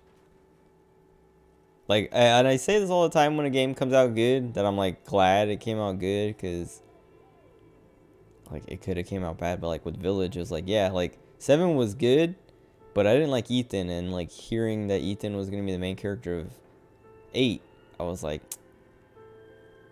I don't want this. But then I fell in love with Ethan. Like at the end of it, I was just like, no, Ethan, no. And then yeah, but yeah, like like it came out way better than I thought, and they did stuff with Ethan. They made him way more likable in a way that I couldn't have imagined. Cause like even at the start of the game, I was like I complained about it a billion times. Oh yeah, yeah. That's like the main big problem with 7. It's just like one enemy type basically. And like no variety to the enemy type even. Like there's like, I don't know. There's like molded and then like strong molded, I think. And that's it. Yeah, that's like that. Like I was complaining about that when I was playing through Village. Like at the end, I think of just like a lot of Resident Evil games, like even 4 and like, well, I don't know. Maybe like not 1 and 2. 3, I don't know. 3's like 3 feels so like I always like I compare them, or I group them up into trilogies too, of like 1, 2, 3, 4, 5, 6, and then 7, 8, and then whatever 9 will probably be the worst one. But I don't know, cause like 8 is better than 7, so maybe 9 will be better than 8. But like I feel like 1, 2, 3, 4, 5, 6, they all get worse as they go on. Oh, Clock Area. Oh, you're talking about the remake? Yeah. I didn't play it, but I heard people complain about it, and like complaining that it's extra, like super short. But what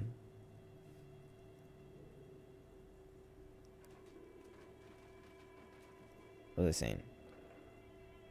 Oh, like Resident Evil games, like in each game, it's like once you get like past the halfway point, like the first half is always like the best part, and then it kind of like peters out or whatever, and either it's worse or just like ends like mediocrely or whatever.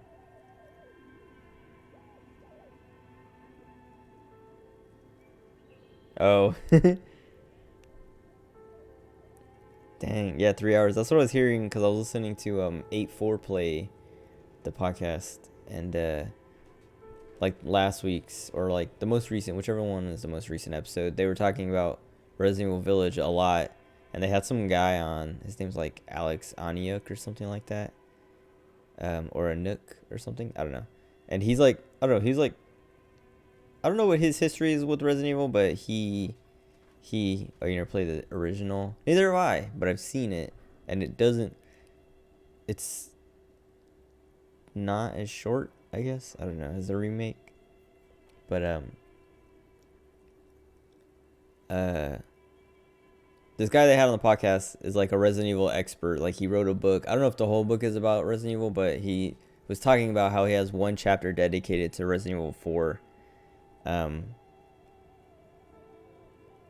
he was like talking about how short, like he was saying Resident Evil 3 remake is probably like one of the worst Resident Evils to come out, because of how short it is and like cut content and things like that.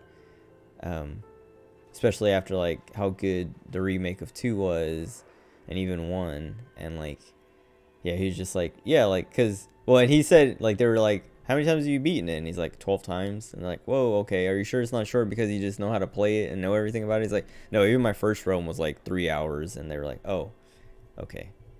But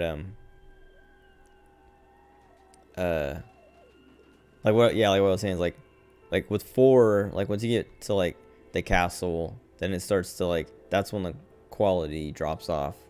And then like going to the island, it gets even worse and worse. And then 7 is like that, where it's like, oh, once you get out of Lucas's, like once you basically leave the farm and go to the ship and then like the mines and stuff like that, it's just like tanks.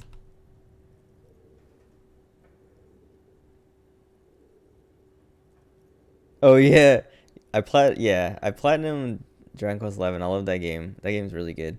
And then, well, cause then they released like the S version on Switch first, and I thought about getting it on Switch, but I was like, nah, I don't want to replay through it again. And then then they released it on Steam and like PS4 or something like that, and I was like, I don't want to play through it again. Yeah, well, yeah, even like I don't know, like the same thing happened with Persona 5 and Royal, where like I played Persona 5 and I beat it. I didn't get all the achievements, but then they released Royal, and I was like, man, I don't know if I want to play through that again. That's like 100 hours that I don't want to do, and then I did it anyway, and then I got all the achievements for Royal. One issue with Dragon Quest? I'm trying to think.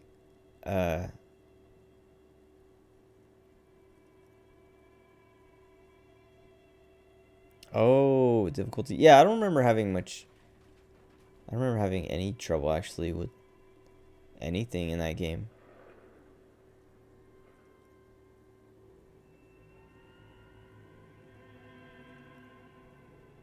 Yeah.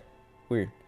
I didn't even think of that. But I don't know. Like, difficulty never really matters to me much. Like, unless the game is like extremely easy to the point where it's boring, I usually don't mind if it's not challenging. Unless it's like a game that's supposed to be challenging, or like people push it or like promote it as challenging and things like that, and then I go into it and I'm like, what is the challenge? Like, I'm trying to think of a game. I've had that happen before, like people be like, oh man, this game's so hard, or like whatever, and I go and play it and I'm like, oh well, I guess it's like with some bosses in like Souls games and Bloodborne and stuff like that. I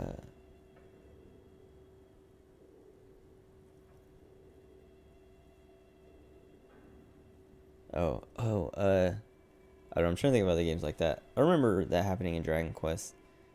What was it? Oh, After Years. Final Fantasy IV, the After Years. That game had all kinds of like crazy, stupid spikes that were just like, oh, even like original 4, like the base game, had like spikes that were like ridiculous. Like one of my friends was asking me, he was like, I'm never playing that game ever again. After Years, I will never ever play that game again. But like one of my friends, he was asking like, cause they FanFest, they just had that Final Fantasy 14 FanFest, and they like they're showing off all the new stuff, and they're gonna have like the Magus sisters and like all kinds of like stuff from 4. And I don't know where he heard it, but my friend asked me, he was like, what's the Tower of Zot? And I was like, well, that's like one of the worst areas in 4. And I was like specifically thinking of like the difficulty spike of like, you go in and the very first floor has those flame hounds that just like one shot your party no matter what. Like, you just have to like run from that fight until you're like overpowered, like over leveled, so that you can survive a turn and hope that you don't get surprise attacked. Like, if you get attacked from behind, you just lose that fight no matter what every time, because they basically get 2 free turns to kill you. But yeah, I was just like, yeah, Tower of Zot, it's like the worst place in the game. Tower of Zot, and like I guess the Tower of Babel, kind of, but it's not as bad. Also, the Tower of Zot is like a lot of, it's kind of a maze in a way that's like not very, I don't know, fun, especially with the like battles, like the different, like the flame hounds and other like combinations of enemies. But yeah, I don't know. But like talking about like things turning out to be easier, like I was saying, people will talk about, oh yeah, like Ornstein and Smo, or you know, the Orphan of Kos, and like all these bosses that are like, oh, these bosses will make you rage and blah blah blah, and it's like I get to them and I'm like, I just like sleep through them and I'm like, wait, what was the difficulty? That was supposed to be hard. But then with the Orphan of Kos, like the very first time I fought him, I beat him in like 3 tries, and I was like, that was it. And then every time after has been like multiple hours struggles to get through him. And it's like after the first time I beat him, like every fight with him since I've beaten him, like after breezing through him the first time, I just noticed how awful the fight actually is. Like how bad and unfun it is, and how buggy it is. Oh, Yakuza Kiwami. I'm planning. Well, Valkyria Chronicles. I think I played the first one for like a little bit, and then I think I just like I didn't dislike it. I just played something else. Yeah, I have 2 hours in Valkyria Chronicles. I liked it. I thought it was cool. Like I liked the art style and all that stuff and the setting, but I think I just ended up playing something else at the time. Yakuza Kiwami, I'm planning on getting to. I beat Yakuza 0. I wanted to get to Kiwami. I just didn't feel like playing Kiwami right away. I haven't like felt like playing it yet. And Sleeping Dogs. I didn't even know I had Sleeping Dogs. Hold on, let me look. Oh, I guess I do. I think I got that probably on sale in like a bundle or something. Cause I don't like I'm not like I don't dislike the game, but I don't know. I've never. It seems cool, it looks cool, but it just doesn't seem like something I want to play anytime soon. So I probably just like pick that up in like a sale or something as a part of a collection.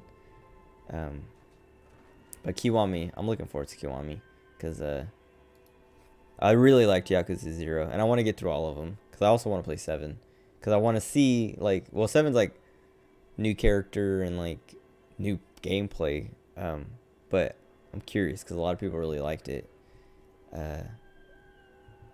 But I want to complain about the Orphan of Kos because that fight sucks. Like the first time I fought him, I beat him so quickly that I couldn't see the flaws in the fight. But every time I've beaten the game since and fought him since, I like every time I get to him, I'm just like, man, this is gonna suck. After the first time, basically, because like it's just like a buggy fight and not very fun. And yeah, I don't know, cause like the main bug that I ran into every time I fight him is like going for like the visceral attack and just like I like walk up and I hit R1 and just like do a swing, and the swing doesn't even like, it's like, okay, I did the swing instead of the visceral attack, so that's annoying. And then but then the attack just like goes through him, like my character will like just like phase through him, and like it's like, wait, so I didn't even get to hit him, like I didn't even get the damage from that attack, and it's like this fight sucks.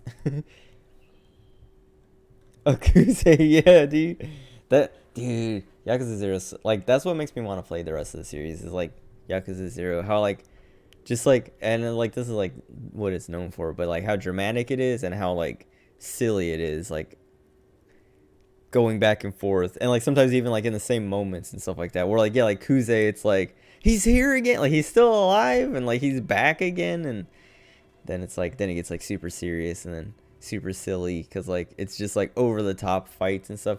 Like there's that moment where you're like in the sewer and you're like escaping, and then you just like, he just comes at you on a motorcycle and like whacks you with this pipe that should have killed you, and you just get up, and then he comes back and slips off his motorcycle, and then you fight, and it's like, it's so over the top, so insane, so fun. And then that's not even, I don't even think that's the last time you fight him. It's like, that game's so good. I still have it installed. I can't remember if there was like more I wanted to do, or if I just never uninstalled it. I remember seeing it because I don't want to, I'm not like planning on getting all the achievements or anything, or like going back and doing all side quests. I think there was like a few side quests that I still wanted to do before I moved to Kiwami, but I didn't want to like complete everything. Like I just wanted to do the stuff I was interested in or cared about. But a lot of the ones that I did finish, I really enjoyed. I wish I would have archived it too, because like I streamed it, but I didn't upload it to YouTube. That's like, man, I wish I would have like started archiving earlier, because I don't know, I would want to go back and watch some of those parts But I don't want to have to like play through the whole thing to get to them. I guess I could watch them on someone else's, but I'd rather watch my own. I do know Mahjong. I know how to play Mahjong. That's I don't know if I'd be good enough to get all the achievements, but I'd be willing to try. But I don't know Shogi. I think there are like some achievements for Shogi, maybe. I know there's like Shogi in the game. And like every time I ran into it, I was like, I don't know how to. I have no idea. I didn't even want to learn it. I was like, I'm not gonna touch this. I hear shogi is a lot like chess, so I do know how to play chess, but I'm not very good at it. But I'm okay at mahjong. Like I got I mean, I haven't played it in a bit, but I play a Mahjong Soul every now and then. And I do okay. I do decently. I just get frustrated because I'm like low ranked on Mahjong Soul, and it's annoying because it's hard to rank up when you're low rank because everyone else is playing like they're low rank, so they're just like calling everything like basically winning hands for like super low points, like extremely low points, like 200 points and stuff. And you're like working on a hand and someone just like wins off of like you have like a hand set up and you're like, cool, I just need one more tile, and I get like, I don't know, like 2,000 points or something, and then someone else wins and you're like, dang it, and you like see and they only get like 200 points and you're like, this guy seriously stole my win from me for 200 points. And then they end up winning the whole match because they've been like racking up like 200 points here and there over and over again until all like the rounds are over, and you're just like, wow, okay. Like the one game I won 1,000 points, I still lose because this guy earned 1,200 points total or whatever off of like one other guy. I don't know. It's just like frustrating because like when I watch other people play, like better players play, they're like playing for high point hands and then they're winning and stuff like that. And it's like, oh dang, dude, I wish I could play like that. But I'm playing like that, but against people who aren't playing like that. So it's just like, it's annoying because I have to play very noobish and basic to win, because like I have to play like them or get lucky and win on like the first turn, so that they can't win before I can. It's like, it's annoying, but I don't know, I still like it. Mahjong's fun. The first time I played it, like the first time I learned it and played it, I didn't like it at all. Like, or I thought it was cool, and I was like, oh cool, it's like poker, and it's fun. And then but then like I started getting frustrated because it's like, okay, I don't know all the hands, I don't know all the rules, I don't know.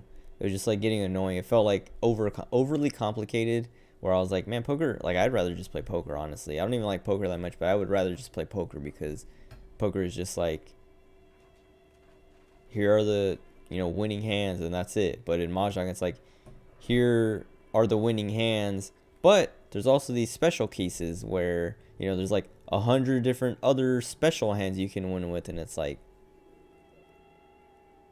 why? That's annoying. But then like that, and that was like the first time I tried playing it. It was like, this sucks because there's so much stuff I don't know that I just have to like memorize, and like it's not intuitive. It's just like, oh, you just have to memorize this arbitrary set, and it's like, that's not fun. And then so I like gave up, and then when I went back to it to try again, like I learned the new hands. Like I basically was just like, all right, let me focus. Like I had the hand up on like my second monitor, and was just like, okay, let me just try to make this hand. And like I would play multiple rounds just losing constantly until I won with that hand. And I was like, okay, now it's in my brain. And then I just kept doing that until I basically like pretty much learned everything. I still like pull up the cheat sheets to like refresh and like keep an eye out when I do play. But I don't know, Mahjong's cool. I like it. Except like, well, Mahjong Souls version is the UI and all that stuff is very good, because I tried playing it in 14, because they have like Mahjong, they added Mahjong to the Gold Saucer in 14, and like the UI and stuff is just so much worse, and it's like, it's not as fun to play. It's just like way more, it's the same game, it's just the UI makes it hard to play. Like cumbersome. So that like I only play like a few matches, and I was like, you know what, I'll just go back to Mahjong Soul, because that's the way to play it.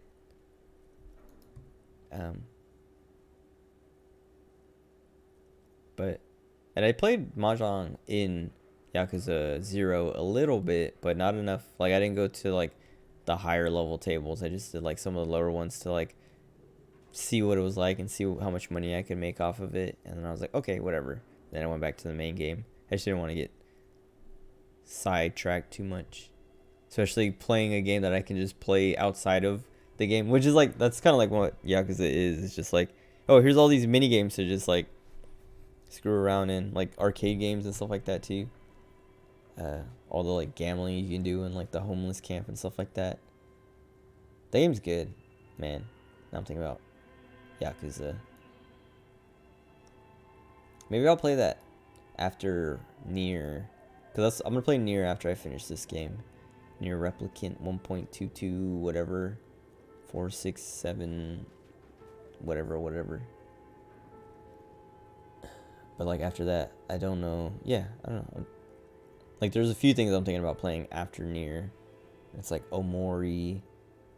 I guess Yakuza Kiwami. Dragon Age 2, that's another one. Also, I kind of want to start the Mass Effect Legendary Edition trilogy, but that's too long that I kind of don't want to do it. Especially since I just played through Mass Effect 1 like last year, like, or maybe early this year. I know it was like months ago. It was kind of recent, like recent relatively. It's funny though, because Eris has been playing Mass Effect, and it's like I was totally like expecting him not to like it, because it's super not his kind of game, but he likes it, and it's fun watching him play it, because he's like, I don't know, he's not like committed to it really. He's not like playing it like you should, basically, because like every time like any conversation comes up, he just like lets it play out and is just like talking to the chat, and then he looks back and he's like, wait, what did this guy say? What do I pick? And just like asks the chat what to say, and it's like, okay, he's not even playing the game, but he's still having fun with it and he likes it, and it's like, I don't know, it's funny because it's like it's not what I was expecting, and then yeah, it's like, okay, I wasn't expecting him to like it, and now he does like it, but he doesn't even like it for the right reasons, pretty much. And it's like, I don't know, it's just funny. It's funny how that situation turned out. Because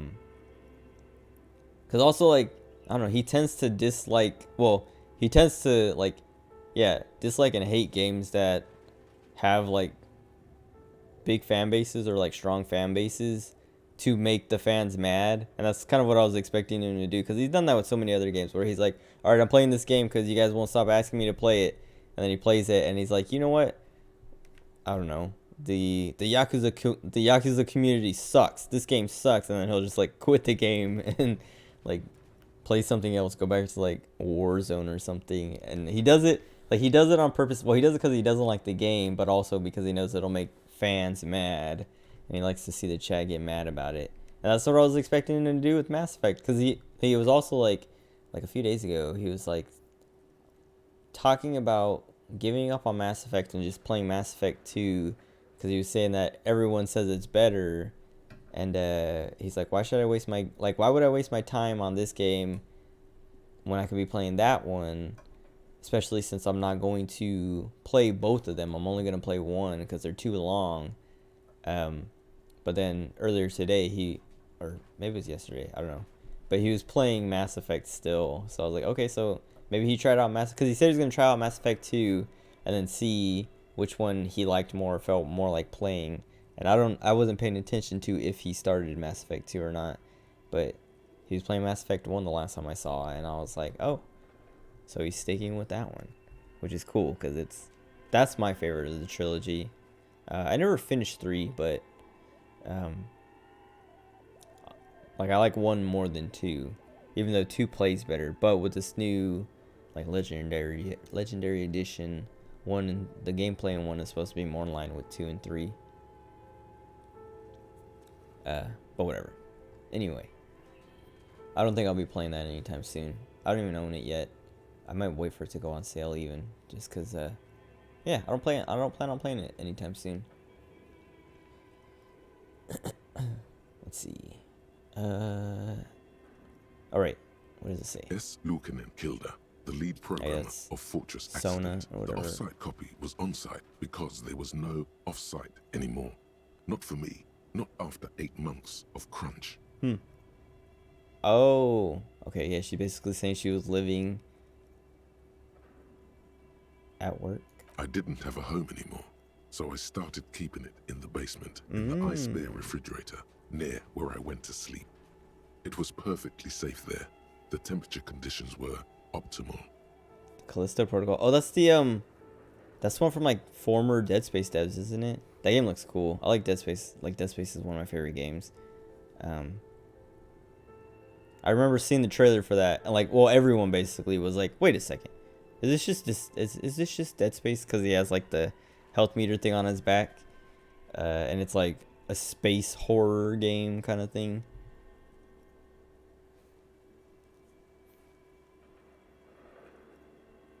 Damn, looks well. It looks like it could be cool. Hopefully it comes out all right.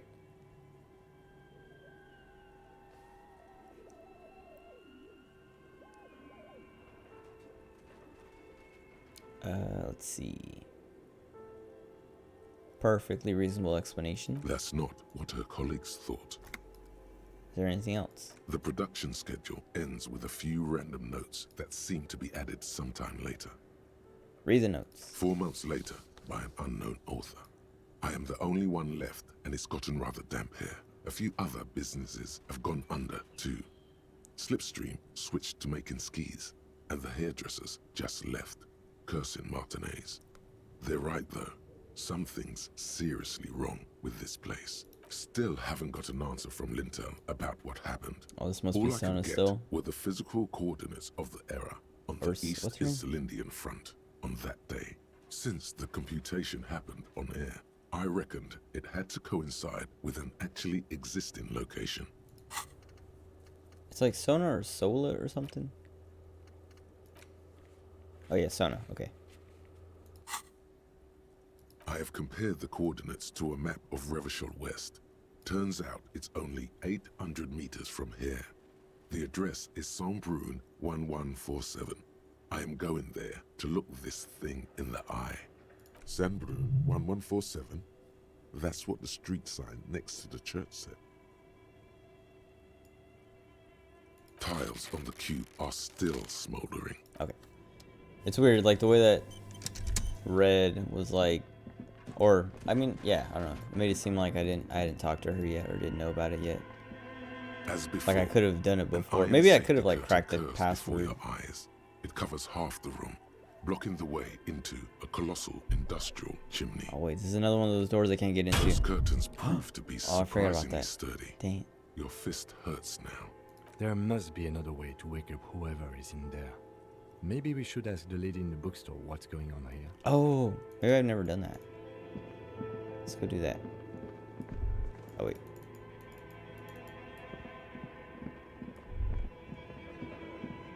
I feel like I haven't done. Oh wait, what was that? Inland Empire? Oh.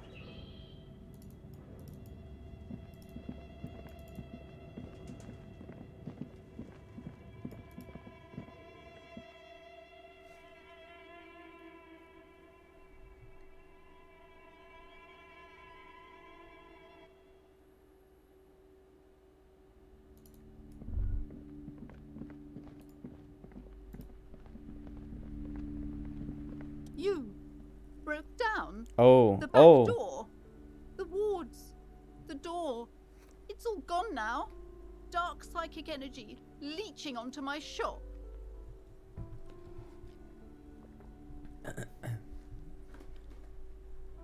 didn't realize I never talked to her after breaking the door down. Oh, I think I talked to her daughter. Weird. What a weird thing. I guess like a lot of stuff happens like back to back after that, so I just forgot to come back and ask her or apologize for doing that. I mean, all she had to do was open it for me. Then I wouldn't have to break it. Okay, whatever. Sometimes it's necessary. I suppose it's all over now. I guess there's no escape. What are you talking about? Just a door? This place is cursed, Detective. They don't call it the doomed commercial area for nothing. Just look at the sheer amount of companies that have failed in this house. I hope you're happy now. Happy that you've ruined everything. Now that you've broken the door, the curse is coming to get me as well. Host Almighty, she prays, guard me and my honest business venture from the curse that lurks behind the door. Blessed be your name. I thought the curse wasn't real. Of course you didn't. You're nothing but a policeman. Wait. Says of course you did. She said of course you didn't. Whatever. All right. You know what? I'm willing to let you investigate the doomed commercial area. Oh. We are set on the path. There's little else to do. Wait.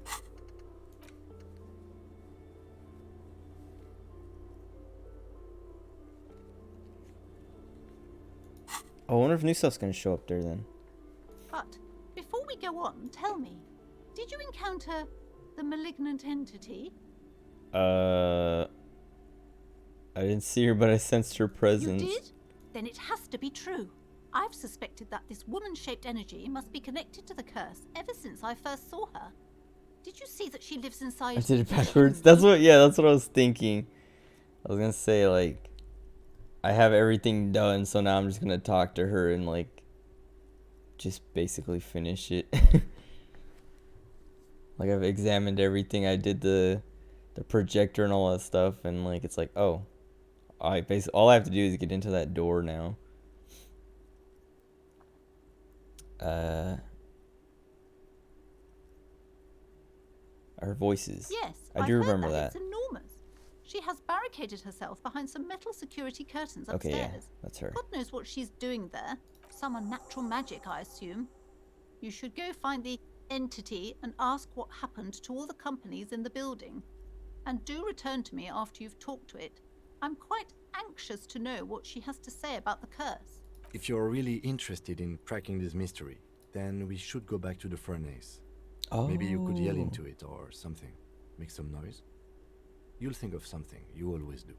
Despite his call, the lieutenant's interested in solving this mystery too. Alright, some more questions. Okay, but please, only a few questions. You wouldn't want to disturb the spirits.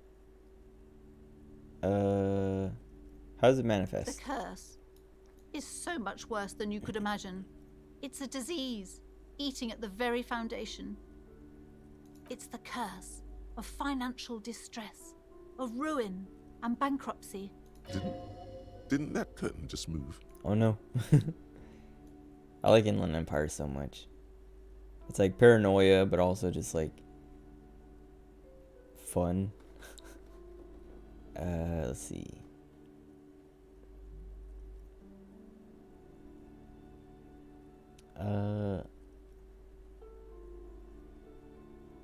Annette mentioned the previous tenants have experienced some financial troubles. It's not just that, officer. We're dealing with something supernatural here. It's the cacodemons. The feeding on cacodemons. bad business practices and disappointing income statements. There's something wrong with this building. I can Doom tell guy? you. Ever since I arrived, I've sensed an eerie, lingering presence, as if I was unwanted here. Sounds familiar. Don't mention it. She nudges her glasses, anxious and tense. Why didn't she just tell me? It's not good to talk about the curse, not in detail. The negativism, it's dangerous. Talking about the void wraiths angers them. The void wraiths. Okay, have you sought help? Yes, I've contacted numerous parapsychologists and even a pair of Simonese mediators. They provided me with the wards. The wards help to keep the doom at bay and protect us against the darkness that lies further in the building, even though now I fear it's not enough. Is your pendant part of the wards? Oh, this?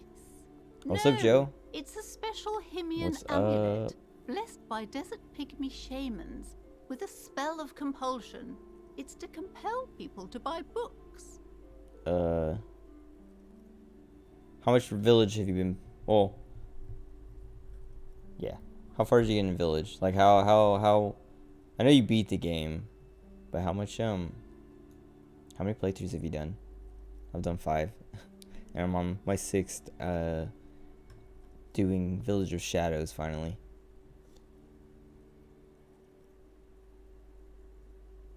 There are numerous spells cast throughout the store. I had the books anointed with a different inducement spell, for example. Oh. It's guaranteed to boost sales 15%.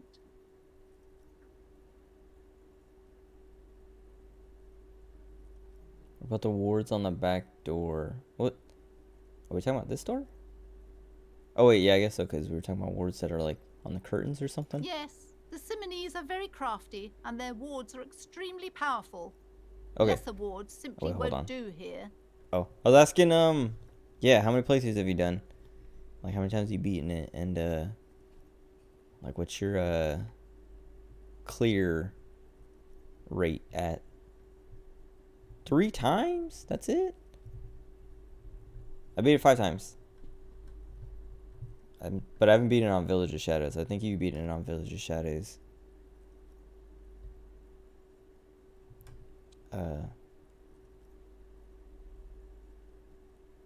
But man, I like the game a lot. I like it more than RE4. Did you have any like unlimited ammo for the Village of Shadows one? Block heavy. I've been like just running away from everything most. Like, well, I've only done like I'm barely at the part of like when you're in the castle and you meet Duke, or yeah, when you meet Duke in the castle for the first time, when he's in that like side room, like after you get caught by Lady D and her daughters. But I think it's great. I think it's cool, like Village of Shadows, because like I played through it on casual, standard, and hardcore multiple times, and all the enemy placements and everything is exactly the same. It's just like the harder difficulties have more health and stuff. Wait, who on? Lady D or Miranda? Yeah, bullet sponges basically. That's what I've heard. Is like Mother Miranda. Yeah, that's what I've heard, that like the enemies and the bosses are like super bullet spongy. Cause when I did my knife run, I was thinking about doing it on hardcore, cause like I needed to do knife run, and I still needed to beat it on hardcore. But like I was like, you know what, I'll just do it on casual. And after like starting it, I like was reading later, cause yeah, like it was like near the end. It was like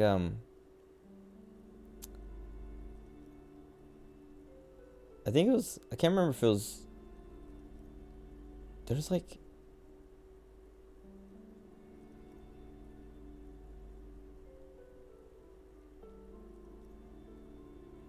I don't know, there was some enemy that I was like knifing and it was taking forever, and I was like, man, what the heck. But then also like that, what's his name, like Urias Strager, whatever, however it is, like the big wolf guy at the end with the big old hammer or whatever, when you're playing as Chris, like it took forever to kill him with the knife, and it made me like look up. I was like, is there, like, am I missing something? Because like I read that you're not allowed to use, because oh yeah, there's like there's a moment where when you're fighting the last daughter, or the second to last daughter, it's one of the daughters, the one where you have to like pull the like cabinet shelves thing out of the way and then throw a pipe bomb or like blow up the wall. I was like, am I even allowed to use pipe bombs and stuff? So like I looked it up and be like, yeah, you can use pipe bombs and things like that for like moments where you need to, but you're not allowed to do it outside of those. And so like, and like I saw like a list of like, okay, here's moments you're allowed to use your stuff, and it was like, oh yeah, you're allowed to like use your laser pointer on the muta mice seat as it's like wrapped around the building, but you're not allowed to use it on the guy in like that boss fight after. So I was like, okay, I guess I just gotta keep knifing. And I was like, am I missing something? Like, am I actually not allowed to do it? And it's like, nope, it just takes forever to kill that guy. And I was like, dude, that was on casual. And I was like, man, I'm so glad I didn't decide to do it on hardcore, because like this would be miserable. Wait, what?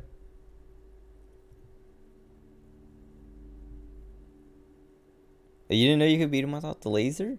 Well, I didn't think of that until the knife run. Like, I thought the laser was, like, part of it, like, you're supposed to do it. But then the knife run, or maybe it was maybe it was my hardcore run even. I know one of the times I beat him, I just, like, shot him, like, I used the laser on him once, and then I, like, started shooting him in the back, because he has, like, some attacks where he, like, has a very long recovery, and you can get behind him, and, like, all the little tentacles squirming out of his back, you just shoot those, and it does. I think that's, like, his weak spot. Like, when I was doing the knife run, I was, like, knifing his knee. That's the only part that gave blood. Like, there was, like, one time I was able to hit his back, but, he was, like, recovering from something, but he never did that attack again, so he never went into that recovery animation. So I couldn't hit his back anymore, so I just, like, cut his knee for, like, 10 minutes. But, I beat him, like, shooting him in his back on one of my runs. And then, yeah, doing that knife run, they're like, yeah, you can't use the laser on him, so good luck knifing him. And it's like, yeah, it took so long to knife him that, like, it took longer to knife him than it took, like, any other, like, yeah, any other boss combined. Like, all the, like, than it took to kill Lady D, that, like, propeller engine guy, and Heisenberg, like, when he was on the ground. Like, yeah, like, when Heisenberg, after you, like, get knocked out of the tank, and you, like, knife him, like, or you're, like, fighting him on the ground or whatever with your regular weapons, like, knifing him, it barely took anything to, like...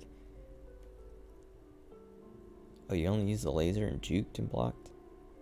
Oh, wait. Oh, yeah.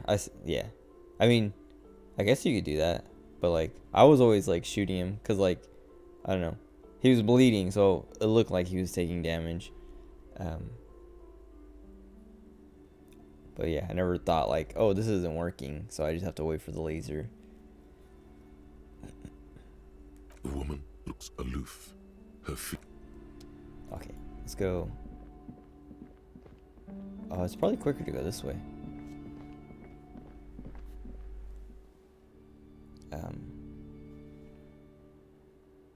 I don't know, but yeah, Village. It's a good game. I like it a lot.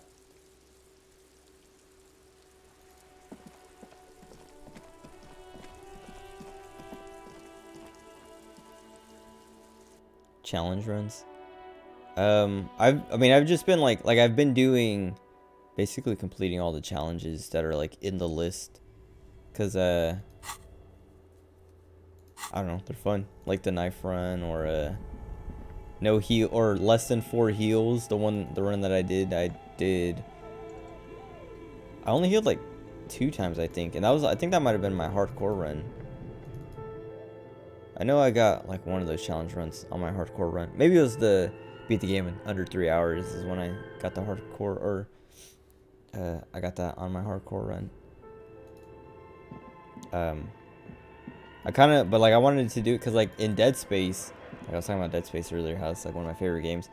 One of the challenges, or like some of the achievements, there's like an achievement for beating the game with only the plasma cutter. And then like beating it on the hardest difficulty, and I beat it on the hardest difficulty using only the plasma cutter, and like whatever, there's like a million, like, well, there's a few achievements that I was like, I'm just gonna do these all on one run on the hardest difficulty, and I did it, and it was like, it was hard, but it was fun. I liked it, and that's what I was thinking about doing for Village of Shadows, but everyone was just like, nah, don't. If you're gonna do your Village of Shadows run, make sure you're like super set up and have like infinite ammo on some of your weapons. So I was like, alright. No official speed run, but he beat it in around 2 hours. My fastest run is 2 hours and 24 minutes. No damage. On Village of Shadows, see, that seems pretty impressive.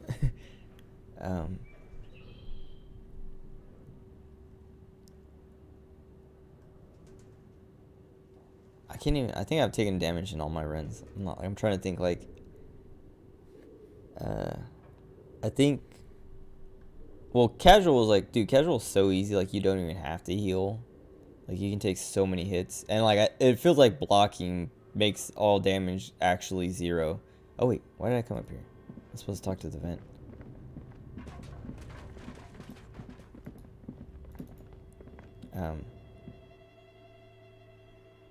Cause like I beat it 5 times, and like 2 runs were casual, 2 were standard, and 1 was hardcore. I think maybe it was 3 casual. Doesn't feel right though. I only remember picking casual twice. A thick layer of coal dust covers the furnace, coloring it pitch black. Oh, sweet. Kick the furnace called Slipstream SCA. But like my fastest run was like 224. Like my first run under 3 hours was 242, and then I did another run, and was like 224. And I wasn't trying to, well, cause like my first run to try and get under 3 hours was it actually ended up at 3 hours and 10 minutes. Cause like I was at like, I was at like, I don't know, I was at like 2 hours and 20 minutes, and I still, like, I barely got through Donna's house. And I was like, dang it, I have 40 minutes to beat the game, basically.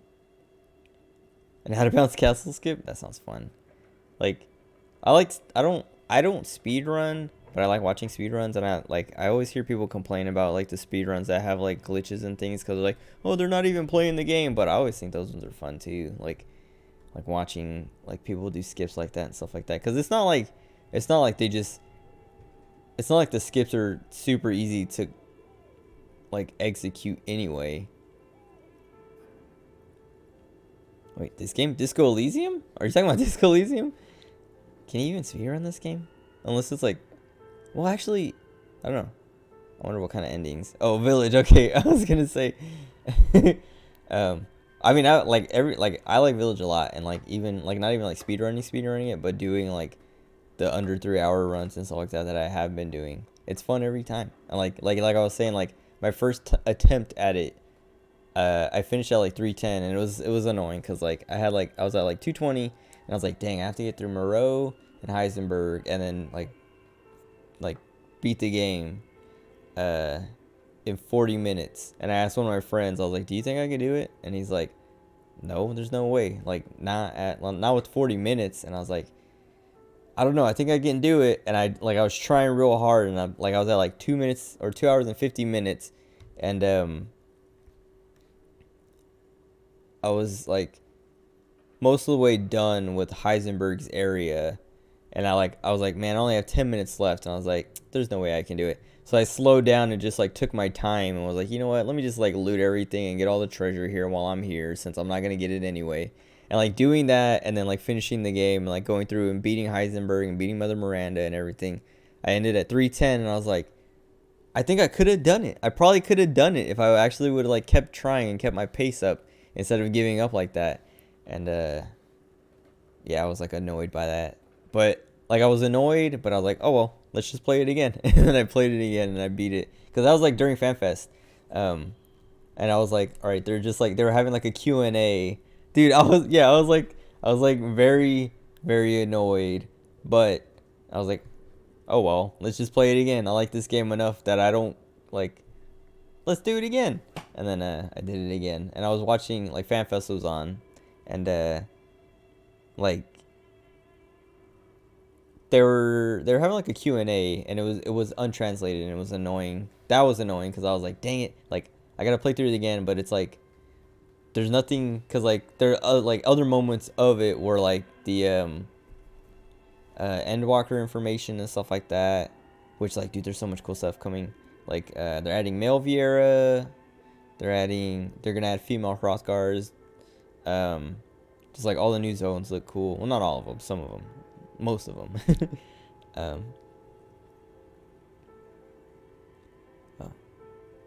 Dude, that's what I'm saying. Like, it's like 8's way better than 7. Well, not way better. Well, yeah, like a lot better. And Ethan is a lot better in 7. Like, I like him a lot. Like I was sad at the end of 8, whereas in 7 I just did not like Ethan pretty much at all. And I didn't like Mia either. Like, I didn't like Ethan because of how devoted to Mia he was for like pretty much no reason. Like, she was just like, I don't know, like I feel like if I had a girlfriend or a wife, and she just like disappeared. Like she's like, oh, I'm going to work, and I'll be back in months.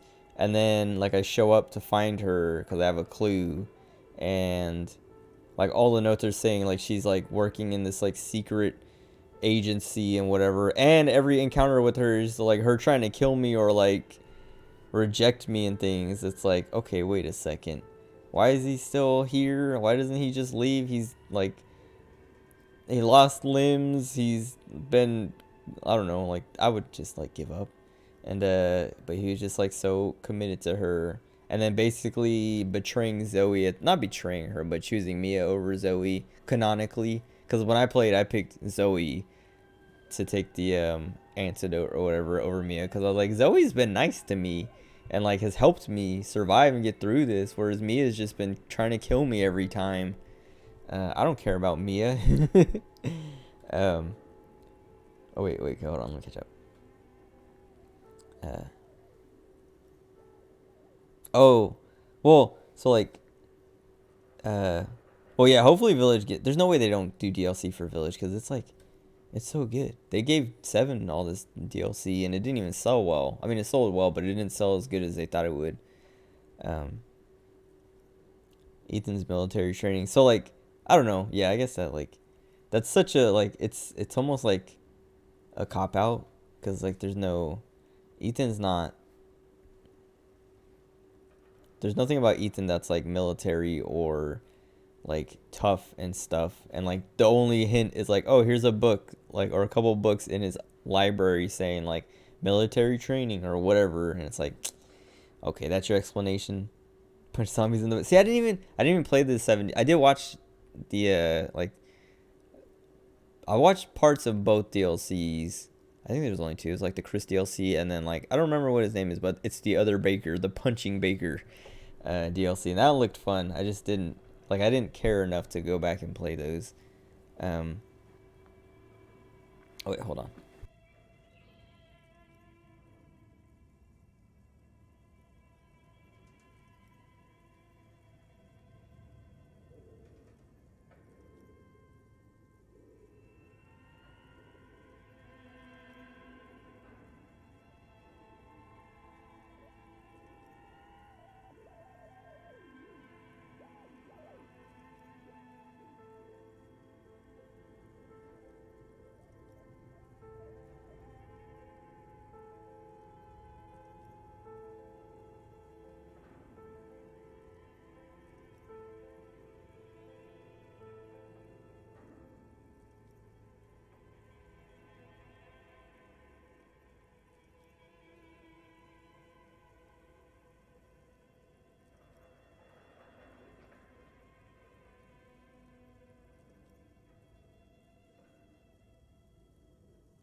That was annoying.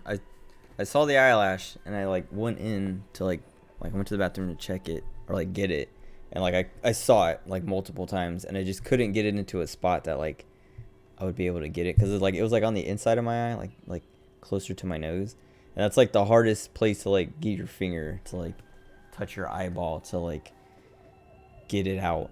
So I kept trying to like work it like down more, but then I just lost it. Like it's probably underneath my eyelid somewhere, so I can't even see it, because it was also like clear, like it wasn't like normal eyelash. It doesn't like, I mean, it is terrible. It's annoying. It happens so much. Like it's like the 4th, well, I guess it's like the 2nd one that's been in my eye today, but it's been in it all day. What, think that all the time? Wait.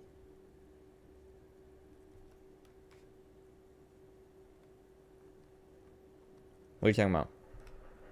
Eyelashes getting in your eyes is like.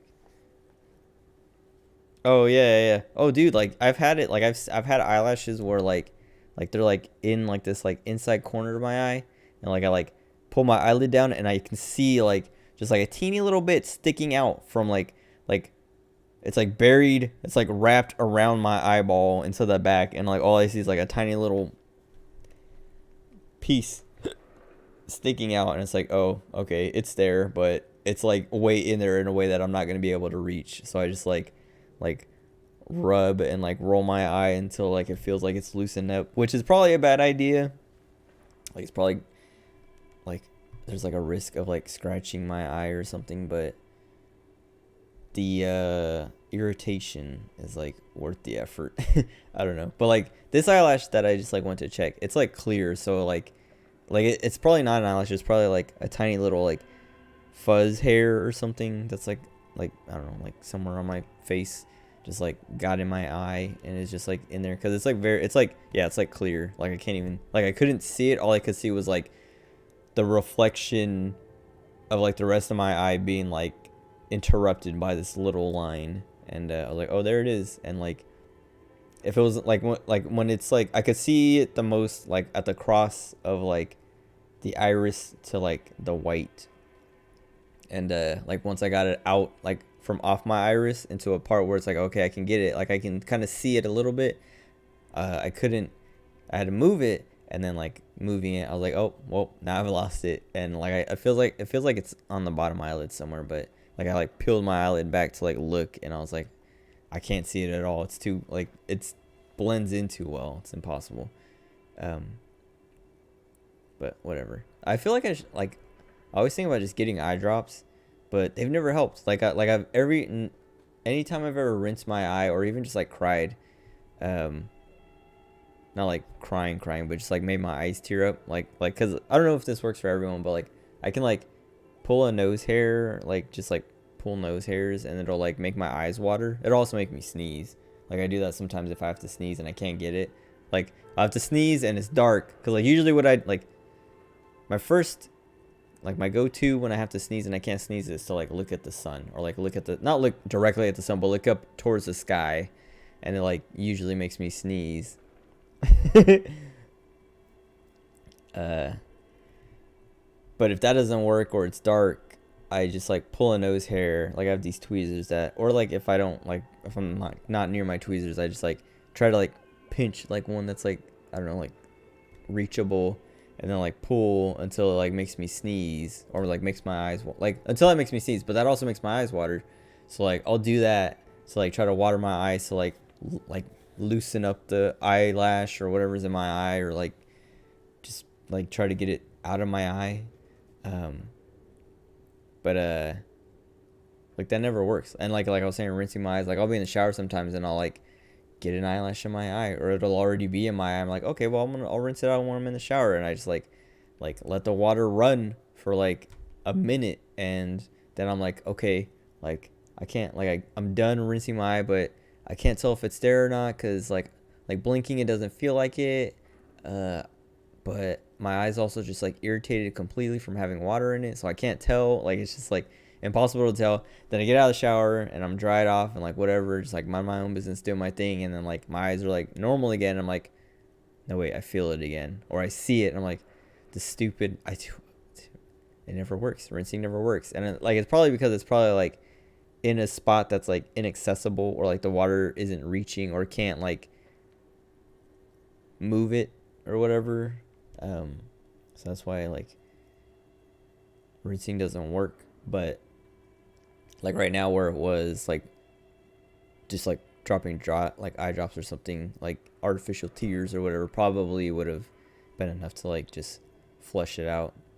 But I don't know, I always think about it and I just like never commit to it, because it's like it's probably not gonna work anyway. But I don't know, I should try it.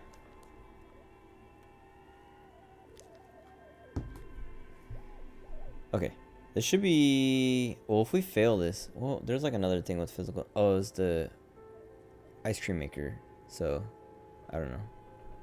was gonna say, if I fail it, I could just put a point into physical instrument anyway and get both of them, but... Whoa! Oh, no, the thought. Oh, wait, so that means I would pass this easy. Oh, that means I can just pause this. Right? That feels too easy, too cheap. Yeah, there we go. Okay. Something breaks loose in you. A mighty bellow echoes throughout the chimney's depths. Okay. The chatter of tiny voices above suddenly cease. Then... Anyway, eyelashes falling into your eye is like the most counterproductive thing, and I hate it. And I complain about it all the time because it never stops. It never stops. Hello? You've awakened the entity. It's probably... It's worth a shot. That's... Well, yeah, I don't know. Like, I have to go get my second COVID shot tomorrow. I might pick some up while I'm there. Because it's at a Walmart. So I'll be at the pharmacy part of it anyway. They might have just eye drops around. There's something else I needed to get. Oh, floss. I'm gonna get floss because I keep like I mean, this has always happened, but like there's like between my back 2 molars on the top, like food always gets stuck there, and I always get it out or like brush my teeth to get it out. But like if I had floss, it would just be so much easier to just do that. Second shot club. Oh, wait, did you get yours yet? What about you, Bobby? You guys done? You guys immunized? Wait, immunized? I don't know what the word is. Nice. Akira came over yesterday, and we went to Chili's, and like I was like, oh yeah, I'm supposed to get my second shot on Thursday, and he was joking, but he's like, wait, then why are we even here? Why am I hanging out with you? I don't want to get sick. And I was like, you're already protected anyway. I would be the one who gets sick. Nice. But I'm looking forward to it. I'm not looking forward to side effects. Hopefully, I didn't get any side effects from my first shot. Like, none at all. Like, I was tired, but I was like, I'm pretty sure I'm just tired because I'm just tired because I'm always tired. So I was like, this isn't even a side effect. My arm was hurting, but that's like expected. But I don't know. I'm also like, I don't know. I haven't been sick in forever. So I don't know if I would like, I don't know where my immune system is at right now. Or yours made you tired? See, if that's all it is, I'm fine. Because like, I'm tired anyway. Like, I probably won't even notice. Like, that might have been the side effect from the first shot, and I didn't even notice because I just felt the same. Oh, jeez, you thought you did. Oh, man. That's intense. That's intense. I mean, if that happens to me, like, I'd rather have that than, like, actually being sick. And, like, because I've heard people get chills or fevers and things like that. I'd rather just be tired and sleep a whole day than have chills or fever or nausea or anything like that. I'll say one made you a little nauseous. Did you guys get Pfizer or Moderna? Because I'm getting the Moderna one. Oh, yeah, see? That's what I was... Oh, not even do the shot. Oh, you got Pfizer. That's the other thing is, like, I get nauseous, like, from anything. Like, if I eat too much, I get nauseous. And that, like, it's not even like if I overeat. It's like if I just... I guess it is overeating, but it's not like I can't eat that much in one sitting anyway. So if I even eat like to the limit and take one more bite, I get nauseous. Oh, you guys both got Pfizer? Well, I think Akira also got Pfizer. I don't know. I'm getting Moderna. Well, I got the first shot was Moderna. I don't think you can mix them, I don't know. I'm pretty sure you can't mix them. I don't know, but I don't know. Moderna. I don't know. I saw that. I don't know. Akira was saying Pfizer's the better one. Oh, the shakes. See, that's what I'm. Oh, just hungover. That's see. If you just like, you get your shot and you just do a bunch of stuff like drink a lot. Yeah, like I don't know. I guess maybe getting drunk would be the best way to do it, so that you wake up the next day and you just feel sick by default. So you can't even tell if you're sick or not. It's just like, well, I feel hunger. I'm nauseous. I'm shivering. I got, some chills, but, might just be because I'm drunk and recovering. So I'll never know. But the other thing is, like, even if I get side effects, I'll probably just sleep it all off anyway. Because that's what I don't know. That's what I do if I do get sick. Like, when I get nauseous, I usually just go to sleep. Or I meditate until I fall asleep. Just to, like, not have to feel sick. It's like that stupid, there's like a meme. It's like it's like one of those help, what's it like,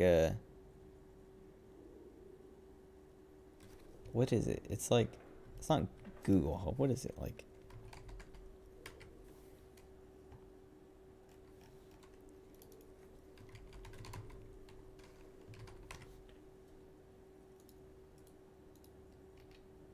I don't know, it's always those like little like multiple step things of like, oh, how do I do this? And it's like, oh, you know, like step 1, do this, step 2. And it's like got the green background with like the kind of like simply drawn pictures.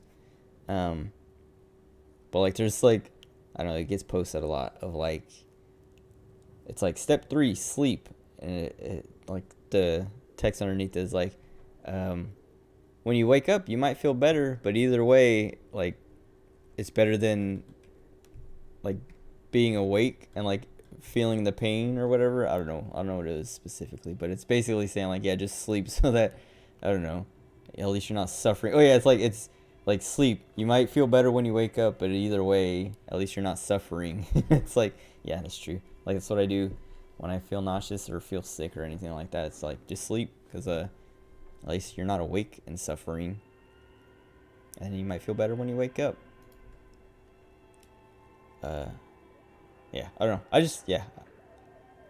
I'm excited to get that shot, because then I can not have to worry, and I can feel better than, like, feel superior to the people who don't have it.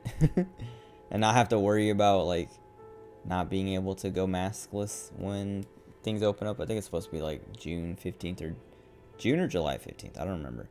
But that's when places are supposed to open up for that kind of stuff. Let's see. Hello, are you there? Speak to me. Hello? Did you say anything? I can't hear you. Please come upstairs. There's a safety curtain on the 2nd floor. I'll open it. Oh, sweet.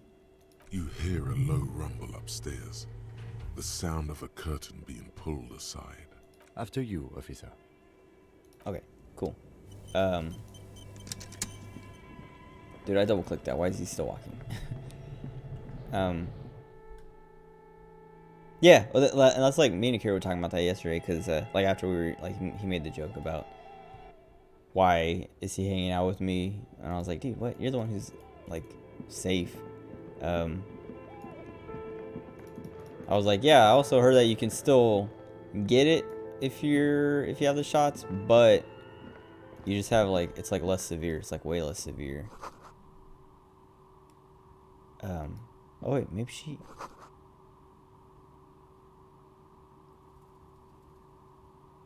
Well, she had to have worked on this game.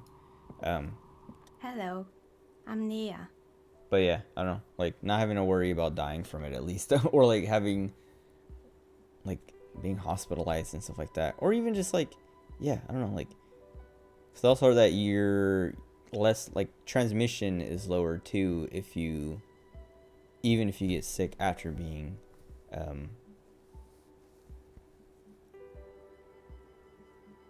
what's the word? Inoculated, whatever, immunized, vaccinated. Bird like woman, that's so rude. Did you try knocking on my window? I must have missed you. I've been listening to my Melius. So what kind of dye are you looking for? Could this be a malicious entity?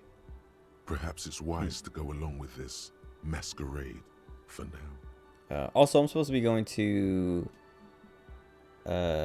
Maryland next month, so being vaccinated will make that easier and less, I don't know, anxiety inducing.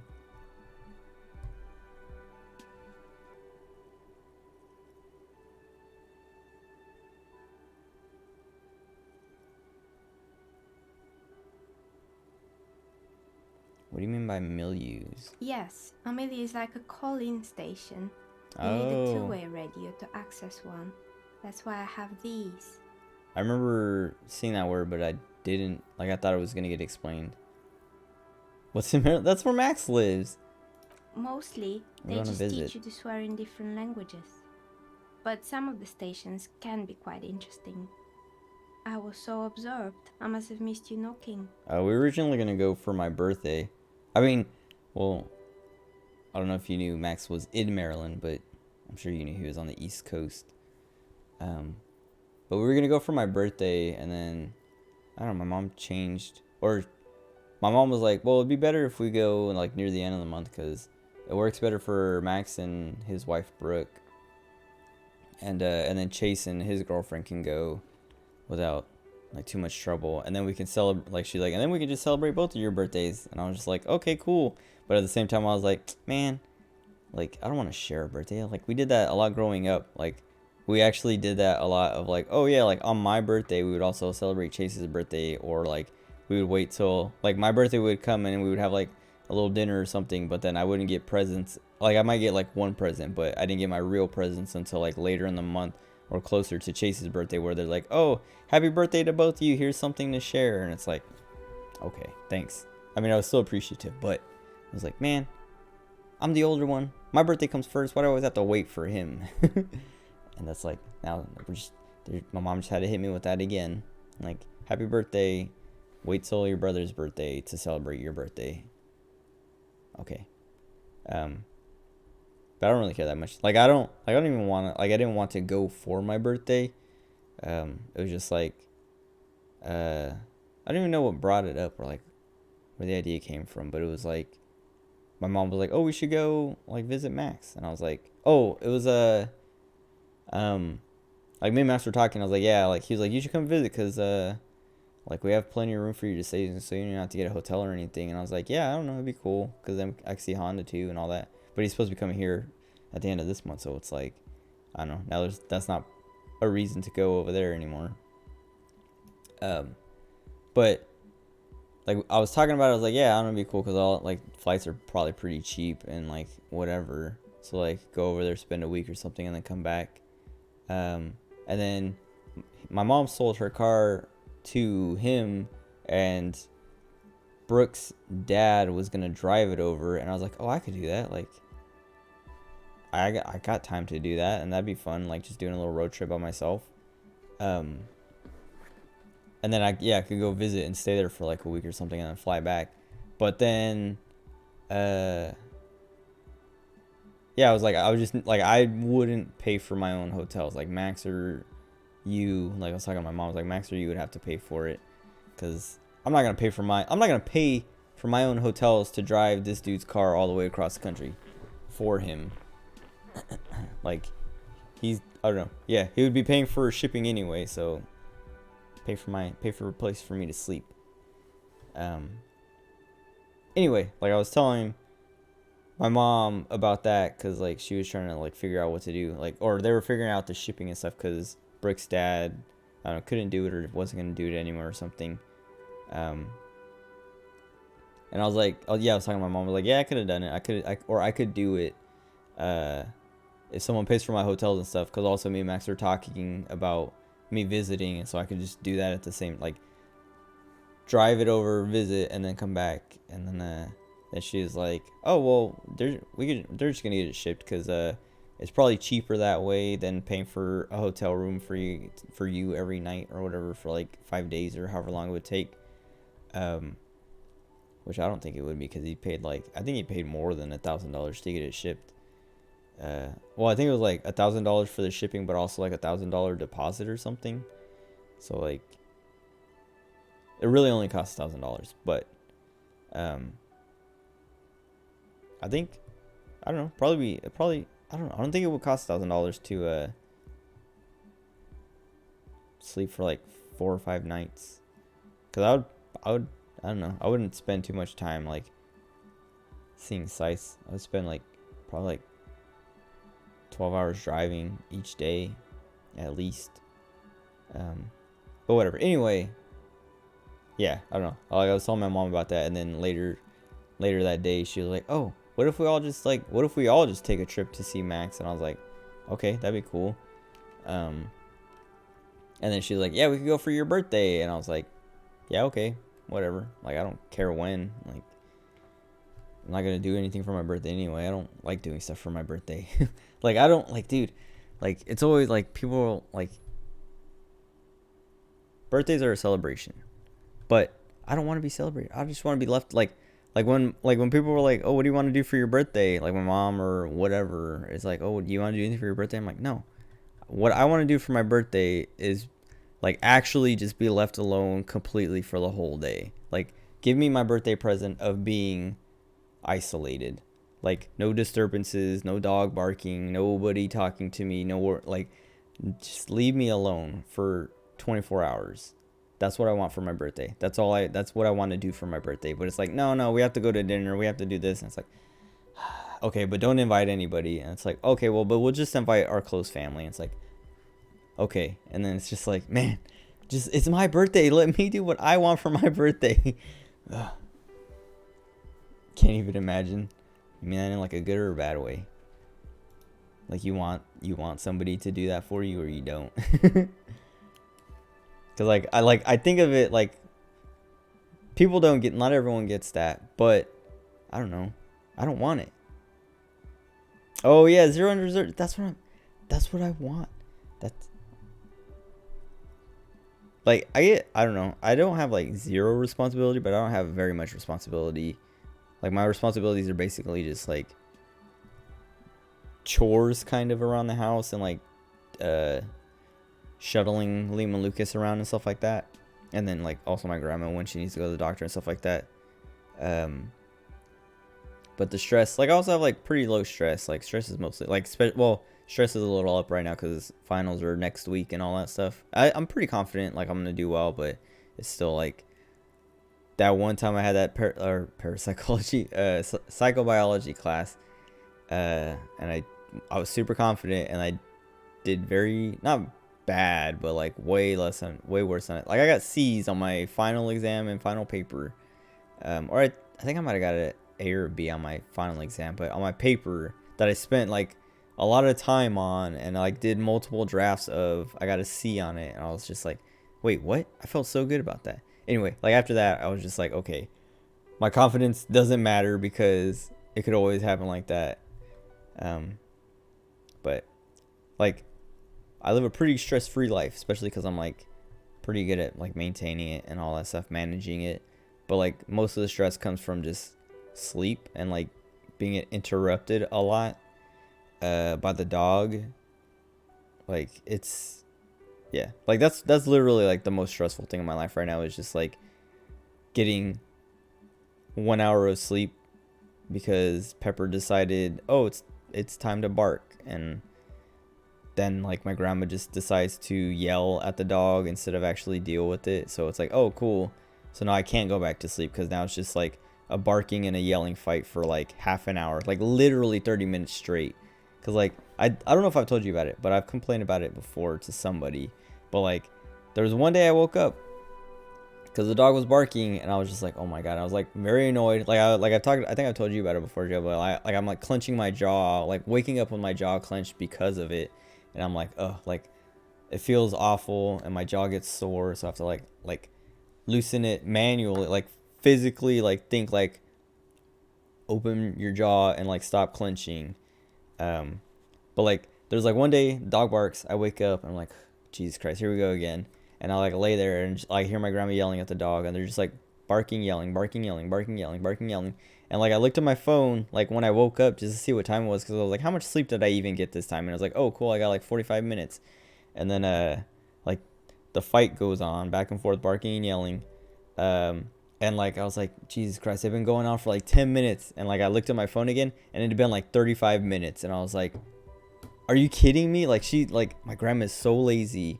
She's just gonna yell at the dog for 35 minutes instead of like getting up and putting the dog in her cage, or like literally doing anything. Even like, they have the shock collar that they like to use on her all the time. Like, she wouldn't even, like, you can't even use that. Like, I don't know. It was just like, I was like baffled. I was like, dude, that's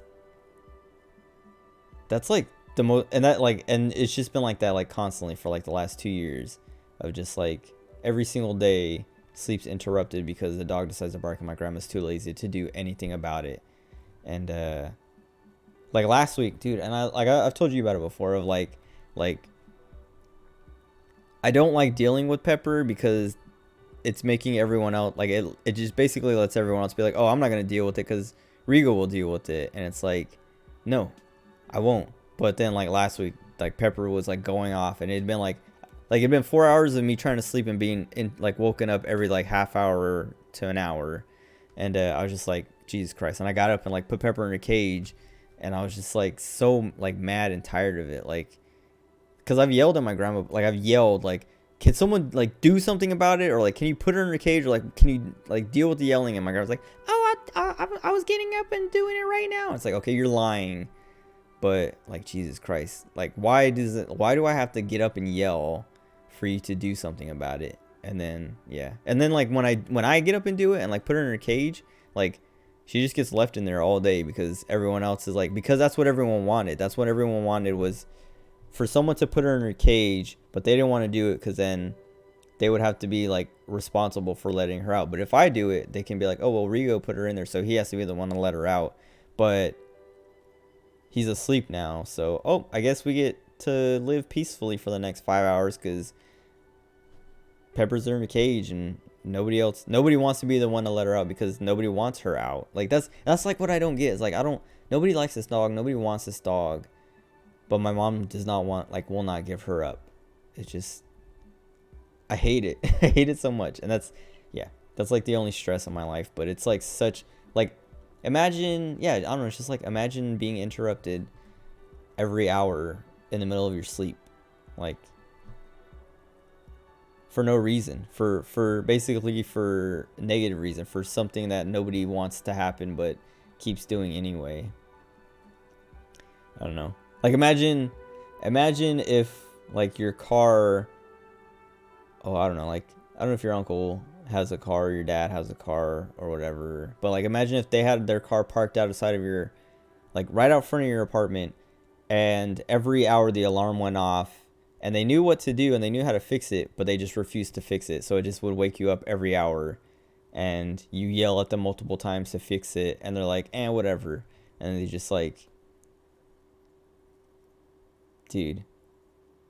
Exactly. That's what like then people like get on me for being like, oh, you're still tired? Oh, you're sleeping still? It's like, yeah, because I haven't slept yet because Pepper's still barking all day.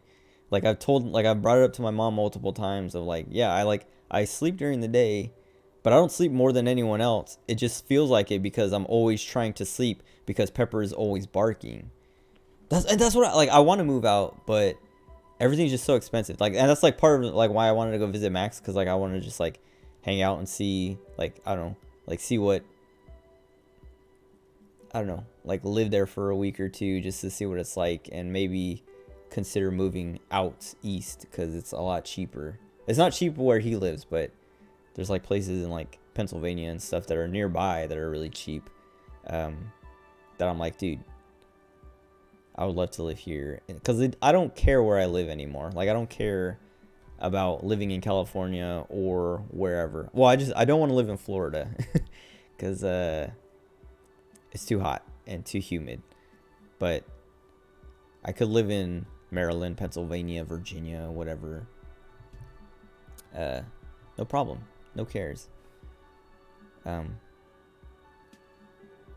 everything in California is just too expensive. All the East Coast. Well, I mean, if you're like coast, yes, but like more inland, like Maryland and Virginia and stuff, it's just they get the humidity a bit, but like they also get pretty dry and cold winters and stuff like that. But I think it's like mostly the South is like where it's always hot and humid, like Texas, Alabama, Georgia, Florida. I guess, I don't know. Is Georgia, I mean, people will say Georgia is part of the South, but I feel like Georgia's kind of, like, it's there, but it's not like, it's like, oh yeah, I guess it is. Well, it's right above Florida.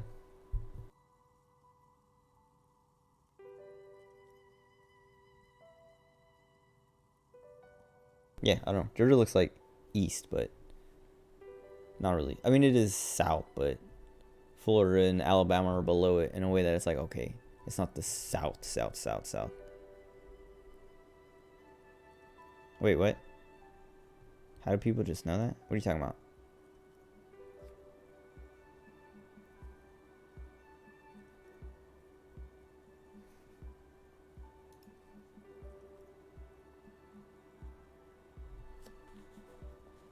Oh, I don't know. You just get used to it, or like look at a map every now and then. Like most of the Midwest, I have no idea where any of the states are, and I guess a lot of the North states too. Like I basically just know the coast of the country, or like the borders of the country, and like the states that are there on an unlabeled map. I don't know. Like I was saying, all I really know is like the edge of the shape of the U.S. except for like the north. Like I know it's like, is it Washington is like the most northern state on the West Coast? Hold on.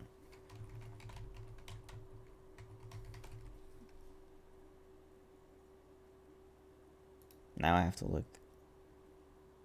Yeah, it's Washington. Yeah, and then Oregon, then California, and then yeah. Well, now I'm looking at a map, but then it's like, so it's like California, so Washington, Oregon, California, Arizona, I think New Mexico, then Texas, and then what, like Louisiana? Let me look. Hold on.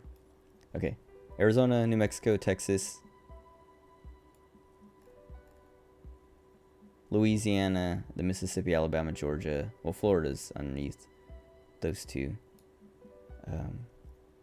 And then yeah, then the Carolinas, Virginia, and then all the super tiny states. That those are also, I guess, hard to like place because they're so small, and like there's a lot of them. I don't know. But then everything in the middle, it's like, I don't know. That's like, what, like Ohio, the Dakotas. I know North Dakota is above South Dakota, but that's it. I don't know where.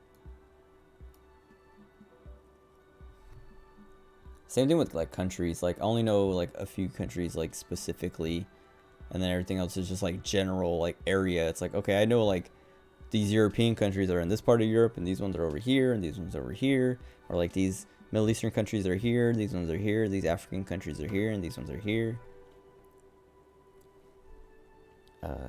But also like, I don't know, like people who care a lot about like knowing that stuff, like, oh, I can't believe you don't know where the states in your own country are. It's like, dude, there's 50 states. I live in only one of them. I don't go to other states all the, like, why would I need to know where they are? Like, I can look at a map.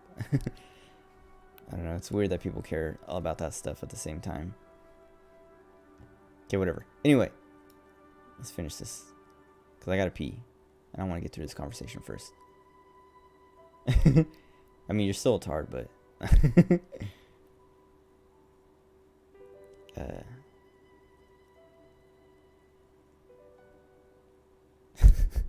not about this. Everyone, well, I don't know. I feel like it's like more rare to find someone who knows where like all the states are and stuff like that than otherwise. Maybe like not knowing the names of all the states is a thing. Like if someone was like, oh yeah, this is, you know, like this city is in Mississippi, and you're like, Mississippi, where's that? And someone's like, in the US, you're like, wait, Mississippi is a state? And it's like, yes. You don't know what? Like that would be surprising. But if someone was like, where's Mississippi? And you're like, I don't know, like over here somewhere, they shouldn't care that much. Unless they're from Mississippi, then I can see them being like, well, you don't know where my state is. But it's like, I don't live in your state. I don't need to know where your state is. Like the only states people like, I was gonna say, the only states people need to know are like California, Texas, and New York. Like those are like the big states that kind of like everyone knows where they are on the map. Even though New York though is kind of like, that's not like that easy to point out. It's like on the East Coast, it's like under Maine, top right, but oh, see, it is like below Maine, but it's kind of like the bottom part of Maine is level with the top part of New York, and it's not directly underneath. It's to the west, and Vermont, New Hampshire, and Massachusetts. I guess Vermont and New Hampshire are like the only states in the way, but there's still like Vermont, New Hampshire, Massachusetts, Connecticut, Rhode Island are like all like a block in between New York and Maine. See, look at that. I was even wrong. I thought New York was like... New York's not that small. It's smaller than California by like a lot, but...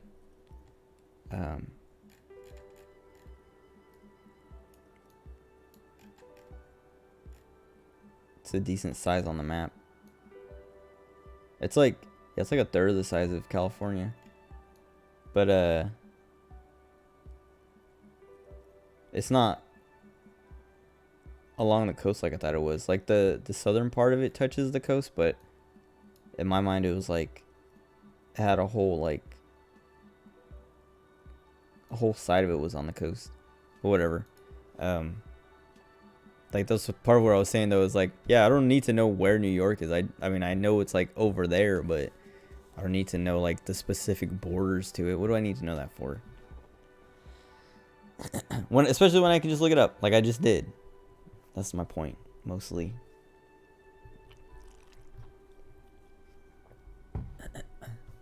Okay, whatever.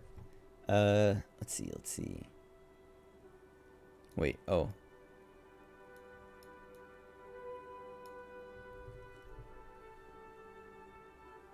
I haven't knocked on your window. Then how did you get inside? By the south entrance?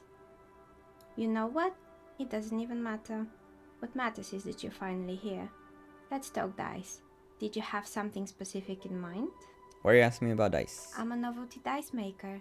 Tell me the name of your role-playing system and I'll make the die you need. That's why you're here, yes?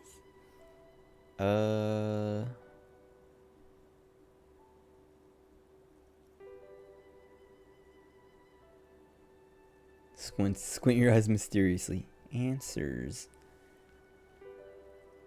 We're here about the curse, but I do want some dice now. I like role-playing games, and I need some dice. Very good. My rate is 10 real per set. I'll pay it. Unless you want something really unusual. Oh. Take a look around and see if there's any particular stone you want to use. This person means you or no one else. Absolutely no harm. She will answer freely and honestly.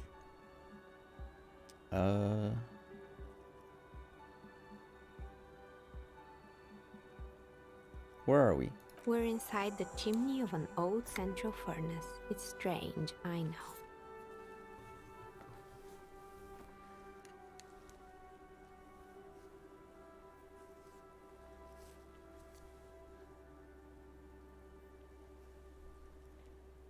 But when I arrived here, all the other rooms were taken, so I had to build myself a makeshift home. Besides, I don't really have to pay any rent here, so that's a plus. Yeah, I live in the chimney for free. There's an entity living in the chimney. You should ask her about the curse. Creative.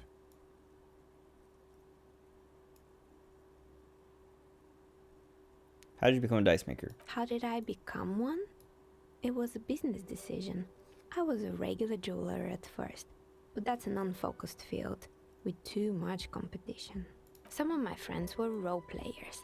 They asked me to make some polyhedral dice out of cobalt. That was my first order. I grew it from there. Do you like them yourself? Not especially. I like working with rare materials and a steady pay.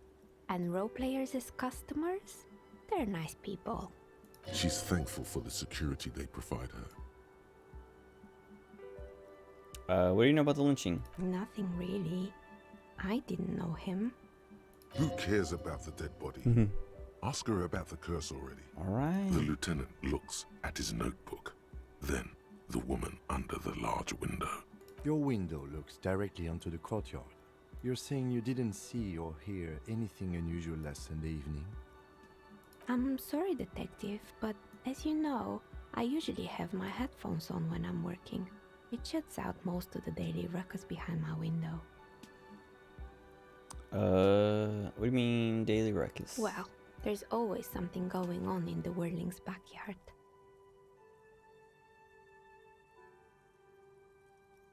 During daytime, there are usually those kids. And lately, I've been seeing a lot of drunk workers hanging about. Must be because of the strike. She's not sorry to disappoint you. Informing on someone in a murder investigation would intrude upon her focused existence. But I never saw anyone during that fateful Sunday night, I'm afraid. Okay. Do you often work Sunday nights? It's an odd profession, making dice for people. But I like it, and I prefer doing this to sitting at home. I see. She nods. Anything else, officer? I've heard this place is cursed. I've heard the stories, but I don't think those stories are true.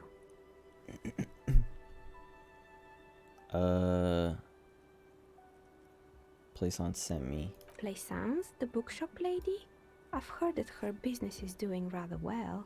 Have the energy spared her somehow? The voice is kind of hot. I don't know, she kind of reminds me of like Watson from Apex.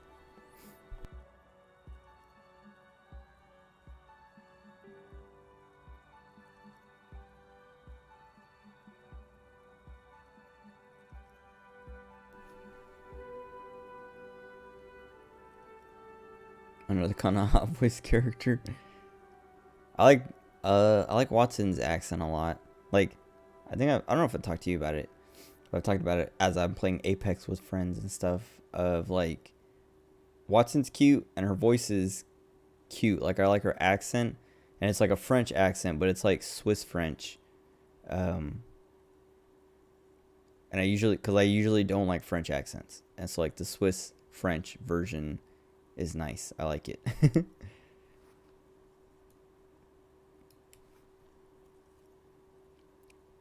Let's see. I want to say the first one.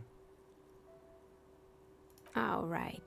But it's not just the bookstore that's still up and running. What about the Whirling in Rags? Some people say it's part of the building complex. You want to live in Switzerland?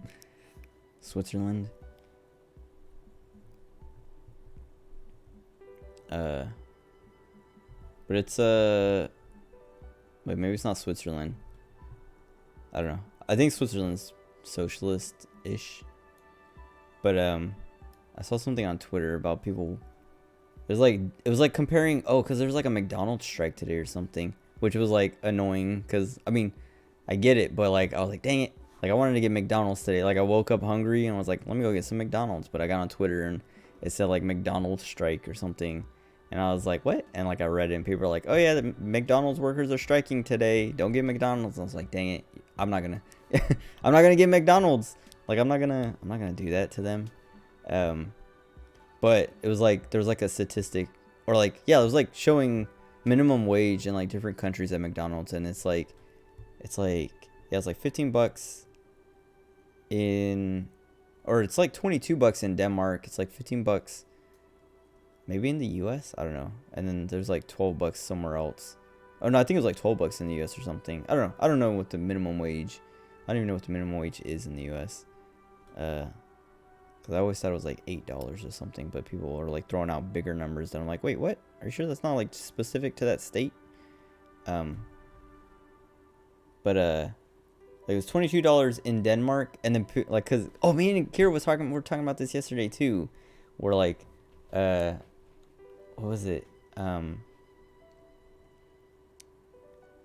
were talking about like Bitcoin and stuff, or like cryptocurrencies.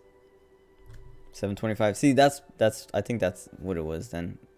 Maybe it was $7 or something on the statistic. I don't know, but basically, like, so first me and Akira were talking yesterday, and we were talking about cryptocurrency or something, and I was like, what was it? Oh no, we were talking about cryptocurrency, but we were leaving Chili's, and there's a sign outside saying now hiring, and Akira's like, see, now you can get a job, just work here. And I was like, I don't want to work at Chili's. But well, I also don't want to work like a service job like that. I just want to fix computers. But like I was like, no, yeah, I was like, so like, there's like now hiring, and I was like, yeah, dude, there's like one at the McDonald's. They're like everywhere's hiring right now. Like I heard that there's like people aren't going back to work. Like they're not taking these jobs anymore because they suck and they don't pay enough.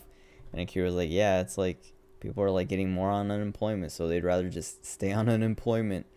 And I was like, see, all we have to do is just pay people more and they'll want to work. And Akira was like, well, yeah, but then your food's gonna cost more. And I was like, that's not how it works. Like that's what the CEOs tell you, so they don't have to, like, it's all a scam. Because like, anyway, so yeah, the statistics come out of like, oh yeah, Denmark pays $22 an hour, the US pays $7 an hour. Exactly, that's what retards think happens. But then they were like showing the prices of like a Big Mac or something, and it's like, oh, a Big Mac in Denmark is like $5.93, a Big Mac in the US is like $5.40 something. So like it's a 50-cent increase to triple the pay. It's like, that's more than worth it. Like, what? Like, I would pay 50 cents more for a burger for the person serving me to get paid triple. Like that, like, why is that hard? Why? And like Max and Akira both have like the same, like, yeah, it's very selfish of like, why? Well, I don't want to pay more, or they shouldn't be paid more. And it's like, dude, you're so selfish. You're so exactly. It's a scam, and they're falling for it because like they're just, capitalism is probably like the best. Well, no, socialism is the best like ideology for like the one that works the best. Communism can't work because people are awful. Capitalism can't work because people are awful. Socialism is like the in between that like keeps them both in check. But Max and Akira like super buy into capitalism of like, no, like, why should other people make more money or get, yeah, I don't know, why should I have to go up a teeny bit more to make it better for everyone? Like, I need to get on top. And like, cause like, and then what, like, I was having this argument with Max, and I was like, okay, Max, do you think the lieutenant, the second lieutenant who's fresh to your like unit, do you think he should get paid double your pay? And Max was like, no. And I was like, okay, well, he does, and that's just because that's the way it's set up. So like, why that's capitalism. It's like the rich get richer and stay rich for no reason, for less work. Like, why is that what you want? And he just like has nothing to say to that every time. Rich people don't think like that, or they do, but they don't want to say anything because they don't want to lose. Like that's what Max's a lot of like Max's argument is like, I don't want to be inconvenienced to make things better for other people. And it's like, even if it's like 50 cents more for your burger to make, you know, like a friend get triple the pay, like what? Like, I don't know. But that's what like this strike stuff yesterday, like seeing those numbers, like, because the other country that was on there was like, yeah, it was like $15 or $16 an hour, and their burger was even cheaper than the US one, I think. And I was like, dude, what the heck? Like, that is very messed up. But yeah, I don't know. This game is politically charging me. I was telling Akira about that yesterday. I was like, yeah, I don't know, this Elysium, it's not oh, what's the word?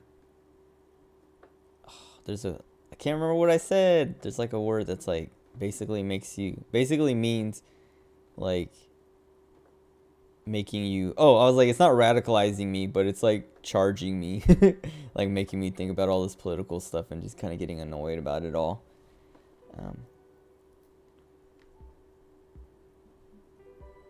Wait. Oh, I see what you're saying. Yeah. Well, but that's the thing, is people don't want to accept it, because then you can be like, oh, did you accept the stimulus, the the COVID relief stimulus? You did. Well, that's socialism.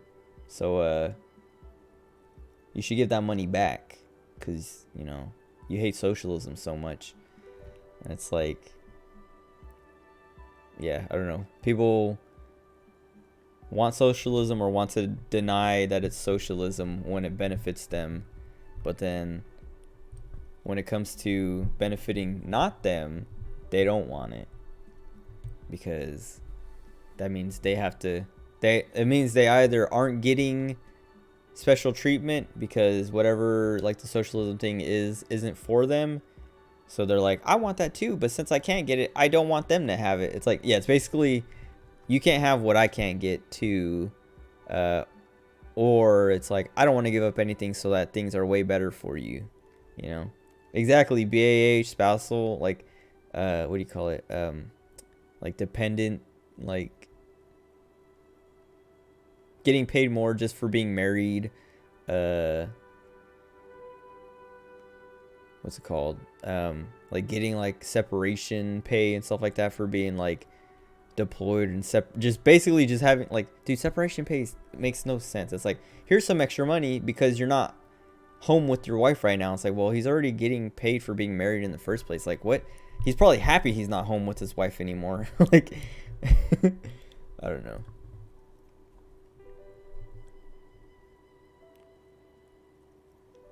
Wait. Oh, stupid. I don't know, but like, US is like, there's like a ton of like unemployment. That's socialism, or like unemployment. What do you call it? I don't remember what the abbreviation is, but like basically unemployment pay and stuff like that is a socialist function. Welfare is socialist. But I know like a lot of people are like, oh, welfare is like blah blah blah. Like people hate like the idea of welfare. The GI Bill, that's socialism. Like paying taxes, going to pay for my schooling and then pay for me to sit here and play video games for 20 hours a day. That's socialism. But no one in the military complains about it because it benefits them. Like, yeah, I don't know. It's like people fall for the capitalist scam because they're like, dude, one day I'll be a millionaire. It's like, no, you won't. And you should just give up. Give up on that dream and just make everything better for everyone. Make it better for your children. It's all, I don't know, it's all selfishness. And Akira always tries to deny that. Max doesn't deny it as much as Akira does, but Max like his main argument for, yeah, dream about something attainable. Dream about just like, yeah, just being content with what you have. And yeah, I don't know.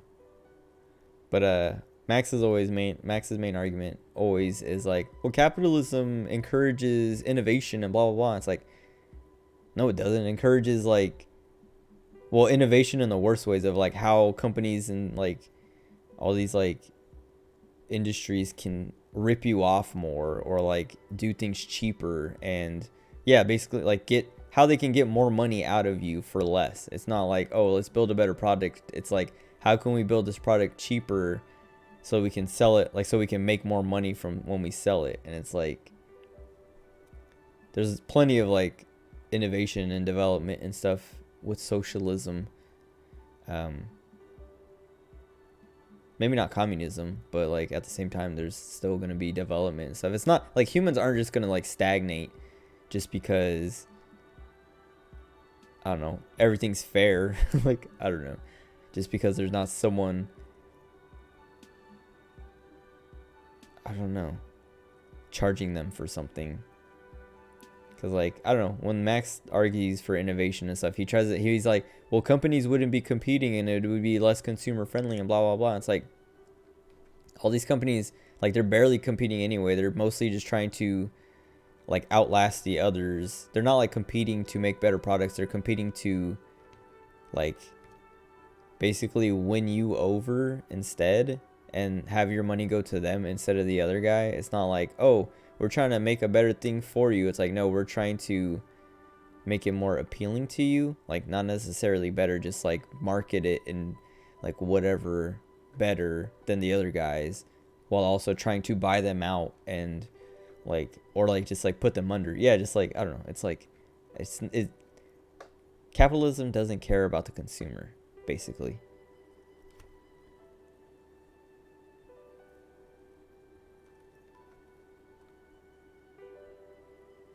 Yeah, exactly. That's, yeah, I don't know. But the, like the problem that Max and Akira, and like when I hear people argue against socialism or like socialist policies and things like that, is like, well, I don't want to pay more taxes. Like, I don't want my money to go to something that I'm not going to use. And it's like, okay, well, do you want it? Do you want millions and billions to go to like fighter jets and tanks and bombs and wars? Because like, you don't have to pay more taxes. We can just reroute some of that money to these things instead. And then it's like, yeah, no response. Or well, yeah, we should do that anyway. It's like, okay, then you're for socialism as long as you don't have to pay more money. But then the other thing is, like, once that stuff starts getting rerouted, if that happens, people are gonna be like, well, I don't want to pay like more taxes for this stuff that I don't want to happen. Like, basically, everyone should just be like, we should be allowed to direct where our tax money goes. Like, it's like, oh, here I'm paying my taxes, but I want this much to go here and this much to go here, and none of it to go to the military industrial complex. Because then everyone gets what they want, basically, except for the government, because the government doesn't get their military like they want, so they can't just cause unrest in the Middle East again. Yeah, well, like I was saying, like nobody gets it. I feel like people get it, but they deny it, or they don't want to accept it. Yeah, whatever. Anyway, let's get to the politics in this game. I don't know. I feel like I always get off on like these tangents, especially when it gets to politics. And I don't know. It's not like I don't care that much, but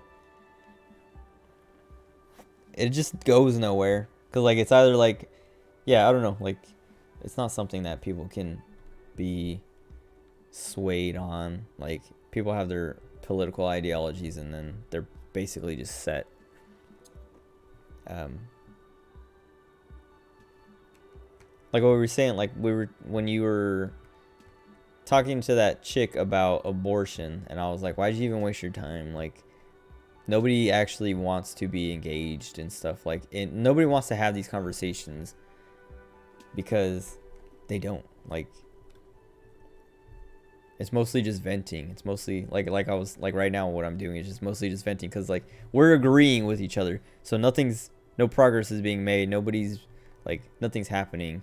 But if it was with me and Max, the same thing. Like, the conversation would reach an end, and nobody's mind has changed at all, because like it's pretty set. Like, once you're past like a certain age, your ideologies and stuff are set, unless something dramatic happens, or something drastically changes.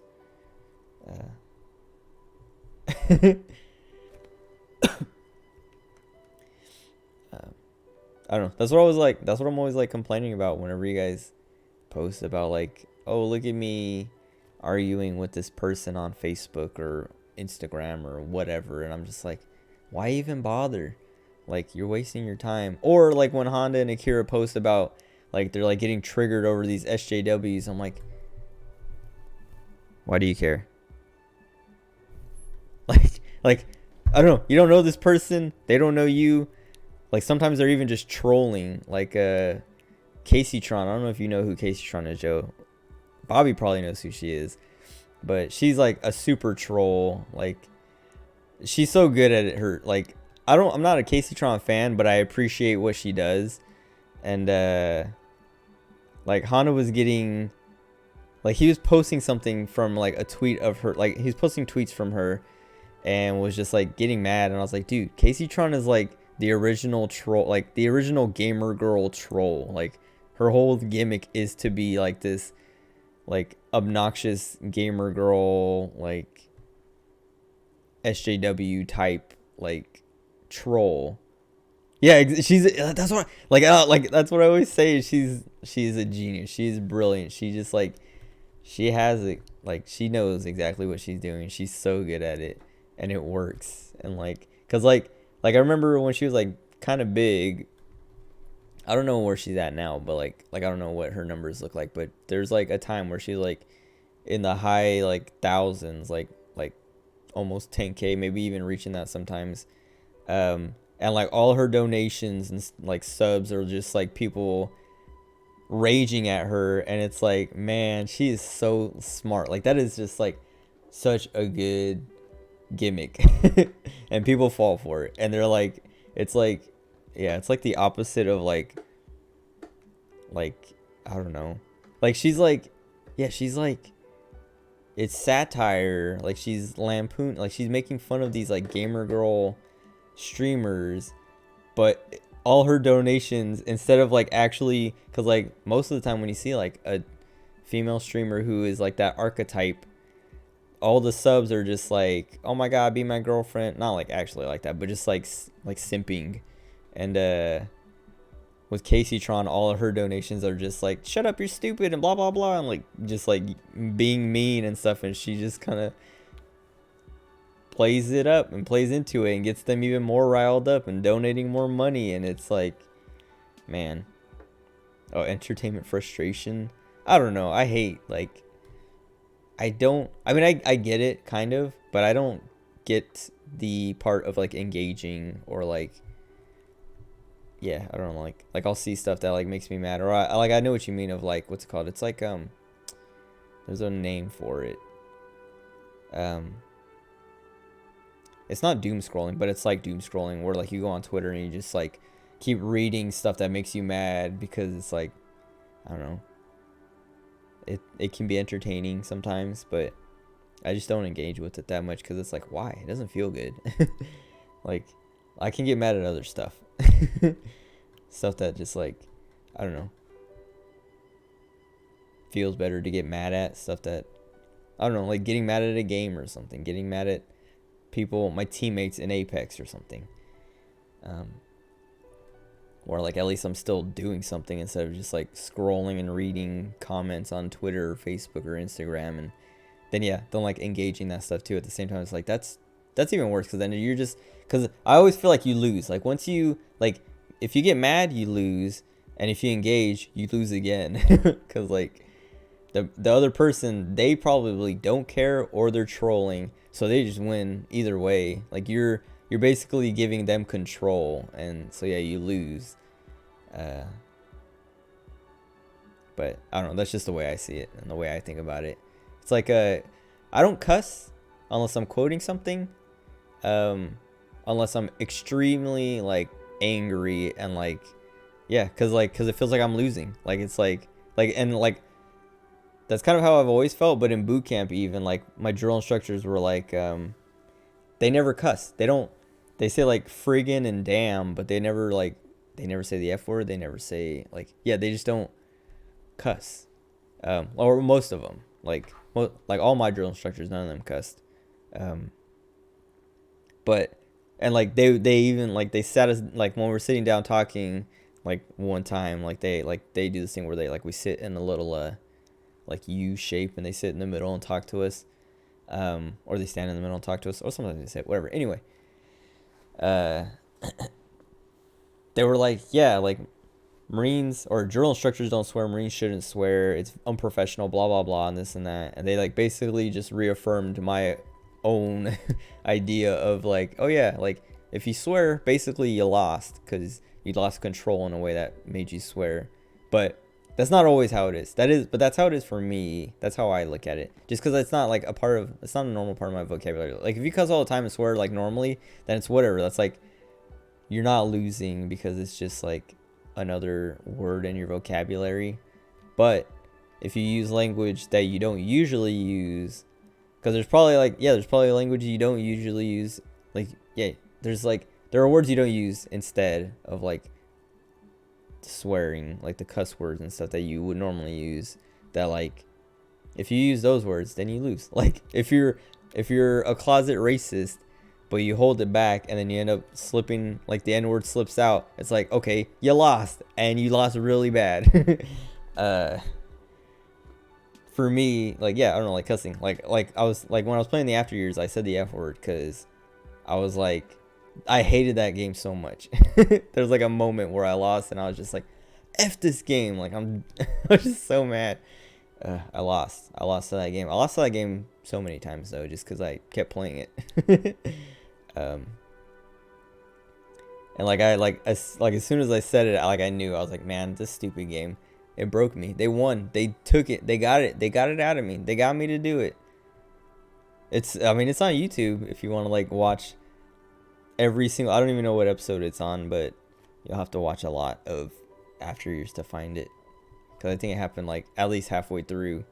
Yeah, exactly. Don't watch it. But yeah, I don't know. I don't even know why I was talking about that. Oh yeah, entertainment frustration, like you're saying. I don't know. But like, I don't know if Honda feels the same way as you do. Because like, it feels like you're self-aware about it. I'm pretty self-aware about it. But Honda and Akira, like, they're always just like getting triggered by SJWs and stuff that like kind of doesn't even matter. Like Akira getting mad at virtue signaling. I don't get why people get mad at virtue signaling. Because it's like, unless, well, virtue signaling that has nothing to do with you, basically. Because like, it's not for you. And it doesn't hurt you. Like, it's, yeah, like, has no effect on you. So like, why do you care? Like when Akira got mad at like some Instagram posts where they're like against Asian, like there's like stop Asian hate and blah blah blah. Like he also like in Apex they added that like stop Asian hate little badge. I put that on immediately because I was like, dude, this is gonna, like, I don't even, okay, I've said this, like I was telling Akira about it and explaining it to Akira. It's like, I don't care about the movement. I don't like, well, so like I don't condone the hate, but I'm not like an activist of like, oh, like I think like I agree with stopping Asian hate, but I'm not like going around like promoting it and pushing it everywhere because it's like it's like common sense, like just don't hate anybody.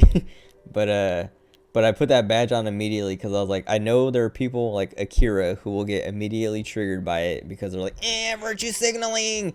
And Akira got mad immediately. Every single time he sees it, he calls it out. And like, he tries to play it off like he's not mad and like he doesn't care. But you know he cares. You can tell. And like, he saw it because when he saw I had it immediately, he's like, oh, you got this. Like, he brought it up immediately. I was like, yeah, I put it there because I knew it would get a reaction out of you and a response out of people like you. And like, people having to see that in game, well, it'll just trigger them immediately, and it's fun. It's like, it's just like the easiest troll. Like, I don't know. And I was like, and like, yeah, like people can see it, like people will get triggered by the virtue signaling, but also there'll be people, like, it's just win-win for me everywhere. Because then people are like, oh man, this guy is against Asian hate. It's like, well, yeah, obviously, but but also now that guy's mad. But yeah, Akira, like, he tries to play it off as like irony and like ironic, like he's mad, but it's like, it's obvious that he's covering it up by trying to be ironic. And it's funny because like it just like, it feels good. It's funny. It's like, I win. Like, I knew it. I was like, it basically confirms what I thought was gonna happen. Because, yeah, I don't know. And then, because when I see, well, so like when I see the Stop Asian Hate badges, I'm just like, dude, these guys they're smart. They're doing what I'm doing. They know it. Because, I don't know. I'm sure some people are genuine and legit about it, but I feel like most people, it's the same thing with the, I think I said it when they had the Black Lives Matter fist. I was telling, like, I think you were in the party with me and Akira, or maybe it was me and Honda, but like I was like, yeah, I put it on not even because like I care about the movement that much, but because I think it looks cool, and because I know it'll trigger people. Like, I know it'll make Akira and people like Akira mad. And Akira was like, yep. And I was like, yep, I knew it. I knew it. But I don't know. Like, I don't know. I can't, like, the only thing that I can see, oh, okay. There's one thing I see that triggers me that, like, actually makes me mad is, like, the stupid hot tub streams, dude. Like, it's a stupid meme now, but, dude, the other day, I, like, tuned into Amaranth's stream just because, like, I don't even, like, so I don't watch titty streamers like that. Ever. But I was, like, searching up a different streamer because I hadn't watched her in a while, and she's, like, nothing like, she's just a girl streamer. She's pretty, like, tame. And I was like, dude, I haven't watched her in forever. Like, I unfollowed her, like, a while back just because, like, I hadn't been watching her stuff in a while, and I wanted to clean up my, like, following list. So I unfollowed her, but then, like, yeah, like, a few days ago, I was like, oh, I wonder what, like, Kat's up to. And, like, I looked her channel up, and, like, she wasn't online, so I was like, okay, whatever. But, like, underneath, like, her, like, the suggestions and stuff were like, oh, Amaranth hot tub, or it said, like, hot tub podcast. And I was like, okay, like, I have to see what this is. Like, how do you, like, what is a hot tub podcast? So I clicked on it, and it's like, it was like it was her on a podcast with, like, a bunch of other, like streamer, like that, like the clique, I guess, of, like, Trainwrecks, Devin, whatever his name is, and, like, a bunch of other, like, just, like, those kinds of streamers, like, just chatting streamers and stuff like that. And she was just like, it's not even, like, that's the other thing, is, like, it's not even a hot tub. It's like a inflatable pool that they're just sitting in. And she wasn't even in it. She was, like, sitting on a stool, like, placed in it. So she's not even, yeah, I don't know. I was just like, dude, this is all so stupid and so, like, why do people watch this? How do people fall into this?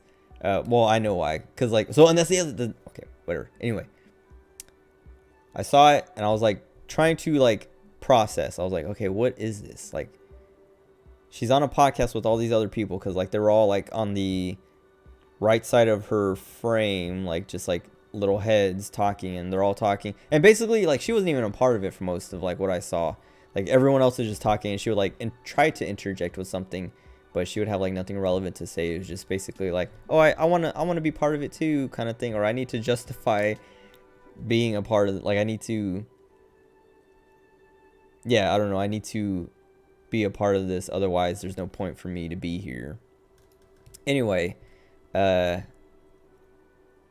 she's, like, sitting on a stool, and she's in literal lingerie. Like, she's wearing, like, lace, like, bra and panties, and I'm like, what?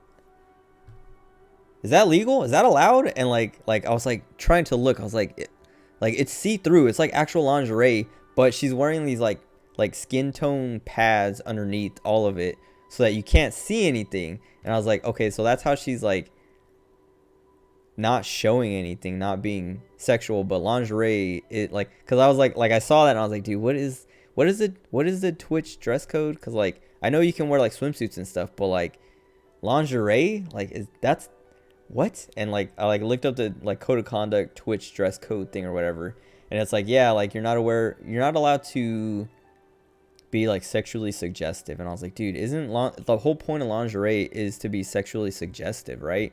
And, like, I was just, like, so confused. I was like, and it made me mad, because I was like, she's just, like, this is what people complain about. Like, I see people complain about it all the time, and I'm like, whatever, they're just whining and stuff like that.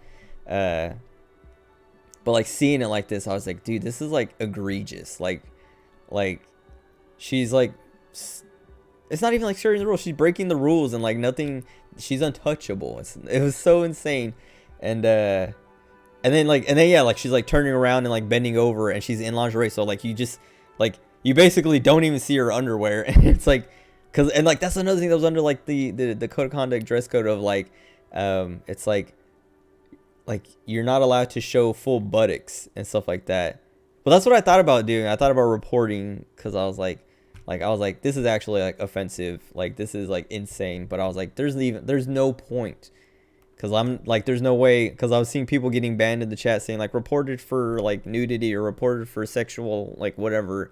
And I was like, see, like, people are getting banned. So people are already doing it. And, like, I don't even know if she's ever been banned. But, like, I don't know. She's untouchable. Because she's she's an attractive woman on Twitch, and Hassan is probably like, I don't know, DMing her on the side. I don't know. I don't even know who Hassan is. I just always see people make fun of him as like this like simp for like titty streamers and stuff like that. But I was just like, it made me mad. I was like, dude, what the heck? And then I closed the stream because I was just like, that's gross. And like, just like, yeah, like people are like donating and like, just like, I don't know. It's like, I don't know. She also made like, yeah, like, she, and like, yeah, the way she talks is just like, man, she is just like, I don't know, not even like gold digging, but like, it is kind of like that of just like playing these dudes for their money. And it's just like, man, like that's sad for those guys. Like it's, yeah, I don't know. I don't care. Like the people who give into that are idiots, but like, I also just feel bad because like there are people who just get manipulated who are like, I don't know.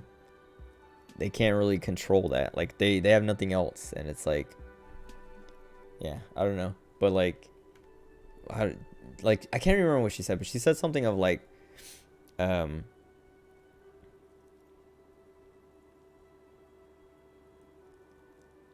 basically saying like, it's like someone asked her a question, or like, I don't know if it was on the podcast or like one of her mods or something, but someone asked her a question about doing something. Oh no, she was talking about she was saying that she used to paint Warhammer figures and realized like, I don't know, she gave it up because like she wasn't getting the viewers that she wanted, or like she wasn't, like she was like people were asking her like, oh yeah, like we heard you painted Warhammer figures, or you're into Warhammer and stuff like that. And she's like, oh yeah, I used to paint figures and things like that all the time. I love that stuff, but like it doesn't, I need to make money. Like it doesn't pay enough basically. And I was like, man, okay, so she basically doesn't do the stuff she likes or wants to do because she can't, like the simps don't want to pay for that. Like they don't want to watch that. And I was just like I get like that some streamers, well, like a lot of streamers, like streaming is their livelihood and that's how they make money and stuff like that, so they want to do what makes them the most money. But like, I don't know, like hearing someone sell out like that, hearing someone go from painting Warhammer figures to sitting on a stool in a hot tub wearing lingerie, like that's like gross. That's like, I don't know, where's your dignity? I don't know. It's like, man. And to do that, to manipulate people into giving you money, to like play lonely men and kids into giving you money, that's like just kind of gross, like extremely gross. But anyway, let me stop talking about it before I get banned. I don't know. But yeah, that's the stuff that gets me mad. Is like, well, it's not even just like, well, because like I was saying, like I heard about the hot tub meme and I just never looked into it. I would see like screenshots here and there and just like laugh because it's like, why do people care? But then like actually seeing it for real and seeing like this woman in lingerie on Twitch, just like sitting there with like 13K, where like my favorite streamers are like, I don't know, like low thousands at most, and it's like, it's not fair. It's not cool. It's supposed to be illegal. It's supposed to be against the rules. Not illegal, but against Twitch's code of conduct. Like literally, yeah, I don't know. Like if she would have been in a bikini, I would have just been like, okay, whatever, bye, and like would have left, because it's like there's nothing to see. Like, and that's like with all the other hot tubs. Like I was saying, like all the screenshots I seen was just like, okay, she's like, would you care if someone was doing a just chatting stream, like an IRL stream, just in the pool? Like, why does it matter? But like seeing her be in lingerie and just like also like not doing anything, and just like then like making the comment of like, yeah, I don't know, I'm not gonna do what I want to do and like what people want to like, or what would be more fitting for the site when I can just sit in my underwear and get free money. Like I was just like, man,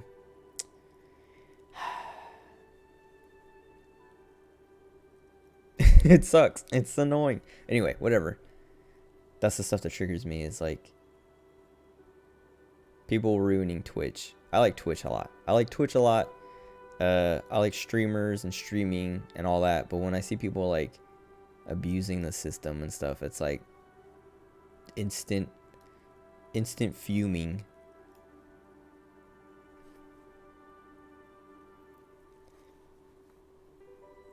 Okay, let's see what else. How do I get through this?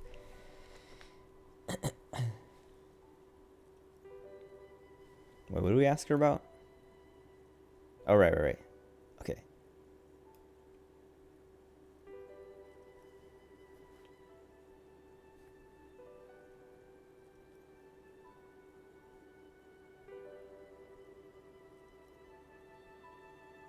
Oh, this is such a...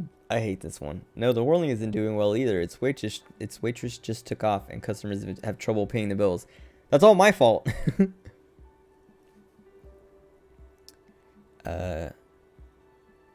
Is it part of the doomed commercial area? You could say so.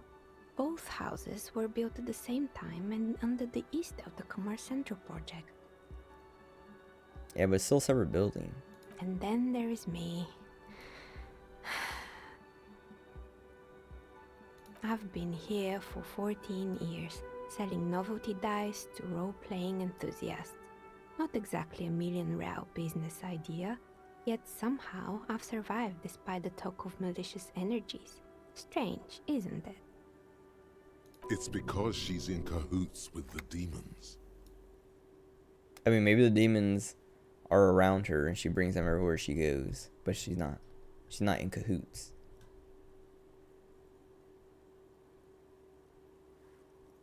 It's because you're competent and dedicated to your craft. Chris doesn't affect people like you. That's pretty good. I kind of like that one because I don't like plaisance. And I do like her. She seems cool.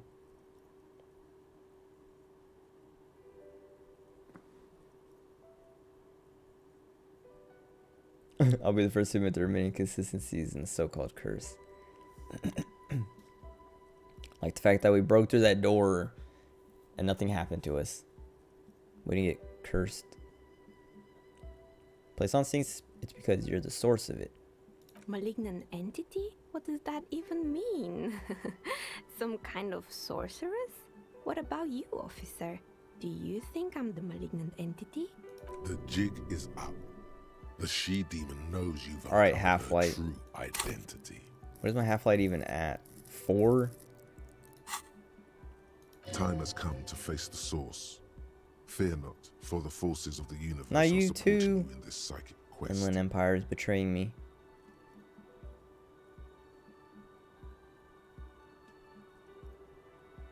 Wait, hold on.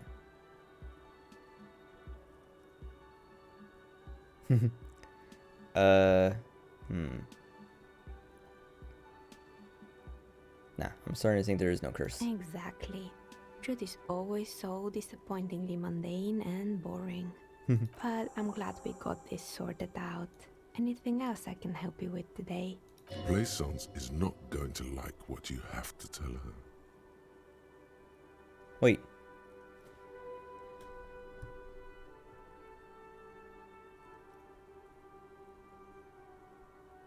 What do I have to tell her? Why hasn't her business failed? What would I say? What would this be?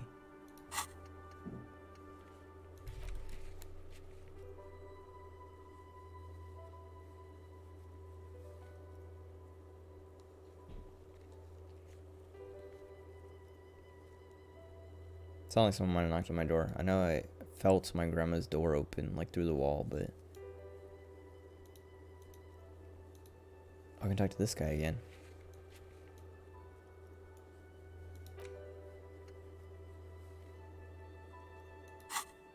Oh, plaisance, not whoever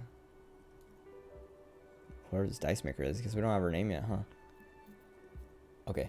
I was like confused. I was like, why wouldn't this girl like what do I have to tell her? Let's see. Do you know what happened to the other tenants? More or less. Are you interested in anyone specific? Oh, jeez. Okay. Used to be a hair salon, right? Yes, I think it was called Androgynous Orlando or something All right, similar. I have to... They weren't a big hit around here. Turns out that working class men don't like generous haircuts. They're scared of that word. Okay, I have to pee. I should do it now before I like engage in this extremely long conversation. I'll be right back.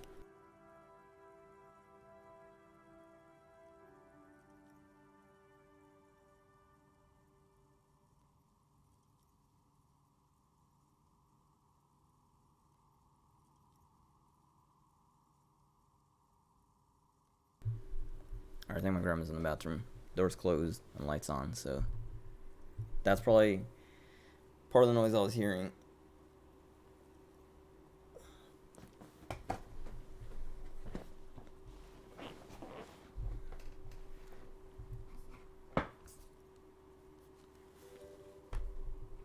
So I'll just keep going until I think it's okay. Let's see. I would never let anyone androgynous touch my hair. Yeah, what's wrong with experimenting? I guess it just wasn't the time yet. What happened to the gym? It wasn't merely a gym, it was Artemitep's boxing club. A community project created to steer at-risk youth away from drugs and crime. Who was Artemitep? A kind man from Zemsk. I heard he had some trouble with the law when he was younger, and that's why he wanted to start the gym, as his way of giving back. Maybe that's what Kuno needs. Let's say that. Kuno? Who's Kuno? He's sort of the king around here. A little ginger gremlin, that's perfect. I'm gonna say that one. Oh yes, you mean the kid with the sailor's mouth. Yes, I've heard him yelling profanities in the backyard. I think it would take more than a gym to help that kid. How did that project work out? It didn't. If anything, it made the youth situation in Martinez even worse. At some point, someone started a rumor that the punching bag downstairs was full of amphetamines. Electrochemistry. You should have known it. Eventually, the coalition took away the funding and the club went bankrupt. This was a few years ago. It's gotten much more peaceful around the plaza ever since. The broken windows. Oh, this one's a mess. There used to be a company that promised to repair windows 24 hours a day. What could go wrong with this one, right? Turns out, the business was actually set up as a front for an illicit group that was producing snuff milias. Who would have guessed? That's what like Noid or someone was talking about in that tent. And they never cleaned up the debris either. Now it's just littering the hallway and I have no idea how to get rid of it on my own. Okay, it's a shame. Yeah, don't. Stuffed animals. You mean Mr. Fabron, the taxidermist? No, he mostly just did drugs. But what drugs exactly? Let it pass. Anything else? Creepy mannequins. There used to be a fashion atelier here, but I have forgotten the head designer's name. They were doing well for a couple of years, until the insect rights activists came. What? The atelier produced a certain collection that used chitin among the materials. Apparently chitin is made in the Occident, where it's extracted from beetle wings. And you know how all kinds of political movements are big in the Occident. The activists shut down the biggest chitin supplier, which of course caused the price to skyrocket. And, naturally, all the most fashionable tastemakers refused to be seen in chitin from then on. The atelier went bankrupt before they could finish the collection. I like insects. I don't know. It feels like, I don't know, like, I mean, I can see why it would be wrong to, like, use bugs, because, like, I don't know, it's like animals, right? But bugs at this, like, I don't know, bugs are lesser than animals, right? I feel like, I don't know, like saying that feels wrong, but at the same time it's like they kind of are. Like there's so many of them. They're so like pervasive that, like, I don't know, using some bugs to make things doesn't seem like a big deal. Like I don't think humans, well actually, yeah, I don't know. I don't think humans could wipe out a species of bugs through making clothes and stuff out of them. Like I could see it from like, you know, like habitat destruction or like pesticides and stuff like that, but if people were like breeding bugs to like use them for clothing or whatever, like I don't see how that would be a big deal. Cause yeah, they're just bugs. They're not like animals. He says they don't have any brains or feelings, but I'm pretty sure. Well, I don't know if bugs have brains, and I'm sure they feel pain and stuff, but at the same time, it's like some of them don't, or not that they don't, but they don't like. They're almost like robots a lot. Like, well, yeah, like ants are like robots basically. But then you can get into the whole discussion of like, I don't know, like androids and robots and things like that. Of like, oh yeah, like, well, what constitutes a human? Like, what separates a human from like an AI that's like advanced enough? But we're just talking about bugs here. We don't need to get existential like that. Let's see. I do want to say this one though. It's kind of fun. I'm glad someone took care of the little guys. Really? Anyway. Poor guy. Suddenly, you get a feeling that insects are important to the case somehow. What? It's hard to say why. Is that gonna be? Wait, hold on. Okay, let me try to remember that. Because, like, if that comes up later, of like, oh yeah, like, I don't know. There was, I don't know, a fly that, like, is the solution to the entire case. That'd be insane. Okay. I think I can go to the bathroom. I'll be right back.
Okay.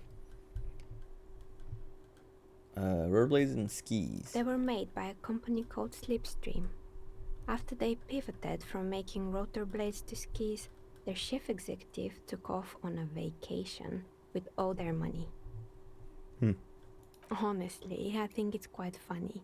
I think he's still sending out holiday transmissions from Tulula or Tiumotiri or Hashtkor or wherever he is. What do they say? The usual, I imagine. That he's been thinking up all kinds of new business plans and can't wait to get started on them just as soon as he returns. Men like that are a curse. Sure, but Slipstream is history now. All their remaining assets got seized by the bailiffs in 47. I have no idea why those skis and blades are still lying around in the house. Not much use now, I guess. Maybe you could make a sword out of one. No, wait, forget it. It would take too long. Found a strange machine. Fortress Accident, the radio game studio. She liked them. They were an interesting bunch. We talked about role-playing systems every now and then. Once, I even saw two of them get into fisticuffs over Wirral.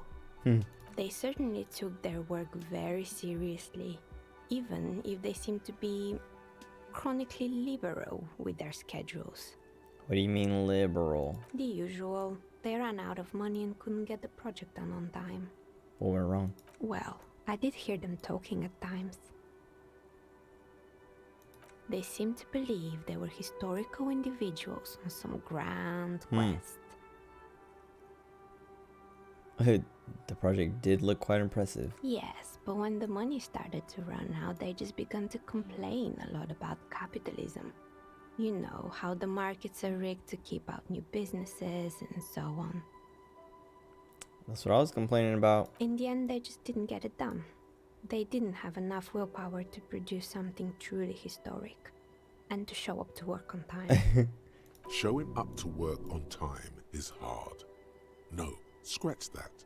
Showing up to work at all is difficult, especially if you've been drinking. That's too bad. I would have supported them. Not the wisest decision. You would have lost all your savings. Wait, what did I get for that? Wait, why did I get experience for that? Whatever.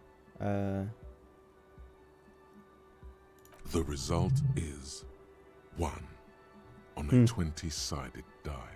Oh. The dice is black and filled with little silvery flakes, like snowfall. She's saying they're cursed. Anything else? What if she cursed them?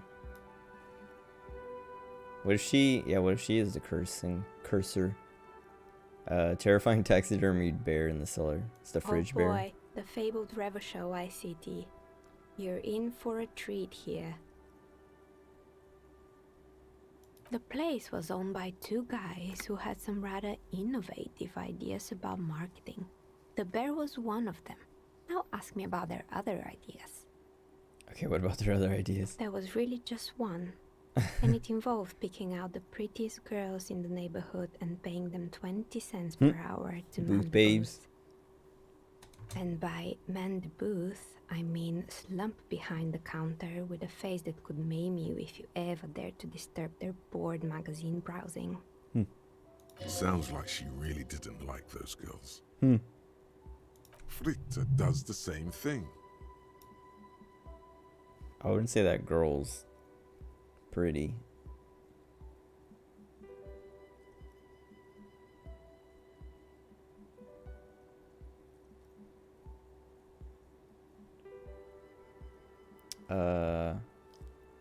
I don't want to say that though, because I don't dislike that girl.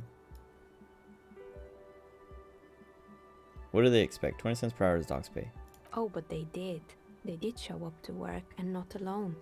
There were also acne-ridden girlfriends and gorilla-like boyfriends loitering near the ice cream stand. And they already had the bear. What about the bear? The bear. It didn't work out? Of course not. The bear was terrifying.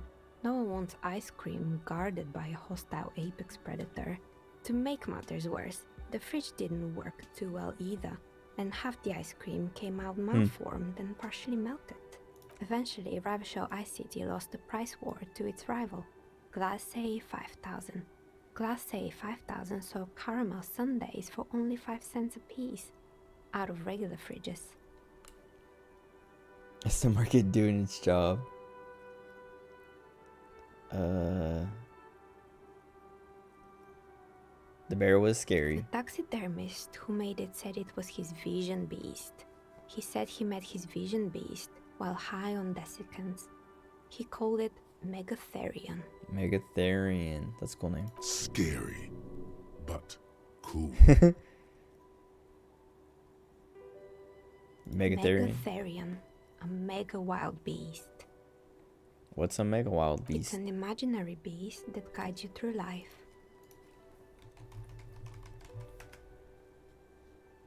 Okay, Megatherion gives me nothing when I Google it. Well, there's this Wikipedia entry to Megatherion or to Megatherion. Greek for the great beast. I refer to the beast of Revelations. And Aleister Crowley. Oh, I guess there's a Megatherion, a former name for the band Therion. Swedish symphonic metal band, or To Megatherion, an album by extreme metal band Celtic Frost. Okay, whatever. But there's Megatherium. I don't know what this is. Oh, Megatherium maybe. Oh, okay, this is like an extinct animal. I want to read about that later. By telling you to do more drugs, mostly. A wise and noble beast, guiding you toward the land where the streets are paved with drugs. I don't do drugs. Very good. You shouldn't do them. You're a police officer after all. Anyway, now you know the story of the fallen ice cream empire.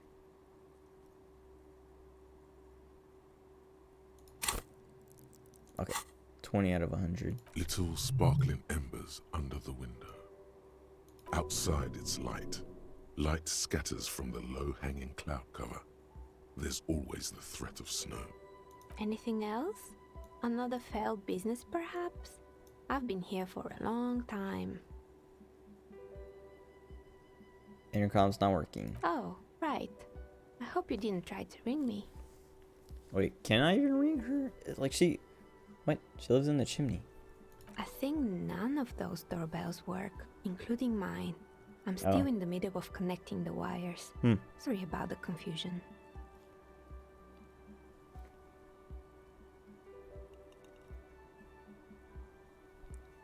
East Delta Pinball. Is that now the whirling? Yes. Right? I think. Oh yeah, strange thing happened when I tried calling Slipstream. It can't be true. They don't work here anymore. They've been gone for years. Are you sure it was Slipstream SEA? Was it a woman? Maybe it was Plaisance from the bookstore. She says she was from Tricentennial Electrics. Tricentennial Electrics? It used to be a major electric company 100 years ago. Are you sure it wasn't just some kids playing a prank on you? No, it was something else. It was eerie. Yeah, even Kim heard it. Something else, something eerie. Narrow your eyes. Dumb. Okay. Pranks can be eerie. Oh, the kids these days. We were just one of them, and now they're terrorizing us. No solidarity. Okay. Empty card is hers? That's right. I haven't even written my name there. What is it? As I said, it's quite useless right now. It doesn't work yet. Oh yeah, it might be a recording. Why would Slipstream SEA have a 100-year-old recording as their doorbell message? Doesn't make any sense. I'm still convinced it was nothing more than some elaborate prank. My money is on electrical anomaly. I've heard of these, especially in an old building like this. I was asking about the pinball. Yes, I've heard it used to be a gaming arcade. This is an ancient failure. Before my time. I'm not surprised, however. You know, this is something the cafeteria manager might want to know. My advice... Wait, why? Don't base your business on a fad. Hypnotism, Oh, actually... choreography, trick track, especially pinball. Trick track. Well, I don't know if it would be doomed, but...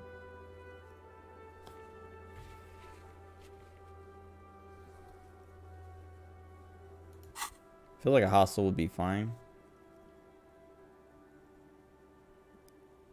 This means the whirling is part of the doomed commercial area. Guard's gonna love this. I don't know this guard, but something tells me he won't. Is it part of the same building complex? You could say so. Both houses were built at the same time and under the East Delta Commerce Center project. That explains why you can call the whirling from the intercom, albeit I doubt that anyone responds. If the whirling is part of the same building, then it's part of the doomed commercial area. The darkness of this place is there, too. A few more questions about the building. Sure, I'm listening. Actually, I had other questions. Good. I hope it clarified things a bit. What else? Shivers. Shivers be... I don't know. I'd be fine putting a point into it, but I want to look around. Because I might be able to get a bonus or something. Actually, maybe I should try it before... Oh, it's you. Oops. I meant to try it. Oh, it's you again. You feel nothing. If anything, it's uncomfortably warm in what? here. No. She has begun to idly clean one of her carving tools with a dirty kerchief. Take the what? tool's Why? sharp edge shining in the light. I was just gonna start stripping in front of Kim and her, like, to, I don't know, harass her. Oh, it's you again. Alright, let's order that. Of course. Tell me what you have in mind. Kim just did a little turn. That was weird. I had to, like, watch it in the stream. I feel like I've seen him do that before, but I can't remember. Can't remember if that was this game or something else. Do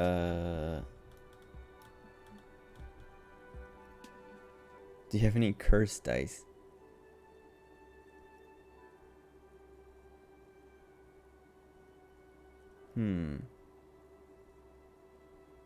If we get the whirl, maybe that can help when we go talk to Sona again. Any cursed dice? What do you mean by cursed? Abra.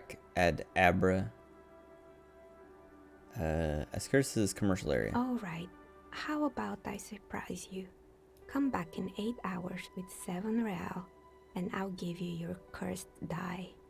Anything about it? Maybe you have some other ideas for dice? Whirl. Ah, yes. Fortress accident. It's too bad they never finished their game.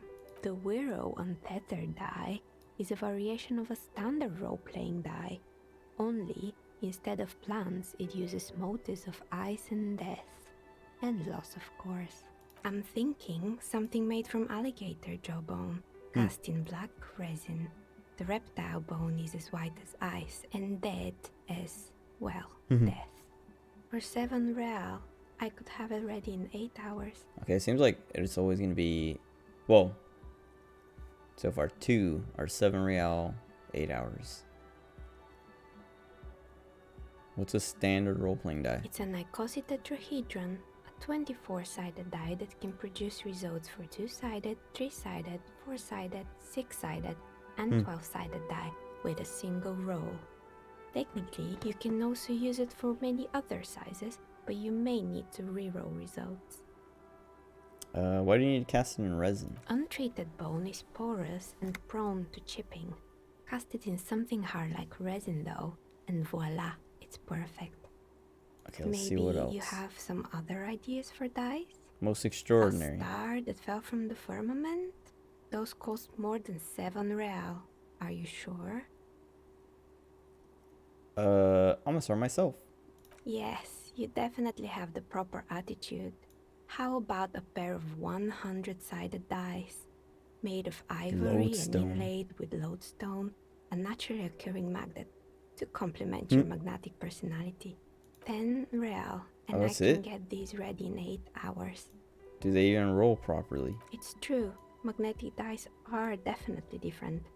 When rolled together, the magnetic fields of the pips interact with each other to push and pull on each other as they're rolled, just like all magnetic personalities do. Maybe you have some other ideas for dice? Something helps with work. I think I have just the right one for you. A red pill and a blue pill. Police colors. Oh, okay. Because I'm a police officer? Not the most original, I know. But sometimes the obvious choice is obvious because it's best.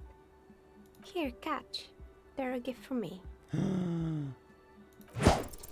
Mr. Smooth Nice. moves. Cool. You snatch the dice And they're out of the free. in one hand, I like just this girl. like you're in a movie. Wink at the dice maker. Oh, what are the odds?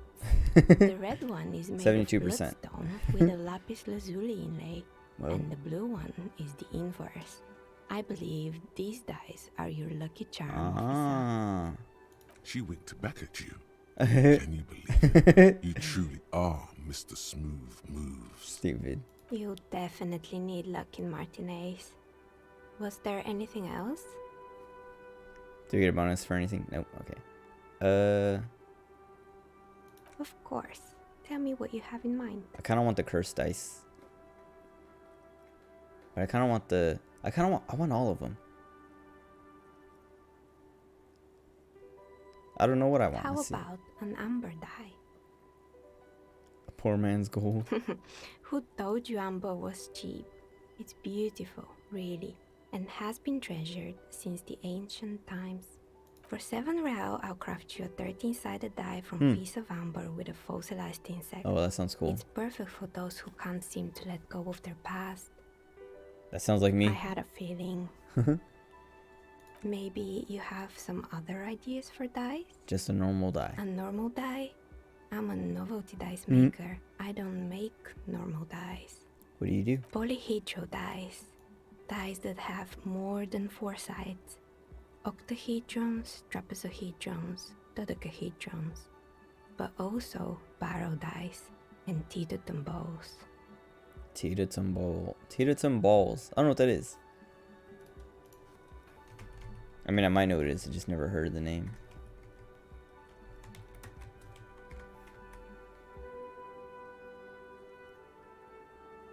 Oh, huh.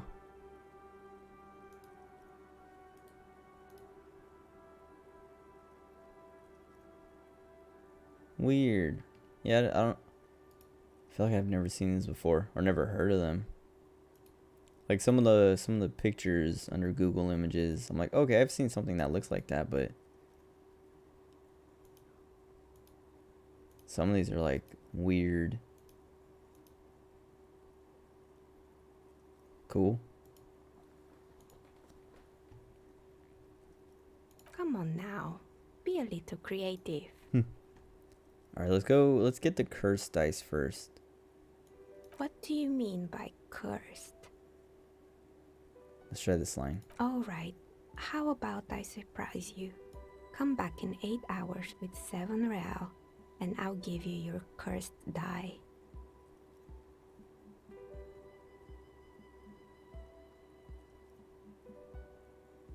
Let's do it. Great, see you in 8 hours then. Was there anything else? Nope. Let me see my lucky dice. Or my lucky charm. Sirens.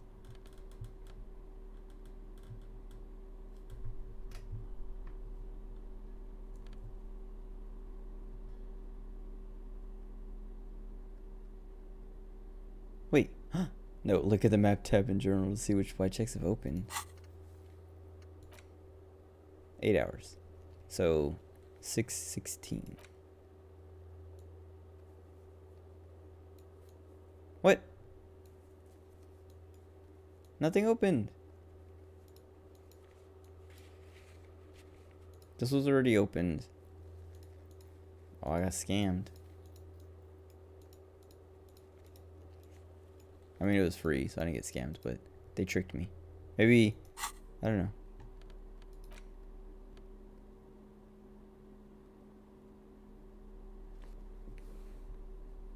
Wait. Now I'm curious. Well, I don't want to look it up. I do, but I don't. But I don't... Like, I don't want to accidentally spoil something. Whatever. Okay, that's it. Let's go talk to Plaisance. Tell her about the curse that doesn't exist. Oh, wait. Yeah, okay. No. Oh, man. Okay. This place is hard to walk through.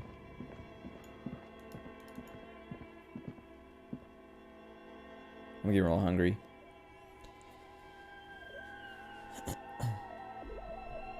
I don't know. Let's see. Just wanna. Let's see. I need to get through this and then go back and talk to Sona. What have you found? And also, do buy the books. There may be teachings in them. I talked to the entity. Oh, Nia, that's what her name was. Yeah. It's weird that it didn't replace her name. A novelty dice maker? Well, spit it out. That was like the Why does she opposite. need the dice? Wait. For some kind of sorcery? Sometimes they use the ankle bones of sheep. Yeah, and not replacing novelty dice maker with Nia, it was like the opposite of Tiago having his name the whole time, even though all we knew him as was Crabman.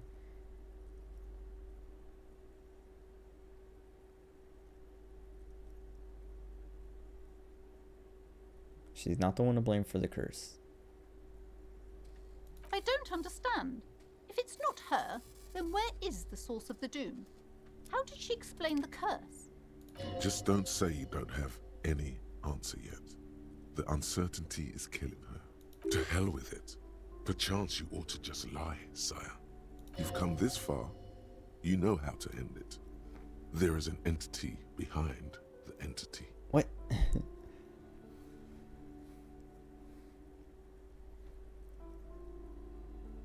There's another entity, more malignant. A third order presence. Had to go with the Inland Empire. A great dark relief washes over her. I've heard of these triactors. In Triactors. certain occult literature, that's too dark to dwell on for too long, and definitely not in the presence of my daughter. I understand everything, sir. Thank you for your descending into the maelstrom. I will keep fort up here, strengthen the wards, do my best. And if you happen upon the third entity in your travels... Dude, we got 70 for that. Dude, we only need 5 more points. We'll have 3 points to spend on whatever. May the Lord be with you. Well, this has been absolutely educational. If we happen on the third presence in our travels, we will certainly come back to tell you. Yes, the venture continues. In other waters. Darker waters. Should we get out of here before the vortex collapses? Yes. Okay, so let's just go back to... Wait, was there something? No, we talked to the computer and did all that.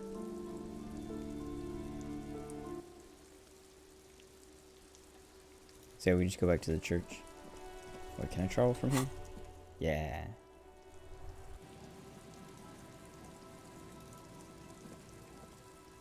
Okay, no running.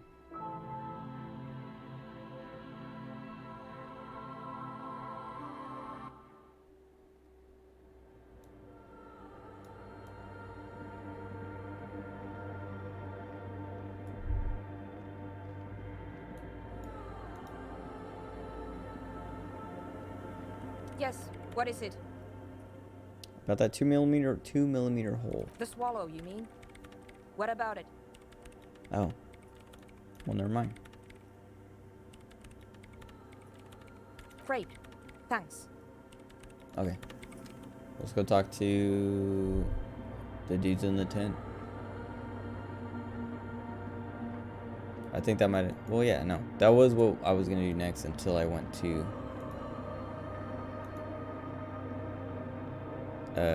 that building.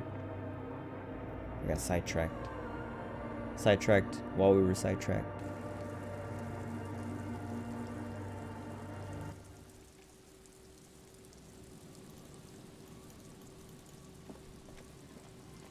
What? Hmm.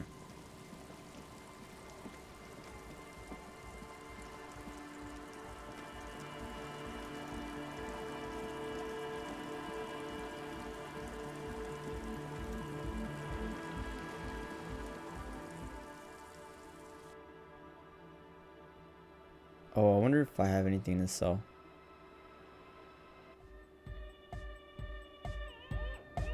Hi again. So, how are things going? So it says something's amiss. Dude, that's still like super hard. I mean, I guess my logic is insanely low anyway. I need 16. So yeah, if I had like 5, I would have a chance. But still hard. Godly, yeah, so. Nothing jumps out to you. Nothing out of the ordinary. I can swear something's not adding up here. How about you get out No. and breathe? The air in the tent is too thick for you to think clearly. Goodbye, officer. This is like the Hardy, like talking to Titus. The large-headed youth has closed. Good morning! Yeah! Huh? Let's talk to a cell again.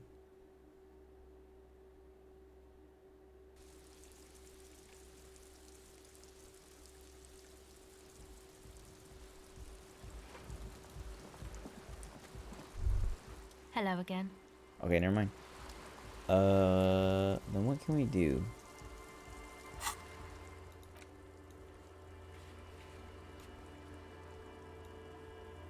Oh, I guess we can spend points. Or, well, I would have to spend a point in logic to try that again. Oh, whoops. Stop, I'm trying to like scroll. Dude, there's like this whole row up here. Hold on. There's something. Oh, suggestion. Oh, wait. Maybe I did see all that stuff. Oh, wait. No. Because, yeah, this gives. I could have used this when I talked to Lillian. Because it was like missing that first 2 rows. I thought this was all I had. Dang it. Okay. What did I need physical instrument for? Oh, the chest and our door.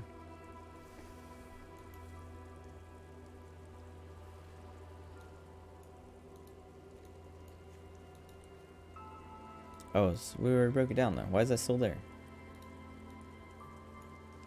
Still don't have this tool. I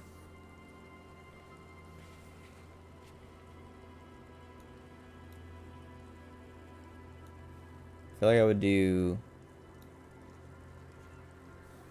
logic maybe, like wear everything logic boosting and then put a point into logic to try and get that. But I feel like, well, let's see how high I can get with gear. Also, why did I take off my hat? What hat was I even wearing? This one, I think. See, it's supposed to do logic. My tie. Okay, wait. Anything minus logic. This. Let's take those off.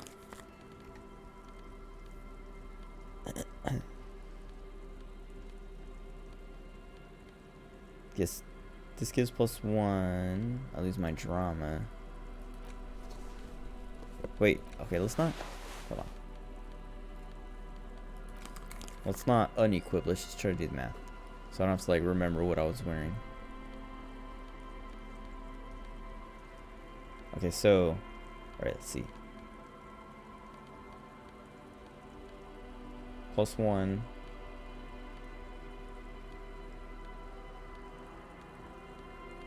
+2, +3.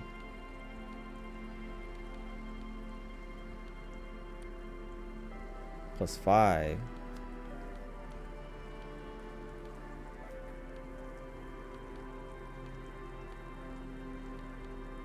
So we can get +5, so we can get to 7. 7, and we need 16, so we just need to roll a 9. And if we put a point into it, we just need to roll 8, which is pretty decent. Let's do it. Or, well, what else? Well, what else would I want? Or, yeah, like want to do or try to do? It would just be like Lillian and... Oh, wait, what is... Shivers? I kind of want to try to get that. Let's see what I can get on Shivers.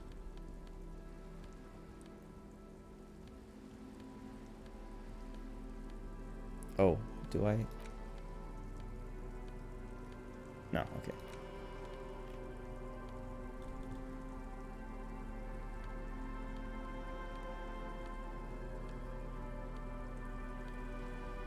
+1.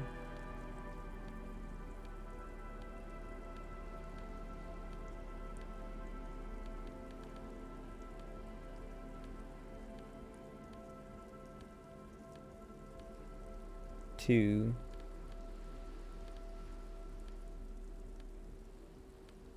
So I get +2 Shivers and I have 4.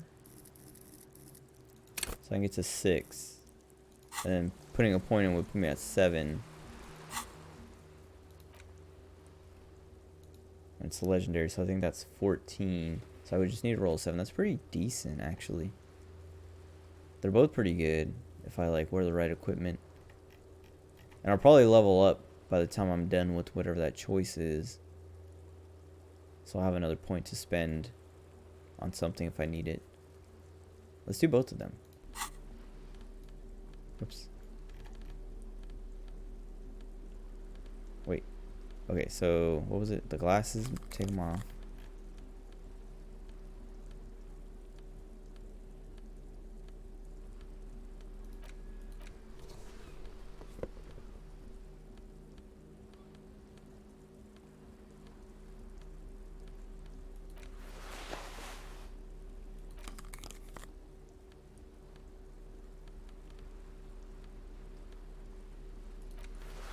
Oh, wait. Oh, whoops.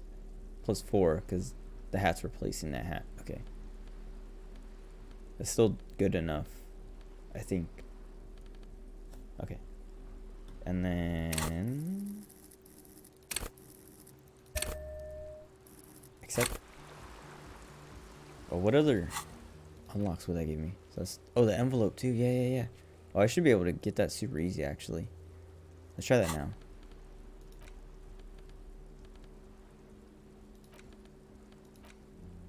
You take the legal documents out of the envelope. There is no loophole. No. The simple truth is, the current residents are going to lose their street access, and for the next 12 to 40 months, their lives will be dominated by constant construction noise right next door.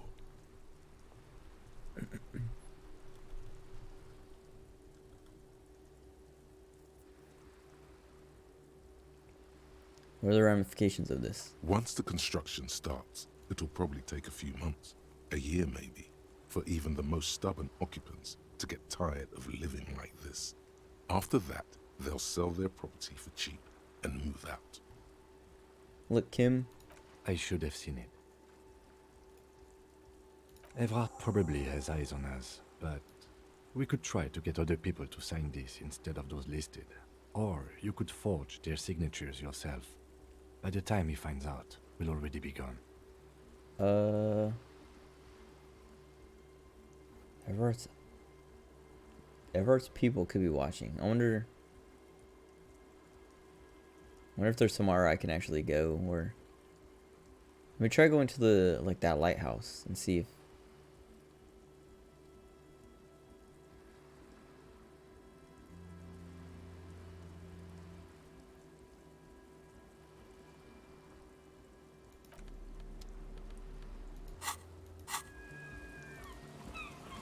Let's go over here.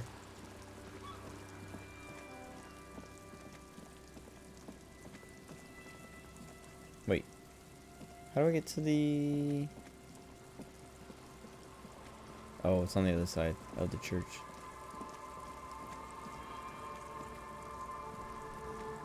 Are there or in my hotel room or something?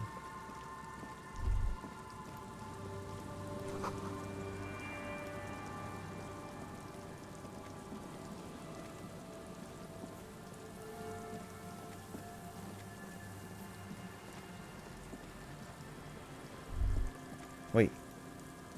Oh wait, no. An old door. I was like, it's interactable again, but it was always interactable.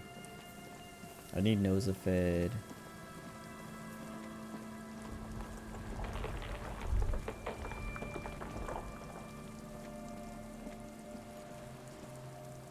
Alright, let's see if they can see me from here. You take the legal documents Dang. out of the envelope. Let me The think. 12 to 40 month construction period and the zoning plan in the addendum. To roll a 12. I have to roll a 12, but I'm minus 10. Plus 1, so I'm minus 9. So I have to roll a 21, basically.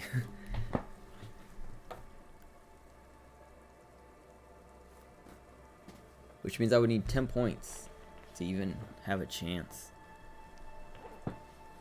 A chance other than just like the guaranteed, or the, yeah, the double sixes. Okay, let's not try that until it looks, yeah, until like, I don't know, we at least lose that minus 10. Okay, let's go back into the tent, see what our odds are there. Hopefully we can pass.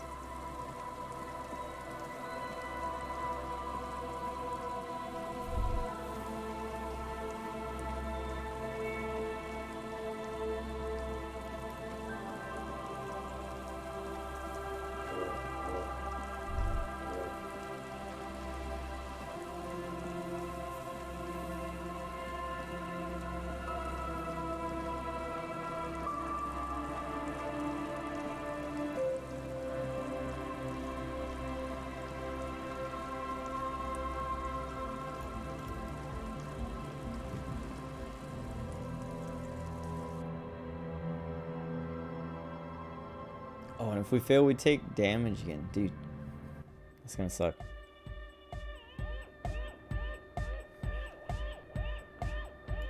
Hi again. So, how are things going?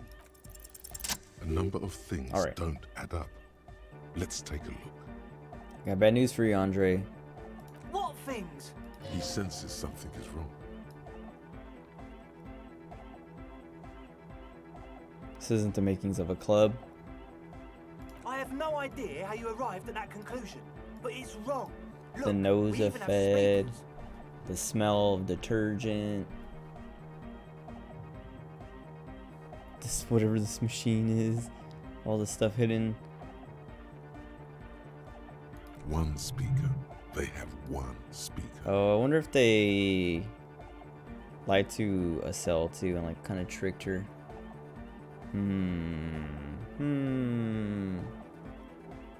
Wouldn't Estelle need her headphones to spin tape? Oh, and distilled water. Yeah. Wait, oh yeah, where's his friend? Did he lose his friend? About the speakers? No, headphones. What do you know about spinning tape? Nothing. I know you pawned them. I'm sorry, but there is no lab equipment and no drug ingredients. Where's his friend? What do you mean, friend? The other speaker. It's a one-speaker system. It's monodynamic. You wouldn't know the first thing about sound reproduction in anodic music.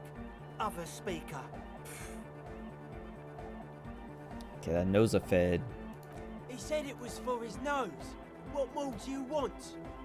The distilled water. And of all cellular-based life, what's your point, Lawbringer? There's no need for me to pile on anymore. No shit.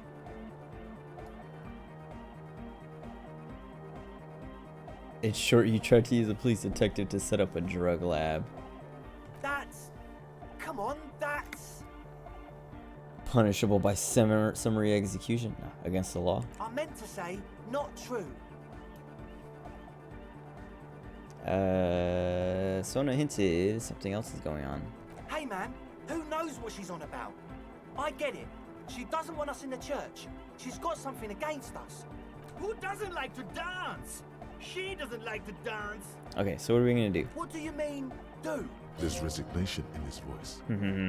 He's almost ready to drop the act. It wouldn't take a lot of pushing. The optimal way to go about this would be indifference. It begins by you telling him you don't care about any of this. I don't really care. Just wanted to crack the case. Do what you want, and I'll do what I want. Really?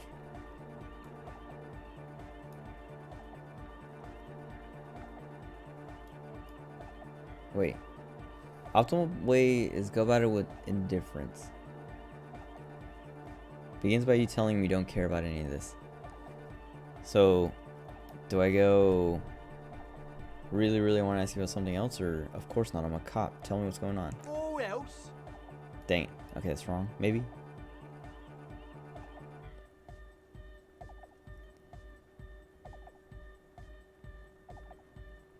We'll see.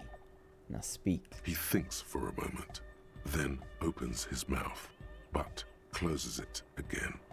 Then finally raises his hands. Things are just way too hard for an entrepreneur in this city.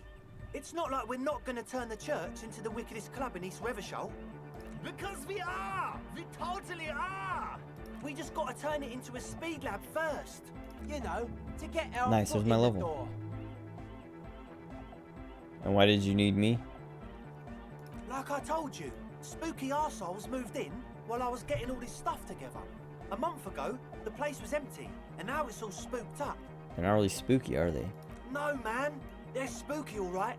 It's just that they would also probably call the police if we started cooking speed in there. But the sign was way off too. I couldn't feel the love at all. So, what now? Give me your cash. Let's see. Ooh, arrest them.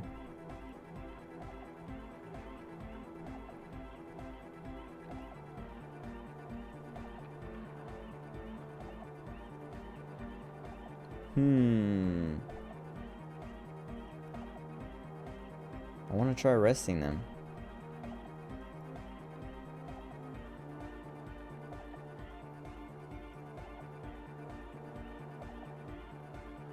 I've never got to arrest anyone yet, but there's also kind of like no reason to arrest any. They haven't. I mean, I guess what? Like distributing conspiracy to distribute drugs or whatever it would be called. That's like against the law or something. But maybe not. Maybe not in Reversholt.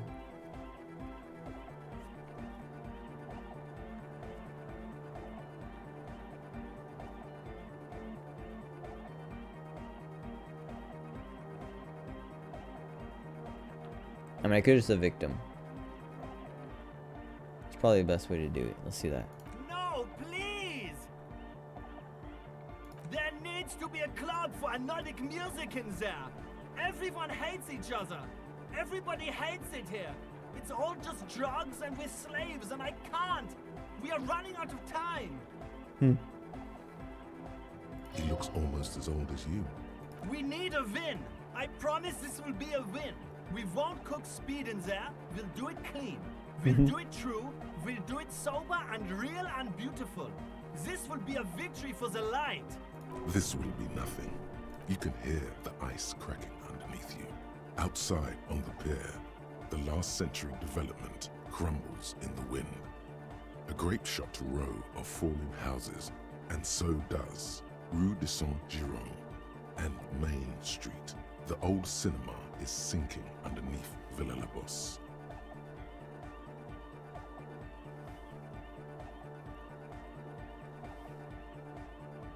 Wait, does anyone feel that? What? Okay. No debate, get lost. Fuck, man. I thought we were cool. Why? Pack it up, Egg. Should be glad I'm not even arresting you. He doesn't even look at you. Bye-bye. No, I can't take the leftover nose of Fed? Whatever. I wonder if a cell leaves too.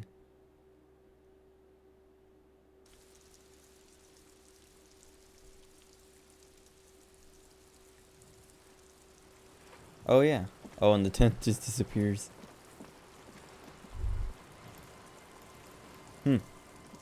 Okay. So now... I kind of want to go back to the dice girl now, to Nia, and try,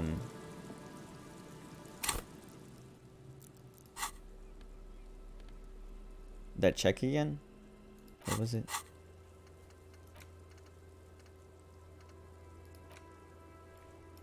Shivers.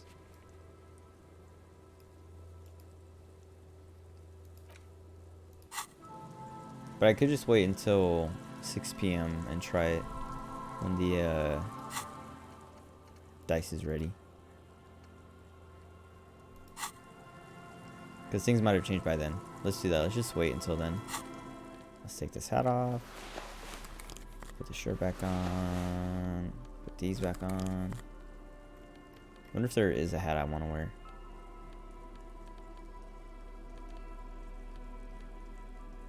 I guess none of the hats are just like all positive.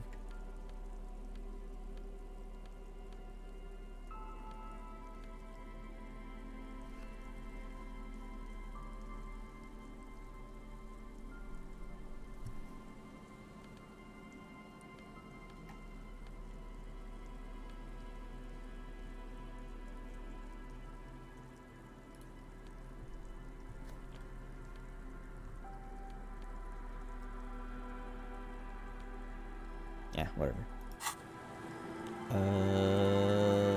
Let's see if Son has anything new to say. Then we'll go. I don't know. I'm thinking like talk to Renee, but I'm not actually sure.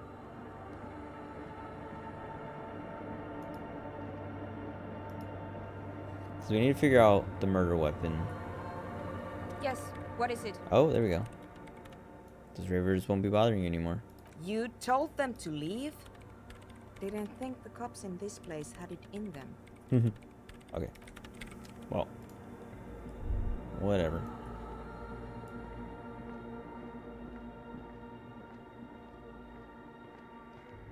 Hello? Oh, I was like, why does he stop? No, don't run. Whoops. Whatever. I don't think you actually... Well, maybe you do. Maybe something does happen if you run too much.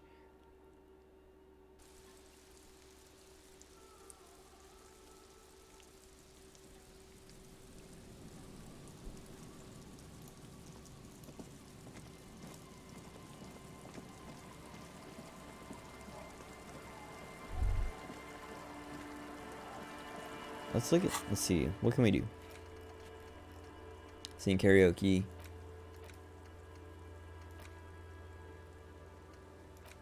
Oh, maybe I can ask him about the pissing competition. Yes? I don't remember how to get there. What about me? Oh. What? This? It's just seasonal clothing. And those look like airman pants. Where is this going? I have this place in my head where I develop new ideas and connections. Interesting. I think it's called the brain. Yes. Okay. And something happened in that brain? My brain suspects you have some kind of thing with the Revolutionary Air Brigades. I do not have a thing with Revolutionary Air Brigades in particular. Just air brigades? Okay, I wanted to become an aerostatic pilot. Then I turned 10 and realized we no longer have an air force. Are you sure the Revolutionary has got nothing to do with this? Absolutely nothing. Okay, thank you. My mind is satisfied. Good.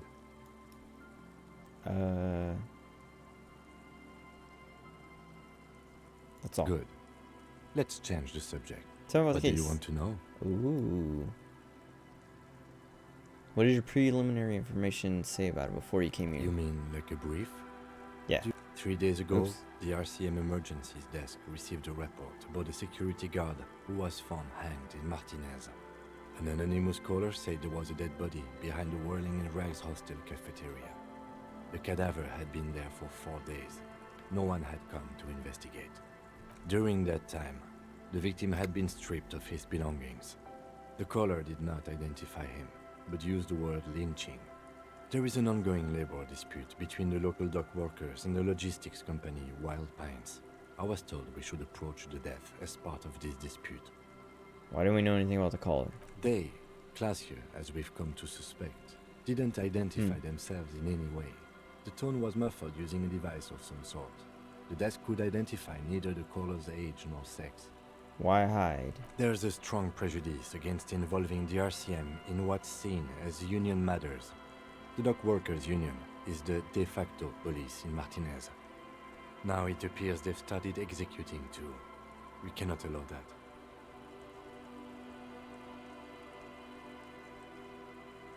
that. Let me just make this perfectly clear. Our job here is to find the killer? That's right. Okay. Okay, here we go. What's there to say? It's just stupidity. What kind? The cop kind. Our precincts can't decide if Martinez is part of Jamrock or the Industrial Harbor. Yours or mine, as if we somehow own parts of the city. Typical street gang mentality. So we've let the Union make a mockery of law enforcement here. And now it's come to its natural conclusion. Well, sort of. It's less a matter of who gets to police Martinez than who has to. It's an orphan district, in other words. I think the dispatch desk just told both our stations about the hanging. There was quite the brouhaha at the 57th, I can tell you that. Time to settle it, they said. Cop off. But I assure you, I am not their finest or toughest, with 102 cases solved. What I am is least interested in a pissing competition.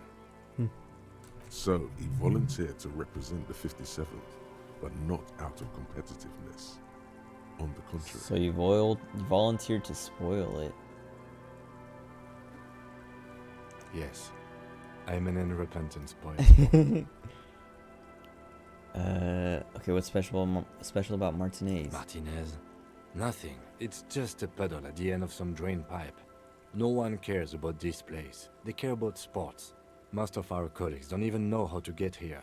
North of the interchange doesn't exist. A tremble comes over you. Another after effect of ethanol poisoning, perhaps. Feels like leaves do when they rustle in the breeze, somewhere far away, below the turbine.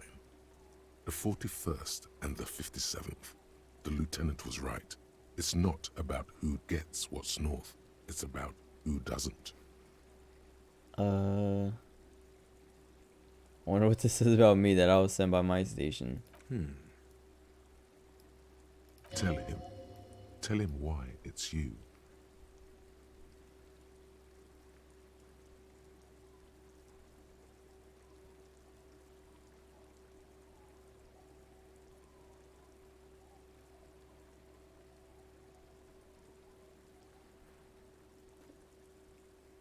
I was sent to teach you a lesson in style. No. I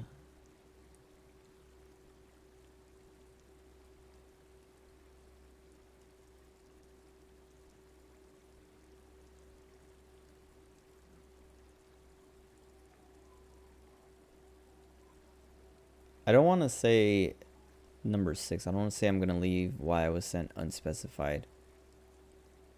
But most of these, I don't want to pick. Like, I don't want to pick the Hero Cop one. I don't want to pick the Apocalypse Cop one. I don't want to do the Kill Count one. I either want to do the supernatural abilities or teaching a lesson in style.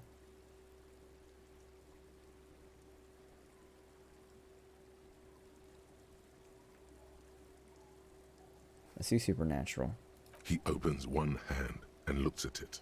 A moment passes. Which school do you subscribe to? Mambo or Jambo?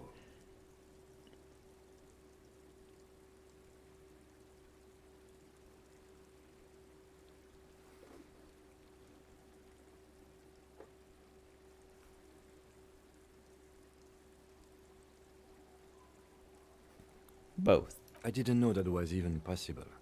It must be a great burden.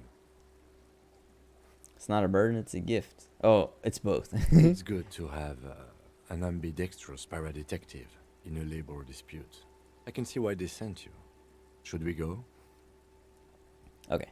Yes, it's a wholly pointless matter. Forget I ever mentioned it. He's actually glad it's addressed now. Logic. But oh no, I took all my logic stuff off. Alright, let's get logicked up again and then.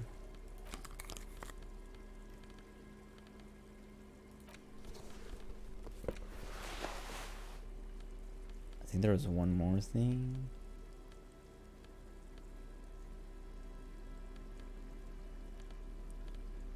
There we go.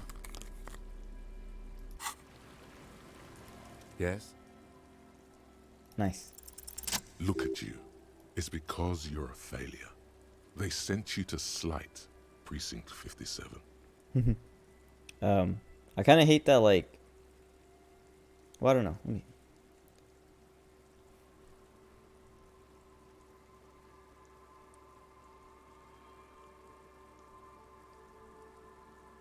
Okay, never mind. I was gonna say I hate that, like. If you. Yeah, I don't know. Rolling double sixes gives you 3%, but. I guess they do calculate like rolling 2 ones, like snake eyes, into the thing, because you can't get more than like it caps at 97%, I think. So there's always a chance of failure like that. I was gonna say I kind of hate that, but I don't know. It's kind of it makes sense ish. I mean, it makes sense, but it's like why punish like that? But it's not really punishing because it's just luck, right? What? No, that can't be right. Yeah, that makes more sense. Just think about it for a second. You're a raging alcoholic who showed up 3 days late and argues with his necktie. You weren't sent here to win. Okay, let's. I've considered it. So it's true. It would be immensely ugly of them, not to mention unprofessional. But I also think it's somewhat unlikely. Why? I checked the records. This jurisdiction dispute, who polices Martinez, reaches back to the 30s. It's as old as my station. And all this time we can't decide who gets Martinez? I think, yes, both stations would prefer a win. So you are their finest. Do you see me as a safe bet? Safe? No. But you're old. You've made it this far.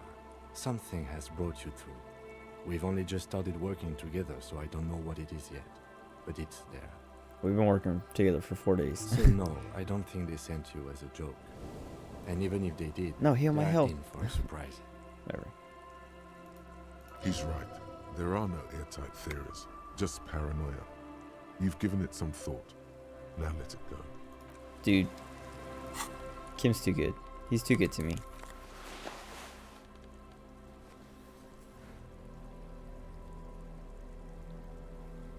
What the heck? And I was just like itched super, like, I don't know. I was gonna say super hard, but that doesn't make sense. But just like, it was like severe. It's kind of still there, but that was weird. It wasn't even like a growing itch or something. It was just like immediate. Oh wait, this way.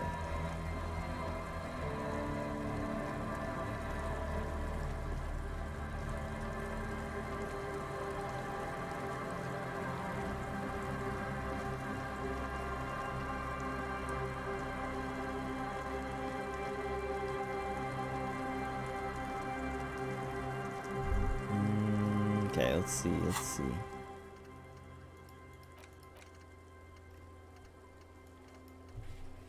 Victim's tattoos. Ask another about the tattoos. Who else can we... We asked the other guard, the other mercenary. I think we asked Joyce. I remember her talking about like the different points and stars or whatever. I don't know if we could ask Everard. I don't know if he would have anything to say. Maybe the other racist guy. Not Measurehead, but the one that's like in front of Freet. I don't know. See, confront the Hardy Boys with what Claudia told me. I don't want to do that, but that feels like something I have to do.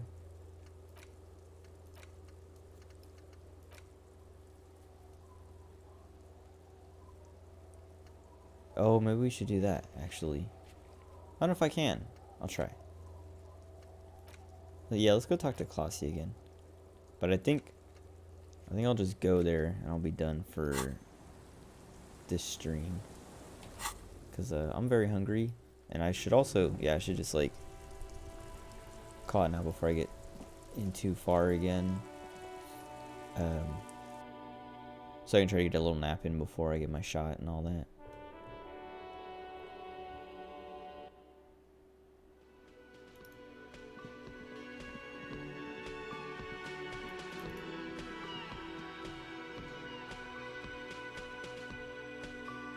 Oh, I should pay. I'll do that later if I remember. To pay for my room before I leave.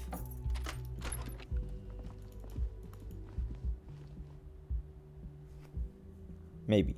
I don't know. I also might just wait until the end of the night and pay before I go to sleep.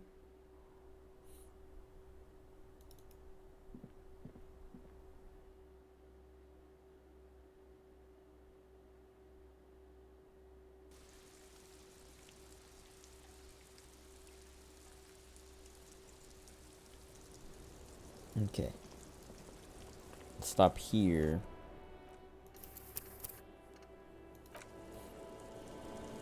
Okay. That's it. I'm done. I feel like this wasn't as productive of a stream, at least in the game. Like, I didn't get much accomplished. I did all the tent stuff. And I did get some cool stuff. The dice maker, like, was fun. I like her. I wonder if these dice will actually do anything, come in handy at some point. Cause it said check your white checks, but none of my white checks changed.